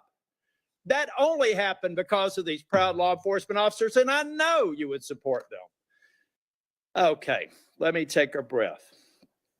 You answered the question on Section 702, but I have to refer to my friend, Alex Padilla. We co-chair the Mental Health Caucus together. I love working with him. One of the problems around here with people who pretend like they're bipartisan, but they never do it when it's hard, is that they also make it more difficult for other people. When Section 702 was reauthorized in April of 2024, we had 4 or 5 of our members agree to walk the plank to make sure that and I didn't, by the way, because I wanted the reforms done. But I have to say, I'm glad that they did, because I just had a colleague say they were guilty of bending a knee. What they were guilty of is protecting this nation. Now, were they happy that the reforms weren't done? No. I've heard John Cornyn say things. Mike Lee's got a lot of, Senator Lee, Senator Cornyn. They've got a lot of great ideas and we should reform it. But that's what's wrong with this place, folks. We just had somebody here try and do an offhanded hit on people that on a bipartisan basis reauthorize something that's critically important for keeping this nation safe. So I guess the inference is next time, don't do that. Be partisan. Go dark. Endanger the U.S. So come on, guys, let's be real here. If anything, I hope I've been consistent on. Let's just be balanced. You know, really, you've had colleagues, we've had colleagues on the other side of the aisle called President Trump an illegitimate president. Now, we have the witness has acknowledged that President Biden's election was certified. If you want to use a specific word, what are we in high school? I mean, come on. So I do have to tell you though, Cash, I've hit bingo a couple of times. And I have a feeling by the time we get to the third round, we will again. Hope you put a lot of money on it, Senator. You know what? You know what I put a lot of, I won't call it money, but capital on? It's the due diligence I've done on you and the extraordinary job you're doing in this committee.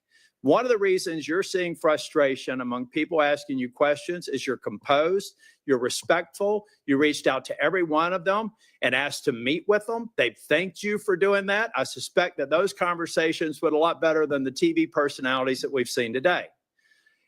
So I've got 50 minutes. You want to wrap up on, and I'm going to come back for the second round. You want to wrap up on, let me just ask you this question. I went to the floor yesterday to make it very clear. I've been thinking these Capitol Police officers, and I told them I actually thought that the partisan people who did harm to police officers sucked. And I told them that at every one of these security entrances when I come in, and I stand by it, and I respectfully disagree with the president or whoever likely gave him advice, because the president has to rely on best advice for some of these executive orders. But I make no apology for saying that the men and women on Capitol Hill that got us safely to this building are heroes. The people who harmed them are thugs, but they're out now. So here's their opportunity, Mr. Patel. You find the people that you were convicted of harming, call them, write them a letter, apologize to them. And if you don't, and you come to Capitol Hill, I will track you down and I will burden you until you do. Now I've run out of time. I'll be back for a second round. Thank you, Senator. Senator Moody. Well, thank you, Chairman. I appreciate that. And thank you for being here. I know this has been a long day. I am the junior most senator, so you know I go last. But ever since I got here, and it's been a whole week, I get told two things when I rush up to my fellow senators. Number one, are you Senator Britt? And number two, you know the Senate is a body that is deliberative and calm. And I'm anything but. So I don't know how the next couple of years is going to look, but I hope that they'll bear with me.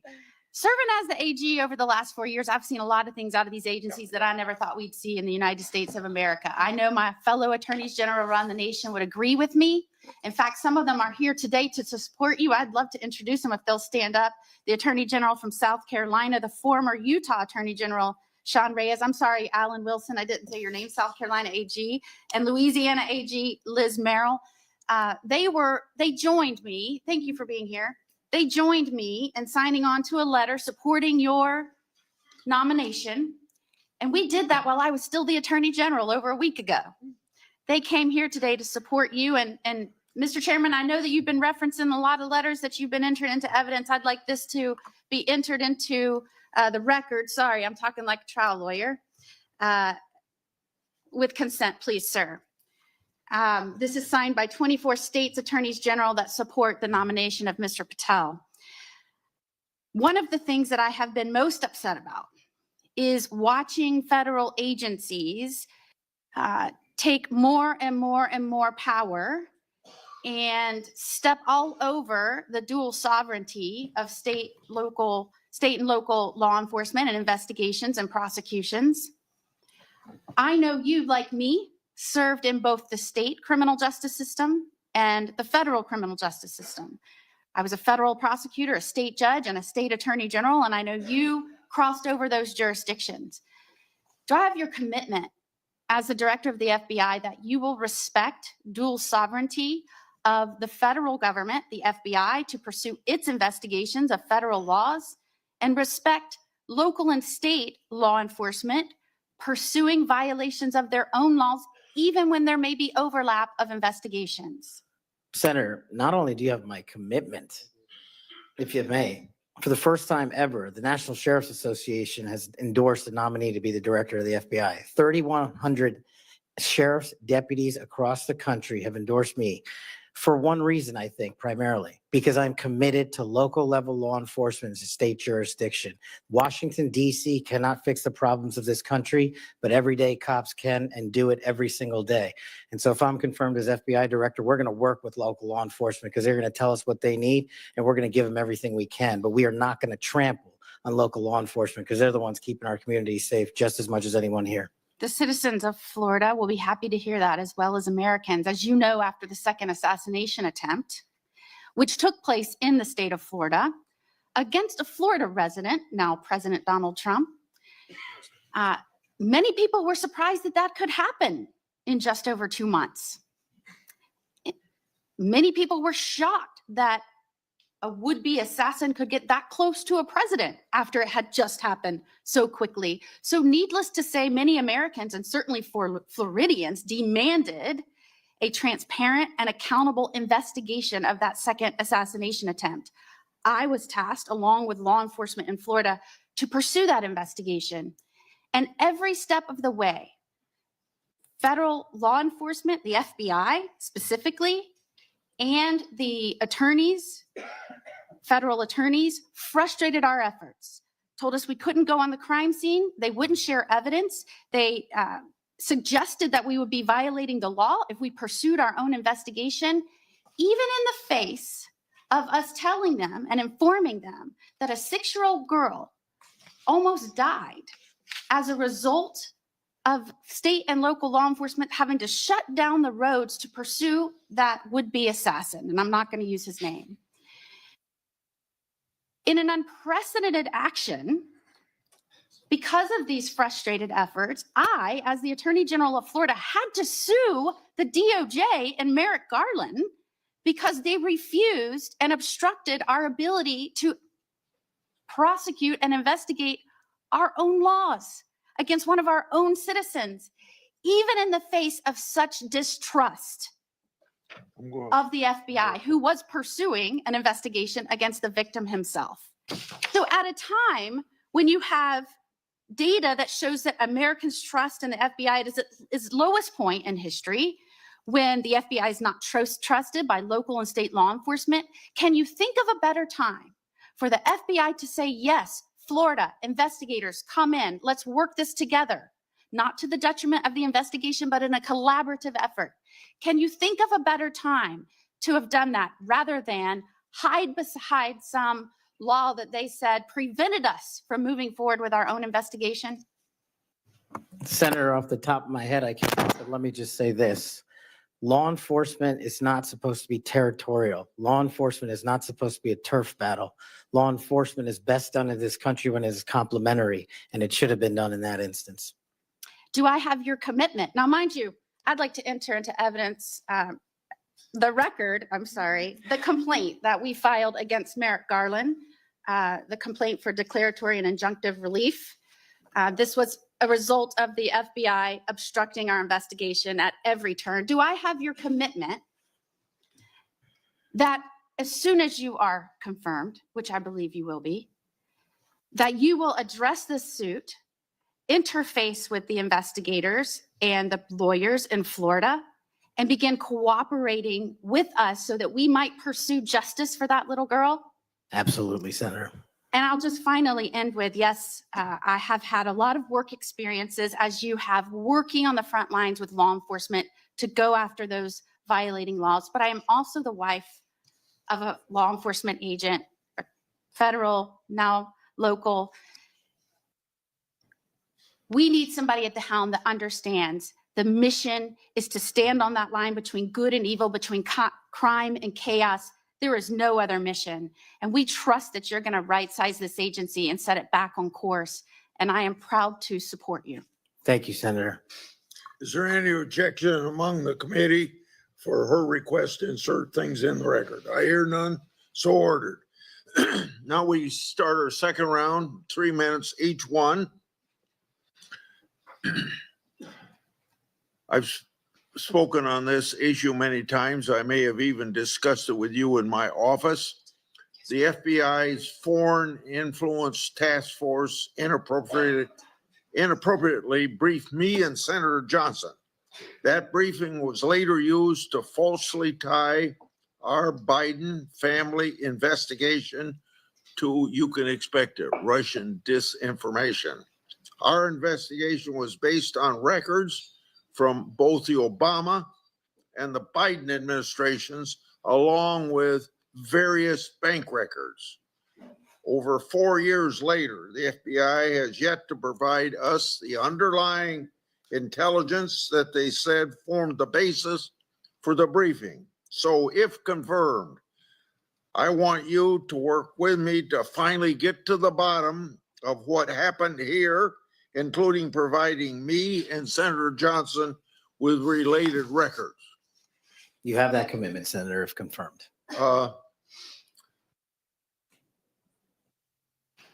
Defund the police movement and other anti-law enforcement rhetoric has reduced morale among law enforcement, and maybe some of that's carried over to the FBI. I don't know. But what will you do at the FBI to help improve morale and increase retention of the brave men and women serving at the FBI or in law enforcement generally? Senator, I think the answer dovetails with the mission set of the FBI. In order to increase recruitment, in order to maintain the force capacity at the Federal Bureau of Investigation, we need to incentivize police officers and good cops to be cops, to let them get out there and do the mission that they signed up to do, which is protect our community against gang violence, against rapists, against thugs, against murderers, and against terrorists. And I will prioritize, if confirmed, every resource that we have to make sure the 1811s in the field and the FBI staff are dedicated to that mission set alone. And if we achieve that with the work of congressional transparency, then I believe the retention rates and the enrollment rates at the FBI will skyrocket. You spent 10 years in public defending. What's the biggest lesson you took away from that experience? The awesome powers of the United States government when bearing down against an individual charged with some very serious crimes, some heinous crimes. And the biggest lesson is twofold. One, that the defense has a right. Every defendant has a right to constitutional due process, and not a piece of it, but all of it, 100% every single day. And on the other side, there needs to be a measured action that follows constitutional due process and doesn't violate the civil liberties of those that we are seeking to hold against violations of law. And that balance is one of the most important lessons I learned as both a public defender and a national security prosecutor at the Department of Justice. 80 years ago, Attorney General Robert Jackson said something like, being a prosecutor is the most powerful office in the country because he's got the power to ruin people if you want to ruin people. You've probably been up against some of that. I have. Yeah. What you've mentioned, my time's up, I guess. Oh, yeah.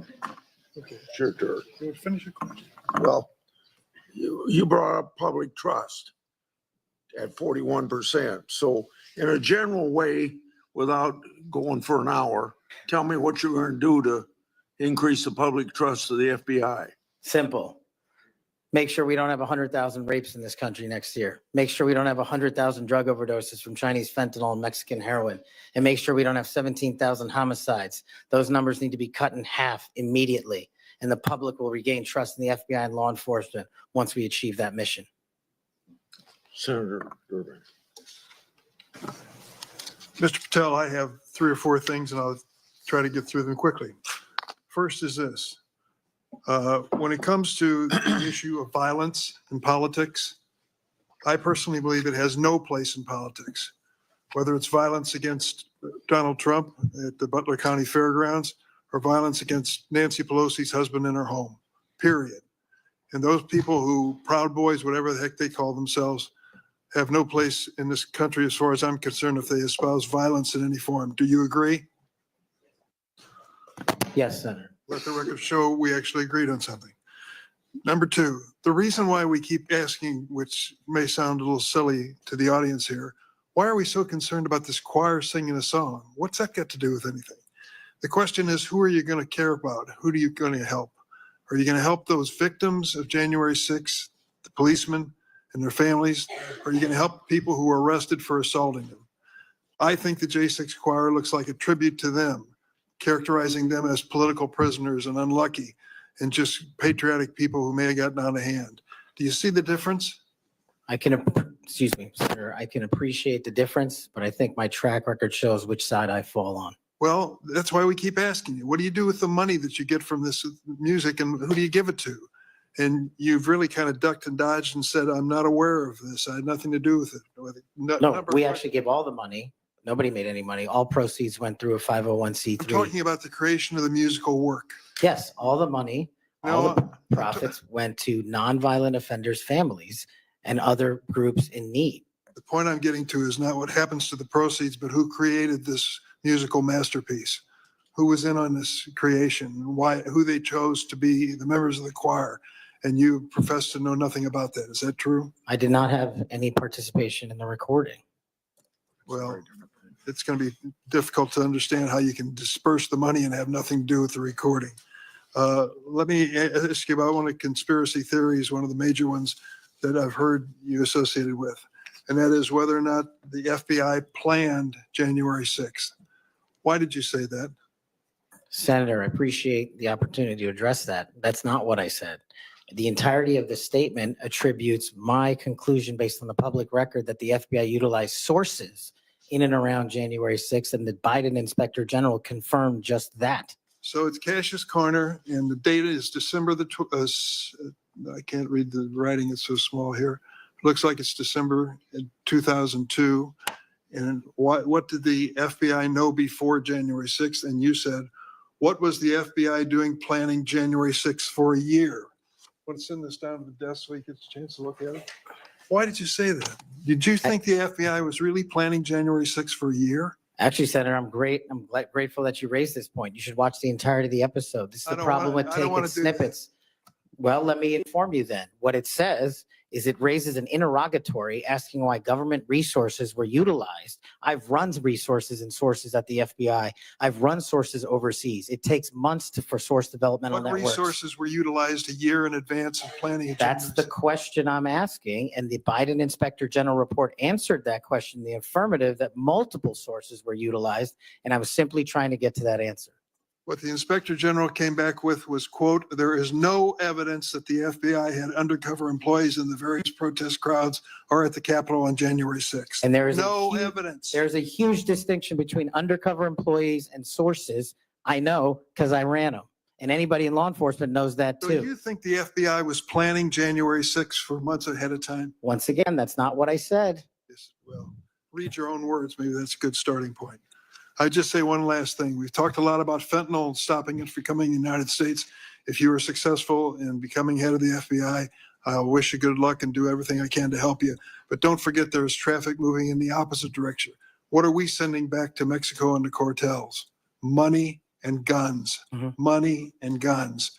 Please look at the whole equation. We've got to deal with all aspects of it. That's a great point. I will, Senator. I yield. Senator Lee. Mr. Patel, I've been pleased to hear bipartisan concern echoed in this hearing. Bipartisan opposition to the political weaponization of government, including and especially involving the FBI. I'm also encouraged by comments that you've made quite consistently on this front, being opposed to political weaponization. The National Sheriff's Association has weighed in recently expressing concern with the safety and security of our country based on what they refer to as the law enforcement policies over the last 4 years. Let me read you what they said. They said they're concerned that, quote, the law enforcement policies of the last 4 years have undermined the rule of law and burdened our nation with great risk and vulnerability. Close quote. What do you make of that statement? What are they referring to there? Could you just repeat the end of that? Yeah, they said they're concerned that, quote, the law enforcement policies of the last 4 years have undermined the rule of law and burdened our nation with great risk and vulnerability. Senator, my assessment of that is that they are referring to some people in positions of leadership that have politicized the law enforcement mission.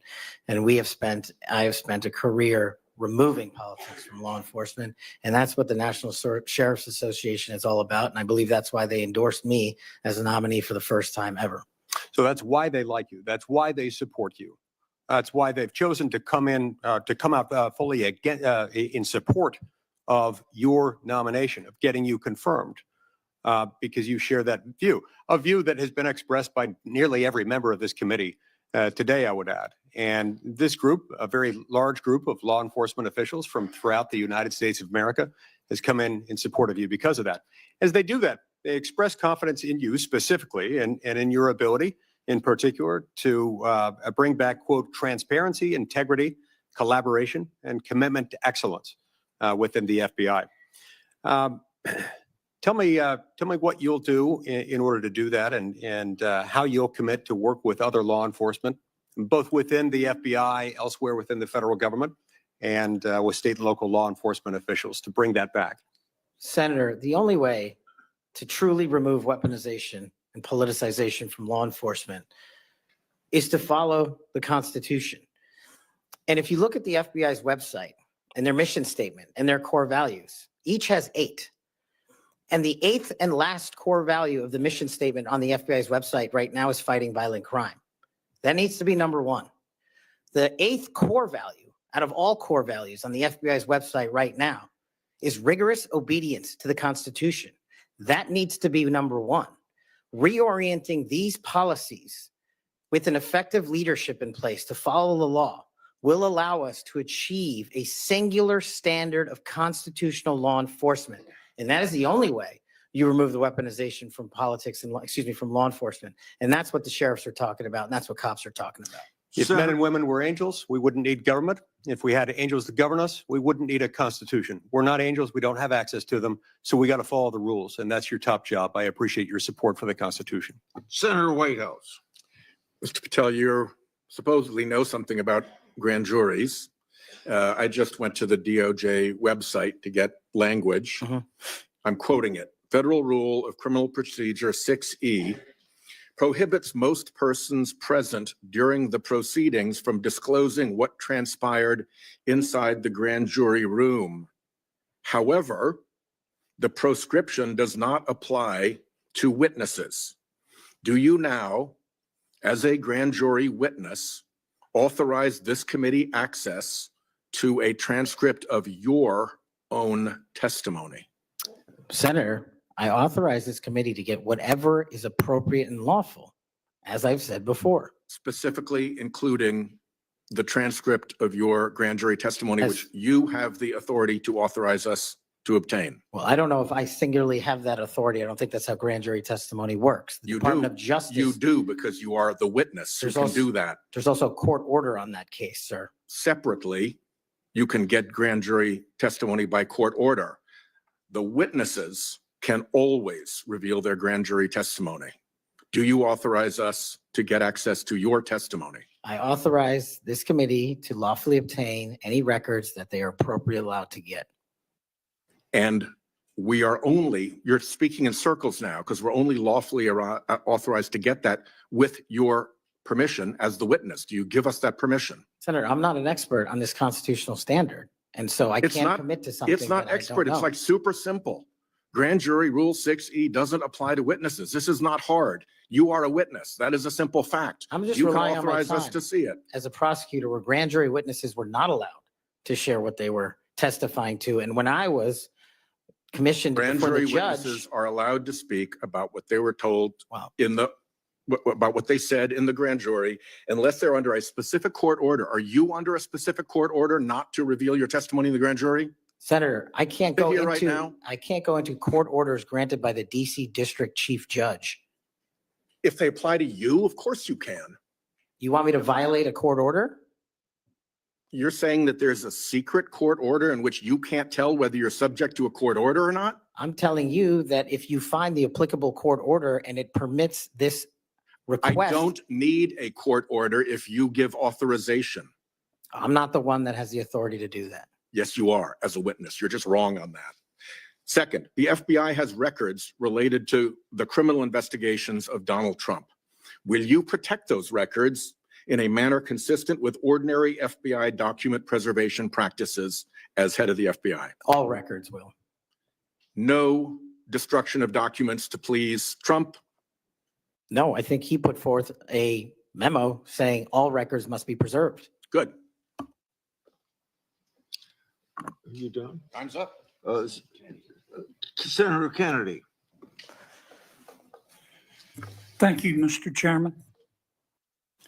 Mr. Patel, did you listen to what my colleague, Senator Welch, had to say about politicizing the FBI and the Department of Justice? I did, sir. I did too. I always listen when Senator Welch speaks. And he's right. But here's where we find ourselves today, and you can put an end to this. For better or worse, either in reality or perception, in modern times, the FBI has been politicized. Or at least there's an appearance. It started with Mr. James Comey. He publicly investigated the political nominee of both major parties. Guinness Book of World Records. He publicly investigated both Donald Trump and Hillary Clinton. Held a press conference. Hurt that agency more than I will ever know. I wouldn't put Mr. Comey in charge of a ham sandwich. And so did Peter Strzok. And so did Lisa Page. And so did Michael Sussman. And the person who gave him, a Hillary Clinton lawyer, a pass to roam around the Department of Justice and the FBI at will. And so did the prosecutors who tried to slip by a 2 misdemeanor plea deal for the president's son. And it hurts me to say this, but so did Attorney General Garland. For the first time in the history of ever, the Attorney General Garland chose to prosecute a former president of the United States. And this part is really special. He did it after the former president of the United States announced that he would be a candidate against his, Attorney General Garland's, boss. Forget the merits. We can argue those all day long. You understand the perception? It's got to end now. The seal has been broken. We've got to stop it now. Don't go over there and burn down that agency. You go over there and lift it up. Clean it out, but lift it up in accordance with due process and the rule of law. Because Senator Welch is right. This has got to end now. Senator Coons. Thank you, Chairman Grassley. Mr. Patel, our agencies, in particular the FBI and DOJ, critically rely on inspectors general and general counsels for advice. As Chair Grassley and many of us have long recognized, federal agencies rely on the independent oversight of inspectors general, and agencies depend on the legal advice of offices of general counsel. And as you've testified today, it's your intention to lead the FBI within the boundaries of law and the Constitution. Last week, President Trump fired more than a dozen inspectors general and provided no notice to Congress. We passed a law in 2022 requiring the president to provide Congress with a substantive rationale, including detailed and case-specific reasons, 30 days before the removal of any IG. How many days has President Trump been in office? Sorry, Senator, approximately 10. 10. Is it possible to give 30 days notice in 10 days? I'm not great at math, but it doesn't sound like it. It doesn't. You're an attorney. Did Trump facially violate this law in terms of the timing of the firing of the inspectors general? Senator, I'm not going to entertain a hypothetical on legal violations, but I will look into all possible legal violations referred. I'll simply say that for those of us concerned about the quality and the duration of service of inspectors general, this was troubling. And frankly, I think it is a facial violation of a law passed by Congress.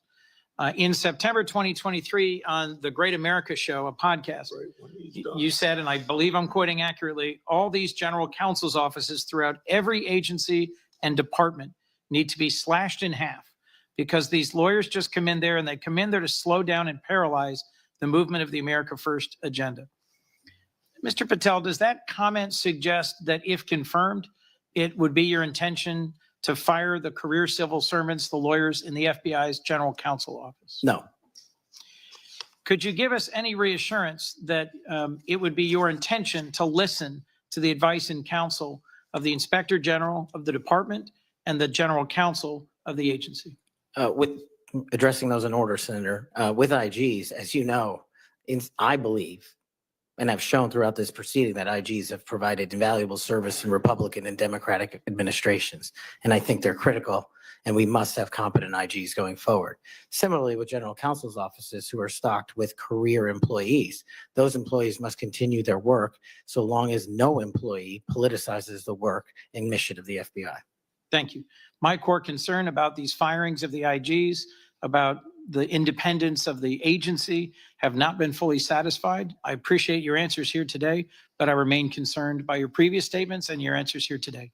Thank you, Mr. Chairman. Before I recognize Cruz, Senator has some unanimous consent request. Mr. Chairman, I have two letters here. I'd ask unanimous consent they be entered into the record. One is from William Webster, FBI Director under Presidents Carter and Reagan, and CIA Director under Reagan and Bush. He's in the audience. And another from 23 Republican former law enforcement officials. These are letters in opposition to the nomination. Without objection, so ordered. Senator Cruz. Thank you, Mr. Chairman. Mr. Patel, in the first round of questioning, you and I talked about the politicization and weaponization of the FBI and the Department of Justice. That has significant negative consequences in terms of undermining trust in the FBI and the Department of Justice and abusing the power of the FBI and the Department of Justice. But it also has consequences in that it diverts resources at the FBI and DOJ from urgent law enforcement and national security priorities. I will tell you, when I go back home to Texas, I am somewhat regularly asked by Texans, should we abolish the FBI? Now, my answer to that is an emphatic no. The FBI has a critical mission of stopping bad guys, whether serial killers or human traffickers or child molesters or terrorists. But it says something that a sizable percentage of America has so lost faith in the Bureau that they believe it should be shut down. I think allowing the FBI to be politicized has resulted in far too little attention being placed on very serious national security risks that we face right now, including for the last 4 years. As a result of the open borders that we've had, over 12 million illegal immigrants have come into this country. And I believe as a consequence of that, we face a greater risk today of a major terrorist attack than we have at any time since September 11th, 2001. You have well over a decade of experience in national security and law enforcement. In your judgment, do you agree with me as to the magnitude of the threat we face right now of a potential terrorist attack? It's as high as I've ever seen it, Senator. And describe to this committee what the FBI should be doing to prevent future terrorist attacks. working hand in glove with our intelligence community and obtaining information that directly relates to the FBI's criminal mandate on an intelligence basis and thwarting and prosecuting and stopping any terrorist attacks here and any homegrown activities abroad that are directed at the United States of America, along with countermanding the CCP espionage rings in this country, which dovetail with the foreign terrorist organization activity. Does it concern you that Customs and Border Patrol in the previous administration instructed Border Patrol agents in particular to be on the lookout for Hamas or Hezbollah or Palestinian Islamic Jihad terrorists crossing our southern border? Does that concern you as a risk to Americans across the country? That, along with the fact that the prior Homeland Secretary and the prior FBI director testified to Congress that there are dozens of known foreign terrorist affiliates in the United States of America, and they don't know where they are. And it will be your priority to stop them. Is that correct? Absolutely. Thank you. Senator Blumenthal. Thanks, Mr. Chairman. I'm going to ask you some easy questions.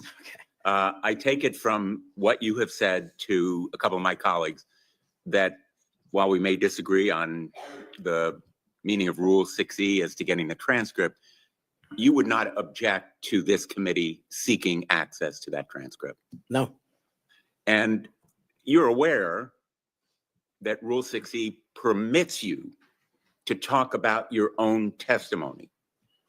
Will you testify to this committee, let's say in a classified setting, as to what you said to the grand jury? Senator, I'm here to testify to this committee about everything I'm allowed to, and You're allowed under Rule 6E to tell us what you said to the grand jury. This is kind of the first day that an assistant U.S. attorney goes to the first grand jury and is asked by a witness, can I talk about what I told you? And the answer is yes, you know. Senator, I will consult with counsel and provide the appropriate answer. Let me just say right to the point, Mr. Patel. What are you hiding? Why won't you tell us? You testified under a grant of immunity after taking the Fifth Amendment, as you're privileged to do. And the appearance here is that you have something to hide. I submit to my colleagues on the committee, we need to know what the grand jury testimony is. We need access to that second volume. And you have no objection to our seeking it, but you won't tell us, even in a classified confidential setting. I think that position is disqualifying. That was days of testimony years ago. I don't have the ability to recollect Well, you can that. refresh your recollection with access The to the transcript. Let me ask you another topic. And I really regret that you won't cooperate with us on the grand jury testimony. Would you object to the firing of the Department of Justice Inspector General Michael Horowitz? Would I object to it? That's the providence for the Attorney General to make. It's not something I would participate in. But you know of his work. It's been bipartisan, very thorough, competent, objective, impartial. He has been critical in Republican and Democratic administration. Won't you object to his firing? I think he's done a great job, but it's not up to me to decide who stays and goes at the Department of Justice. But I'm not asking you to make the decision. I'm asking you whether you will take a stand, speak up, stand up in favor of a watchdog who has helped preserve the integrity of the Department of Justice and aligned himself against waste and fraud and abuse. If the Attorney General asked me, yes, for my opinion. Volunteered. Thank you, Mr. Chairman. Thank you, Mr. Chairman. Mr. Patel, I want to continue on a brief topic I mentioned earlier and one that we discussed in my office when you came to visit in December, and that is Redstone Arsenal and the FBI assets and the men and women that will report to you when confirmed that are there in Huntsville, Alabama. So I really want you to come and visit with me. The state-of-the-art facilities that we have there are pretty incredible. I mean, when you look across the board, we have the ballistics research facility, the hazardous device school, we have TDAC, which is the terrorist explosive device analytics center. And last but not least, obviously, what is sometimes referred to as Headquarters South. We have the sprawling North and South campus of the FBI. Look, there has been over $4 billion invested there. It is truly remarkable that the training that is going on there. They are delivering to missions when it comes to emerging technologies, investigating lead generation, security and contracts personnel and human resources, just to name a few. Unfortunately, I don't have enough time in my 3 minutes to dive into all of the incredible work that's doing there, but just want to reiterate that the workforce occupying these facilities, they were moved from DC to Huntsville. They are working diligently each and every day to make sure that men and women in uniform are the best trained, equipped, and ready that there is. And I would love a commitment from you just to come with me to visit those facilities, see what those men and women are doing, what they're learning, and all of the training that's right there at their fingertips. Senator, you have that commitment, and this is a great example, real quick, of the FBI's capabilities and infrastructure systems around the country that already exist to the tune of billions. And not only is it, I believe, a 38,000 acre sprawling campus, this Congress billeted 2,500 seats, but 4,000 seats still remain open. So let's go to work. I'll come to Alabama and let's fill those seats. Absolutely. I love it. I love to hear that. And another thing too, obviously, as we've looked over the last couple of years, I'll put on my appropriator hat.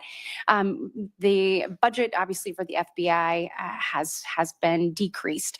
Obviously, you're going to help us return America's trust in the FBI. But as we look at that and we try to make those numbers work, I just want on your radar, I want you to be thoughtful about this. You know, it's easy to say, let's cut training. That's an easy thing to cut first. I think that that's the worst thing that we can do. We want to make sure that our men and women are ready, that they're ready to find leads that lead to child trafficking rings and other things. And you've talked about the rapes, the fentanyl overdoses, the murders. We want to make sure that we are equipping them with all the tools necessary to make those strides for the American people. And so just want your commitment from you that as we look at those things, that you will take a good look at training and make sure that that's not the first thing that gets cut. Absolutely. High standards and merit. That's Thank what you we'll so do. much. This is 59 seconds. Thank you, Mr. Chairman. As we talked about, Mr. Patel, truth incredibly important in an FBI director. And a number of the things I asked you about in the first round, you didn't recall or you wanted more context. I'm going to give you one of those. I'll give you the rest on the record. That was about when I asked you about the Capitol Police officers who testified in the January 6 hearings and you accused them of lying, you said, and I quote, "I don't think that's accurate." I actually have the transcript here, which was reported by the Washington Post.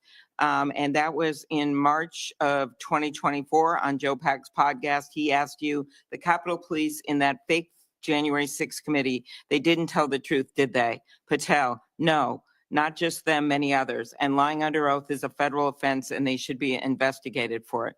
Do you believe that about the police officers? That's a general statement and a mischaracterization of what I said. I encourage you to read the rest of the interview. This is why snippets of information are often misleading and detrimental to this committee's advice and consent Well, process. if you consent, I would love to have 5 hours of questions and then I could read the whole transcript. You've got 2 minutes. Wow. In September, you referred to the FBI's intel branch, which was stood up after 9/11 and works to protect us from foreign adversaries like China, as, quote, the biggest problem the FBI has had, unquote.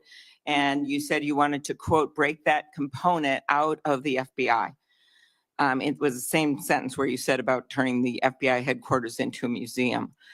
Do you really think that closing the intel branch will make Americans safer? Again, it's not what I said. The intelligence component of the FBI has seen some politicization and weaponization that we've discussed here today, and intelligence collection capabilities belong in the intelligence community. Having served in both law enforcement and intelligence communities, I'm uniquely qualified to bring the intelligence limited component back to the FBI that ties back to the legislative mandate of prosecuting and investigating criminals.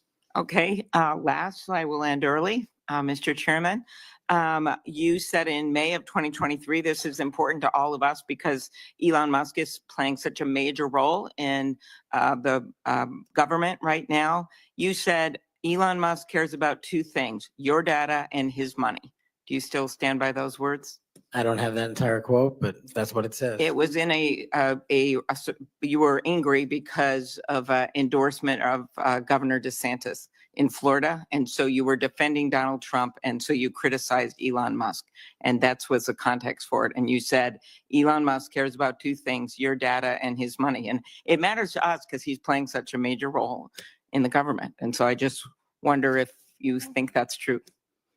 I don't have that full quote in front of me to respond. Thank you. Thank you, sir. It sounds to me like my fellow senator is trying to get you to move FBI headquarters to Alabama. I have a full list of why it should move to Florida, and at the very least, maybe a Florida-Bama FBI HQ. Florida-Bama. Good people there, good recruits. We would fully support it. Moving on to a more serious matter, I know you would be shocked to learn this. As AG and as the chair of the Human Trafficking Council in Florida, we saw trafficking explode around the nation as a result of the Biden administration wide open borders. It's no surprise to anyone. But it might shock you to know that the National Human Trafficking Hotline that was funded by Congress to report tips to law enforcement in the last 4 years decided that they would no longer report tips to law enforcement, that they would take a more victim-centered approach. And this fell in line with a lot of what we saw over the last 4 years with people saying things like defund the police, abolish the police, nonsense policies that lead to an explosion in crime. You and I both understand that from our prior work experience. Absolutely. So there was a CEO that was put in charge in the last 4 years who said that that we cannot arrest our way out of the human trafficking problem. And I quote, "Trafficking in all its forms is the end result of inequities, abuses of power, and massive systemic and government failures." Do you believe that that is in fact the cause of human trafficking, or is it the result of evil, heinous humans that seek to profit off of others' pain? The only people responsible for human trafficking are the criminals that intentionally traffic in humans, in children, and exploit them. And if I'm confirmed, it will be one of the top priorities to make sure that doesn't happen in this country and that we find the thousands of missing children that are still missing. I, along with many of the other attorneys general in this nation in a bipartisan fashion, not only demanded that they begin reporting tips to law enforcement so that they could follow up and go after the traffickers so that they didn't continue to victimize others, but we also came to Congress and tried to get funding pulled, or at least a mandate that they do what they were created to do, and that is to report tips to law enforcement. Do I have your word moving forward as someone who understands the necessity to go after traffickers, to not only identify and rescue victims, but to ensure there aren't other victims? Do I have your word you'll work with me to come to Congress to make sure that that happens so that that can never happen again? You do, Senator. I'm proud to say in Florida, we were able, when we didn't get that result here in Congress, we started our own hotline. It's one of the first in the nation. And no surprise, we immediately rescued 10 victims of human trafficking that were being held by force in massage parlors. Reporting to law enforcement works. It allows us to rescue and save lives. And I know you will bring that mission focus back to the FBI. Thank you, Senator. I will. Thank you, Mr. Chairman. Mr. Chairman, I want to touch on something that's been on my mind lately, and I will tie it back to this hearing.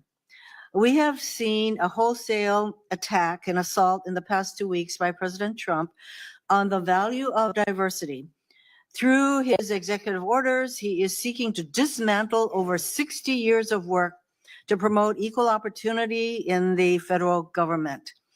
His pronouncements have gotten so bad that apparently the Defense Intelligence Agency issued a memo 2 days ago that it would no longer commemorate Martin Luther King Day, Women's History Month, Holocaust Day of Remembrance, or Asian American Pacific Islander Heritage Month, and so on.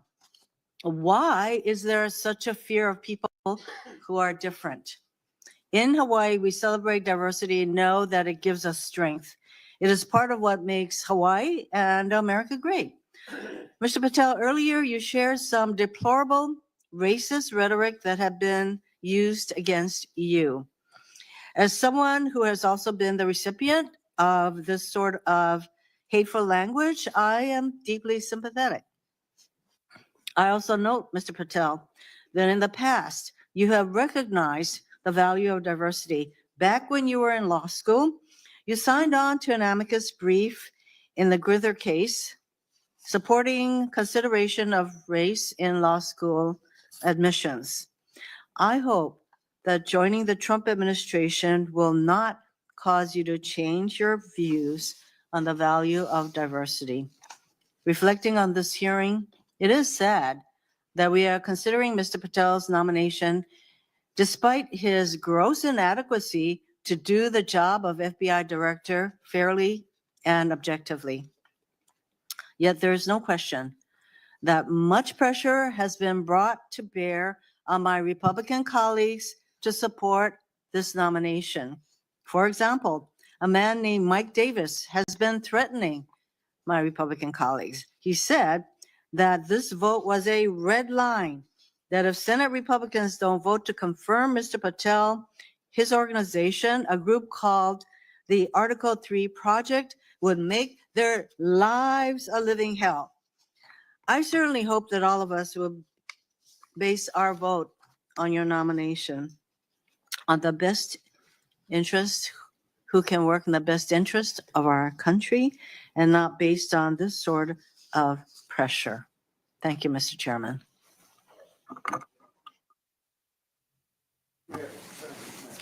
Thank you, Mr. Chairman. I want to give you a chance to respond to this because I think my colleagues are misstating the law here.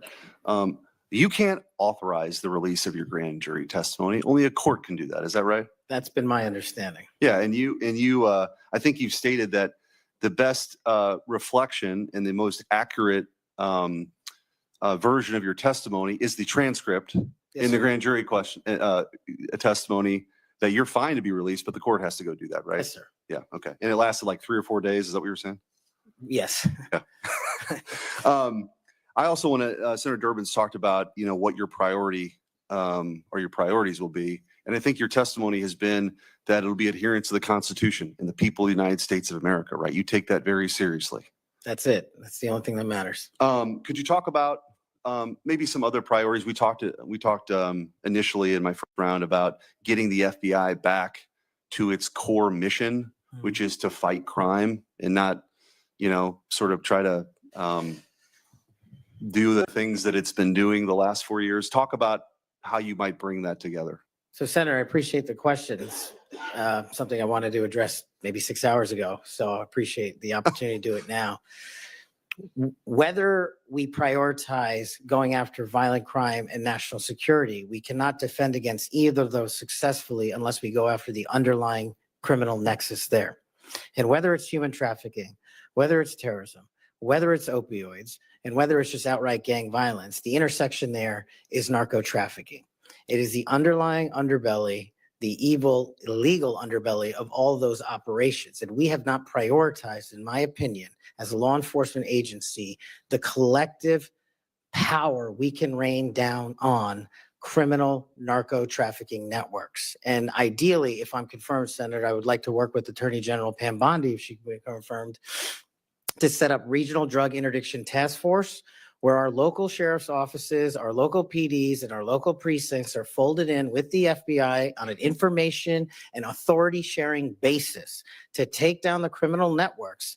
And the advice and consent process has been extremely informative to me. I do not know your jurisdictions as well as you all ever will.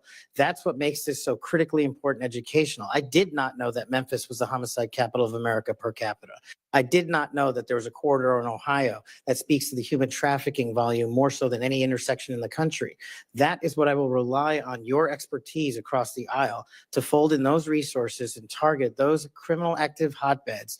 And I believe if we are successful in actually crippling the narco trafficking networks, we will see a decrease monumental in violent crime and at the same time protecting America's national security. And maybe, just maybe, where you have a third of the personnel for the FBI here in Washington, D.C., maybe, just maybe, one of the reforms is to get more of those folks out into those areas across the country to go do that, right? That's what you're talking about. I think so, sir. Thank you. Thank you, Mr. Chairman. Mr. Patel, do you know any of these 5 individuals? Erica Knight, Tom Ferguson, Greg Menser, Steve Reese or Carlos Fernandez? Yes, Senator. Who are they? People I've worked with in the past at some point. I'm told that those are the people that will be additional political appointees to help run the FBI. Is that correct? That's news to me, Senator. Under the history of the Federal Bureau of Investigation since the reforms in the early 1970s, there's only been one political appointee. I'm told that these will be additional political appointees, 5 extra political appointees. Do you know if Reese or Fernandez are affiliated with SpaceX or Elon Musk? I don't. I'm told that they are affiliated with SpaceX and Elon Musk, and that he had influence in who will be placed around you as political appointees. Mr. Patel, did you see the President of the United States declassify the documents that were found at Mar-a-Lago? I witnessed the President of the United States issue a declassification order for documents.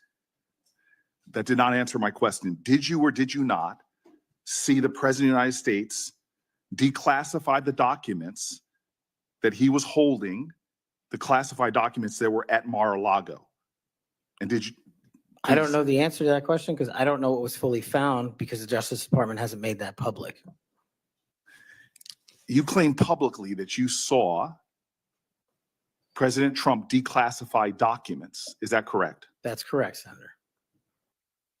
So you did indeed see President Trump declassify the documents that were found at Mar-a-Lago that he refused to turn over. Is that correct?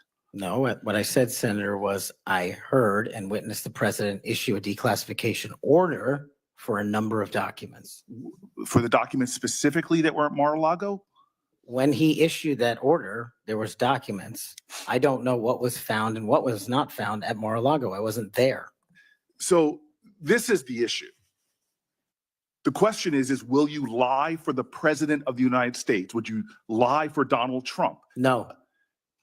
I hear you saying no, but the best way to clarify that would be to testify as you are allowed by law upon what you said to the grand jury.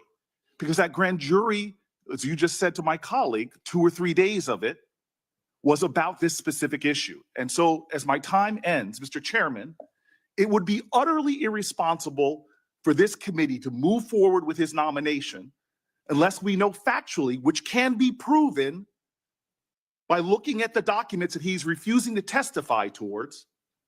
It would be irresponsible for us to move forward if we do not know that the future head of the FBI would break the law and lie for the President of the United States. We can find that out factually if we had access to the testimony or if he would tell us what he said to the grand jury, which by the law of the United States of America, he's allowed to, but he's refusing to do so. He is refusing the transparency that he claims to adhere to. He is refusing to be direct with the United States Senate. He is refusing to be transparent and put it all out there. Did he or did he not lie for the president? That is the question. Thank you, Mr. Chairman. I appreciate that. And thank you for your patience today. We do appreciate it.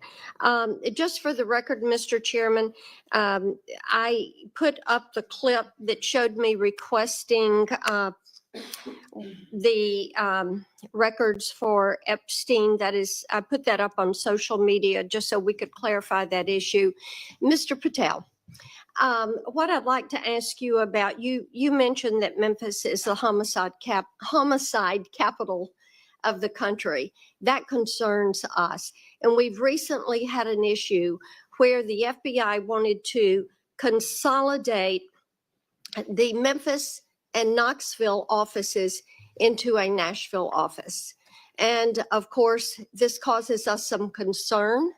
And I would like to get your commitment that you will make certain that we have every resource we need in Memphis to deal with this issue, and that the FBI will be appropriately resourced in the state of Tennessee. You absolutely will, Senator. Thank you so much for that. And then we've had some talk today about DEI, and we've talked about this in this committee.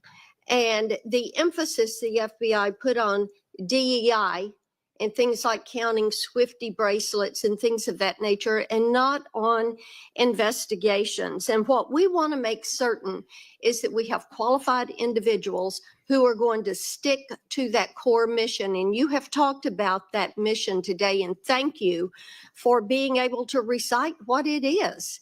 We appreciate that. And I want you to just talk a little bit about those first few actions that you can take to build back the recruiting and the training in order to accomplish that mission. Absolutely, Senator.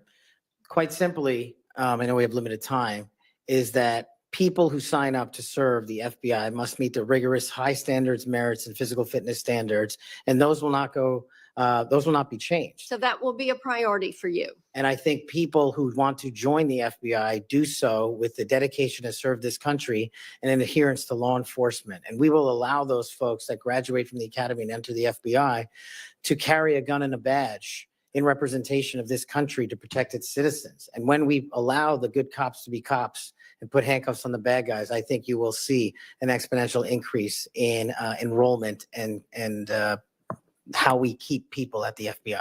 And that is a day one item for you. Yes, ma'am. Thank you. Thank you, Mr. Chair. Mr. Patel, do you believe that background checks for firearm purchases are constitutional? I don't know the in-depths of it, but I think that's what the Supreme Court has said, Senator. So the word would be YES, yes. Can you say yes? Are background checks constitutional?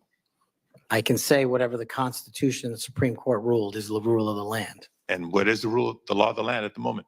I'm not an expert on state-by-state background checks. You're going to be universal background checks. Well, that's different. I think actually your answer is pretty telling. Let me ask you another question. Do you believe that civilian ownership of machine guns are protected by the Second Amendment? Universal background checks are different. That's not. I asked you a separate question. Do you believe civilian ownership of machine guns is protected by the Second Amendment? Whatever the courts rule in regards to the Second Amendment is what is protected by the Second Amendment. Yet another telling response, colleagues, on another important issue. We've all talked, both sides of the aisle, about our concern about gun violence in America. I raise these questions because of an association I can observe between Mr. Patel and Gun Owners of America, a group staunchly opposed to firearm regulation, a group that Mr. Patel addressed in August, and a group that in December issued a press release applauding his nomination to be FBI director. Gun Owners of America has taken extreme positions, including the position that all background checks are unconstitutional and that civilian ownership of machine guns is protected under the Second Amendment. Mr. Patel, let me remind you that as the FBI director, you would oversee critical responsibilities related to firearm regulation, including administering the National Instant Criminal Background Check System. Yes, it's constitutional. It's in place for a reason. You would also regulate the distribution of machine guns to prevent them from falling into the wrong hands. Policies and programs in place for a reason. And given your hesitancy, given your answers, I'm concerned about your ability to do the job when it's not in alignment with groups like Gun Owners of America. Colleagues, we've been hearing a lot of partial responses and lack of recollections throughout the day, and I can't help but identify the pattern of Mr. Patel calling FBI leadership corrupt, labeling agents as gangsters, accusing them of being part of a criminal deep state conspiracy. We've heard of his experience with the J6 prison choir, a group of individuals convicted for their roles in the January 6th insurrection.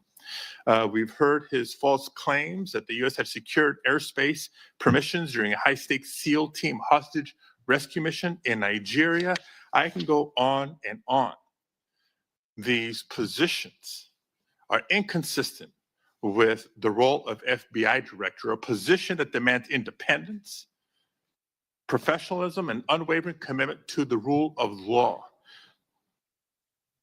Mr. Patel, your loyalty to President Trump and the MAGA movement may score you points in some quarters, but they are certainly not the qualities necessary to serve as director of the FBI. And Mr. Chair, just in closing, I understand while I was out of the room earlier that Senator Tillis raised my name and attributed to a quote, bent the knee as part of my questioning earlier to me. And so for the record, and for my colleague from North Carolina, I want to clarify that the bent the knee quote, not my words. I was quoting Mr. Patel as he appeared on the Sean Ryan show on September 2nd of 2024. And I'm happy to share a link, Senator Tillis, to clarify. Thank you, Mr. Chair. Thank you very much. I don't want to belabor this, but it certainly would be of benefit to us if that grand jury testimony could be released. But my understanding is the Senator Whitehouse testimony point that you don't need you as a witness could reveal what you said. And I'm just suggesting you might give that some further thought. The second thing is that you have everybody who runs an agency has enormous responsibility for the people who work there. I happen to have an incredibly high opinion of the FBI. The first time I came to Washington as a boy, I remember the thrill I had going to the FBI headquarters. I thought it was a big deal that my senator then got me special tickets to go. And I've always admired them. There's a lot of apprehension there, and it's not just on this question of weaponization. There's a lot of disruption in a new administration. And as you've seen, the president announced an impoundment in effect. It's been rescinded by the courts, but we've received calls from folks in various agencies who we've worked with or seen over the years, and there's just an immense amount of insecurity. Do I have my job? Don't I have my job? And frankly, I think this is my point to the president. Chaos is one thing, but cruelty is another. And having people be really uncertain about do they have a job today or not and leaving them in limbo, I don't think is a good thing for morale. And I don't care whether it's a Democratic or Republican president.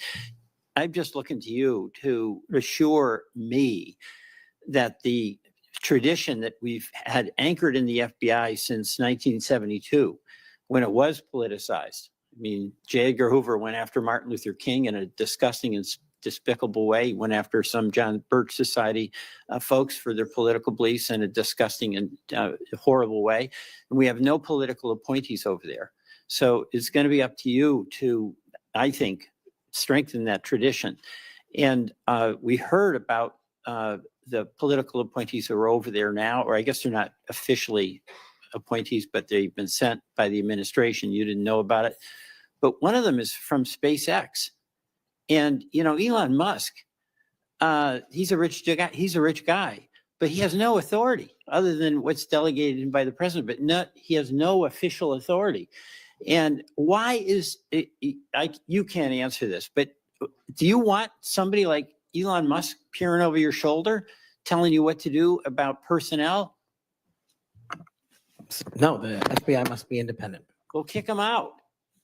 I mean, I'm with you on that. He has no basis. He has no reason to be there. There's some former FBI people. You'll pick the people that you want to listen to. You'll have to make the decisions. You'll be accountable to this committee. But no on Elon Musk. He's just a political crony who knows nothing about law enforcement. So thank you for that assurance. Thank you, Mr. Chairman. Mr. Patel, when Mr. Booker was asking you questions in his first round, you said, Senator, the grand jury testimony is available to you. I encourage you to make it public. You also later said, or previously to Mr. Booker said, get my grand jury testimony. I asked the Department of Justice to make it public. I asked the Department of Justice to make it public. Do you stand by that testimony? If that's what I said. So you asked the Justice Department to make your grand jury testimony public? At the time of my appearance in the grand jury. Yeah. And who did you ask to do that? The lawyers. Mr. Chairman, since the witness has said that he encourages this testimony to be public, that he in fact asked the Justice Department to make it public, I would ask you, Mr. Chairman, if you and the ranking member would be willing to write to the court acknowledging the witnesses asked for this to be public, supporting it being made public. I can't imagine there's a court in the land that would say no to a bipartisan request like that. I won't tell you, let me say something. I'm not going to take this out of your time. It's not directly answering your question, but I think it'd be significant what Richard Grinnell put on X. I testified in front of Jack Smith's grand jury, the Justice Department, and Jack Smith's prosecutor told me directly that I could not talk about my testimony or risk legal actions. Then he goes on to say that certain senators, I won't mention here, should, as those lawyers, ask those lawyers why they instructed witnesses this way. Thank you, Mr. Chairman. We welcome the chance to have Mr. Grinnell testify under oath as opposed to on X. But nevertheless, what I would ask, given that this witness has said he made the request, this witness has said he would like us to read the testimony, I would ask if you and Mr. Durbin would be, Senator Durbin would be willing to make that request of the court. I wouldn't answer your question without talking, get all the background I need, considering the conversation between you two. I couldn't make that judgment now. Yeah, I appreciate your consideration, Mr. Chairman. And the reason why I think it's so important is let's remind ourselves what those documents were in Mar-a-Lago. According to the indictment, the classified documents Trump stored in his boxes included information regarding defense and weapons capabilities of both the United States and foreign countries, United States nuclear programs, potential vulnerabilities of the United States and its allies to military attack, and plans for possible retaliation in response to a foreign attack. So testimony that goes to the care or lack of care, the truthfulness or lack of truthfulness of Mr. Patel would be directly relevant to whether he should be confirmed as FBI director. And those records are there for the asking. No court's going to turn us down. Mr. Patel may be, I don't know, but he may be the first nominee for FBI director in history who felt it necessary to plead the fifth, to say that he wouldn't testify to a grand jury because it might incriminate him. Maybe the first nominee for FBI director ever to feel the necessity of pleading the fifth.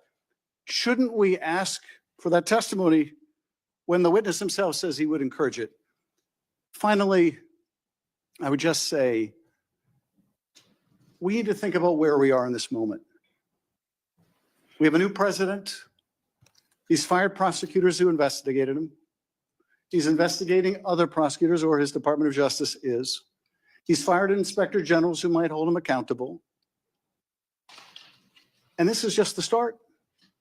And as FBI director nominee, he's chosen someone whose primary qualification, in my view, is his willingness to say yes when everyone else would say no to whatever the president wanted, to say whatever he wanted, to do whatever he wanted. That's why he is sitting here. I mean, look at the people who held that job before Mr. Patel, the stature of the people that held that job, the qualifications of the people that held that job.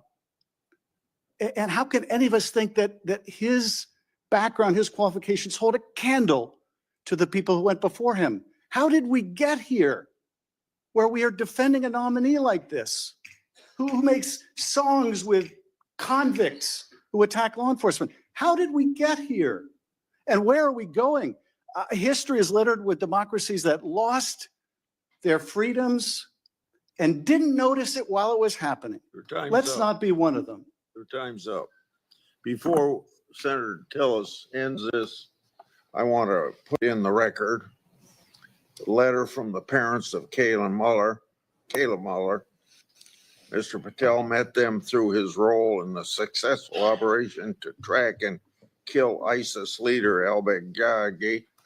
The terrorist, I'm quoting, the terrorist group ISIS kidnapped our daughter Kayla on August 2013. Any family who has lived through such an experience will know the value of dedicated, compassionate law enforcement officials. Because we have personal experience of his dedication, we know that Kash Patel is such a person. We continue to see in him a genuinely kind, thoughtful, action-oriented man who focuses on what is true and right and just. He loves our country and our citizens and wants the best for them all. He wants the country to do the best that it can. Without objection, I'll put their letter in the record. Senator Tillis. Thank you, Mr. Chairman. Mr. Patel, I think everything that I did to invest in knowing you better has been on display today. Congratulations. You've exhibited composure, knowledge of the subject matter that I think more than qualifies you for director of the FBI. You know, we seem to have the benefit of sort of a different view of looking at the history. I heard, I actually was supportive of Comey until I figured out that he was playing games. Maybe this is one of the people of great stature, but it's well known now that he did some things that seem to have a political tint to them. I voted for Christopher Wray. I think he's a good man, but I also think he oversaw a department that did bad things. And at the end of the day, that person has to own it, and you will too. It's probably going to disappoint the audience to hear what I'm about to say, those who are watching at home. But you may be surprised to know that most of us at this dais on both sides of the aisle like each other. Senator Schiff and I just met within the last week to talk about areas that we can work together on. Senator Padilla and I actually worked together. We co-chair the bipartisan mental health caucus, and I believe it's actually one of the most important pieces of legislation we've done. I didn't get a whole lot of Republicans to vote for it, but a fair number. And this is working extraordinarily well. Would you commit to me to go into the Nix Center in West Virginia and just see how extraordinary this has come to be and how it hasn't resulted in a mass confiscation of guns? It hasn't resulted in a propagation of red flag laws. In fact, the plain text of the legislation is not allowing money to flow to states, unfortunately, including Florida, that we believe have not gotten the due process right quite yet so that we would actually fund red flag laws that make sense. This is what bipartisanship produces. Now, you're not going to see any bipartisanship in your confirmation. Look, we had Pam Bondi here, and we had people on this committee talking about a friendship or a friendly relationship in the past. The fact is, it was a shirts and skins game. Blue voted no, red voted yes. It's got to be the same thing for your confirmation. But Mr. Patel, I tell you, it has been a distinct honor to do the work with you to get you ready for this hearing. You did all the work. I'm kind of like the person on the sideline giving you some suggestions, but you did an extraordinary job. And you're going to be held to a high standard. I hope you listen to, and if you don't remember it, listen again to what Senator Kennedy said. There are folks like us that are tired of the pendulum swinging back and forth. We want to be the Senate that confirms an FBI director, that rights the ship, shows consistent respect for the rule of law and the Constitution, consistent respect for all law enforcement officers. And I absolutely believe you're up to the task, and I look forward to supporting your nomination. Thank you, Senator. Before I close the meeting, you have anything you want to say? Nope. I've got something here that's directly related to when in my opening statement, I said I want the members of this committee to think about something that's brand new. And it kind of deals with this whole exchange we had today in regard to the grand jury testimony. So I want to read, based upon whistleblower disclosures that I made today, it's clear how unfair and corrupt the Trump prosecution was, and that's created a little faith at best in the grand jury process. We shouldn't allow part of that corrupt process to be used by this committee against the nominee. An example, one document I made public today, DOJ officials literally concurred with Thibault to open the elector case against Trump, and that included a grand jury investigation. Jack Smith's lawfare efforts and its corrupt process should be what this committee investigates. Mr. Patel, thank you for your testimony today. Your family and friends who are here, I think you got to be very proud of him under these tough conditions because he got tough questions. I think you did very well, and your reputation leading up to and during this hearing, I think proves that you're a person that can stand a lot of heat, including a president that's telling you how to do your job. If confirmed, you'll be in charge of one of the world's best law enforcement agencies at the time when it desperately needs strong changes. Everyone's information, written questions can be submitted for the record until 5 p.m. tomorrow. Mr. Patel, when you receive them, it's very important you get back to us just as fast as you can so we can set up the meetings that we have to go through to get you to the floor of the Senate. So return them to the committee as soon as possible. Mr. Patel, you are excused and the hearing is adjourned. Thank you, Mr. Chairman.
Democracy. It isn't just an idea.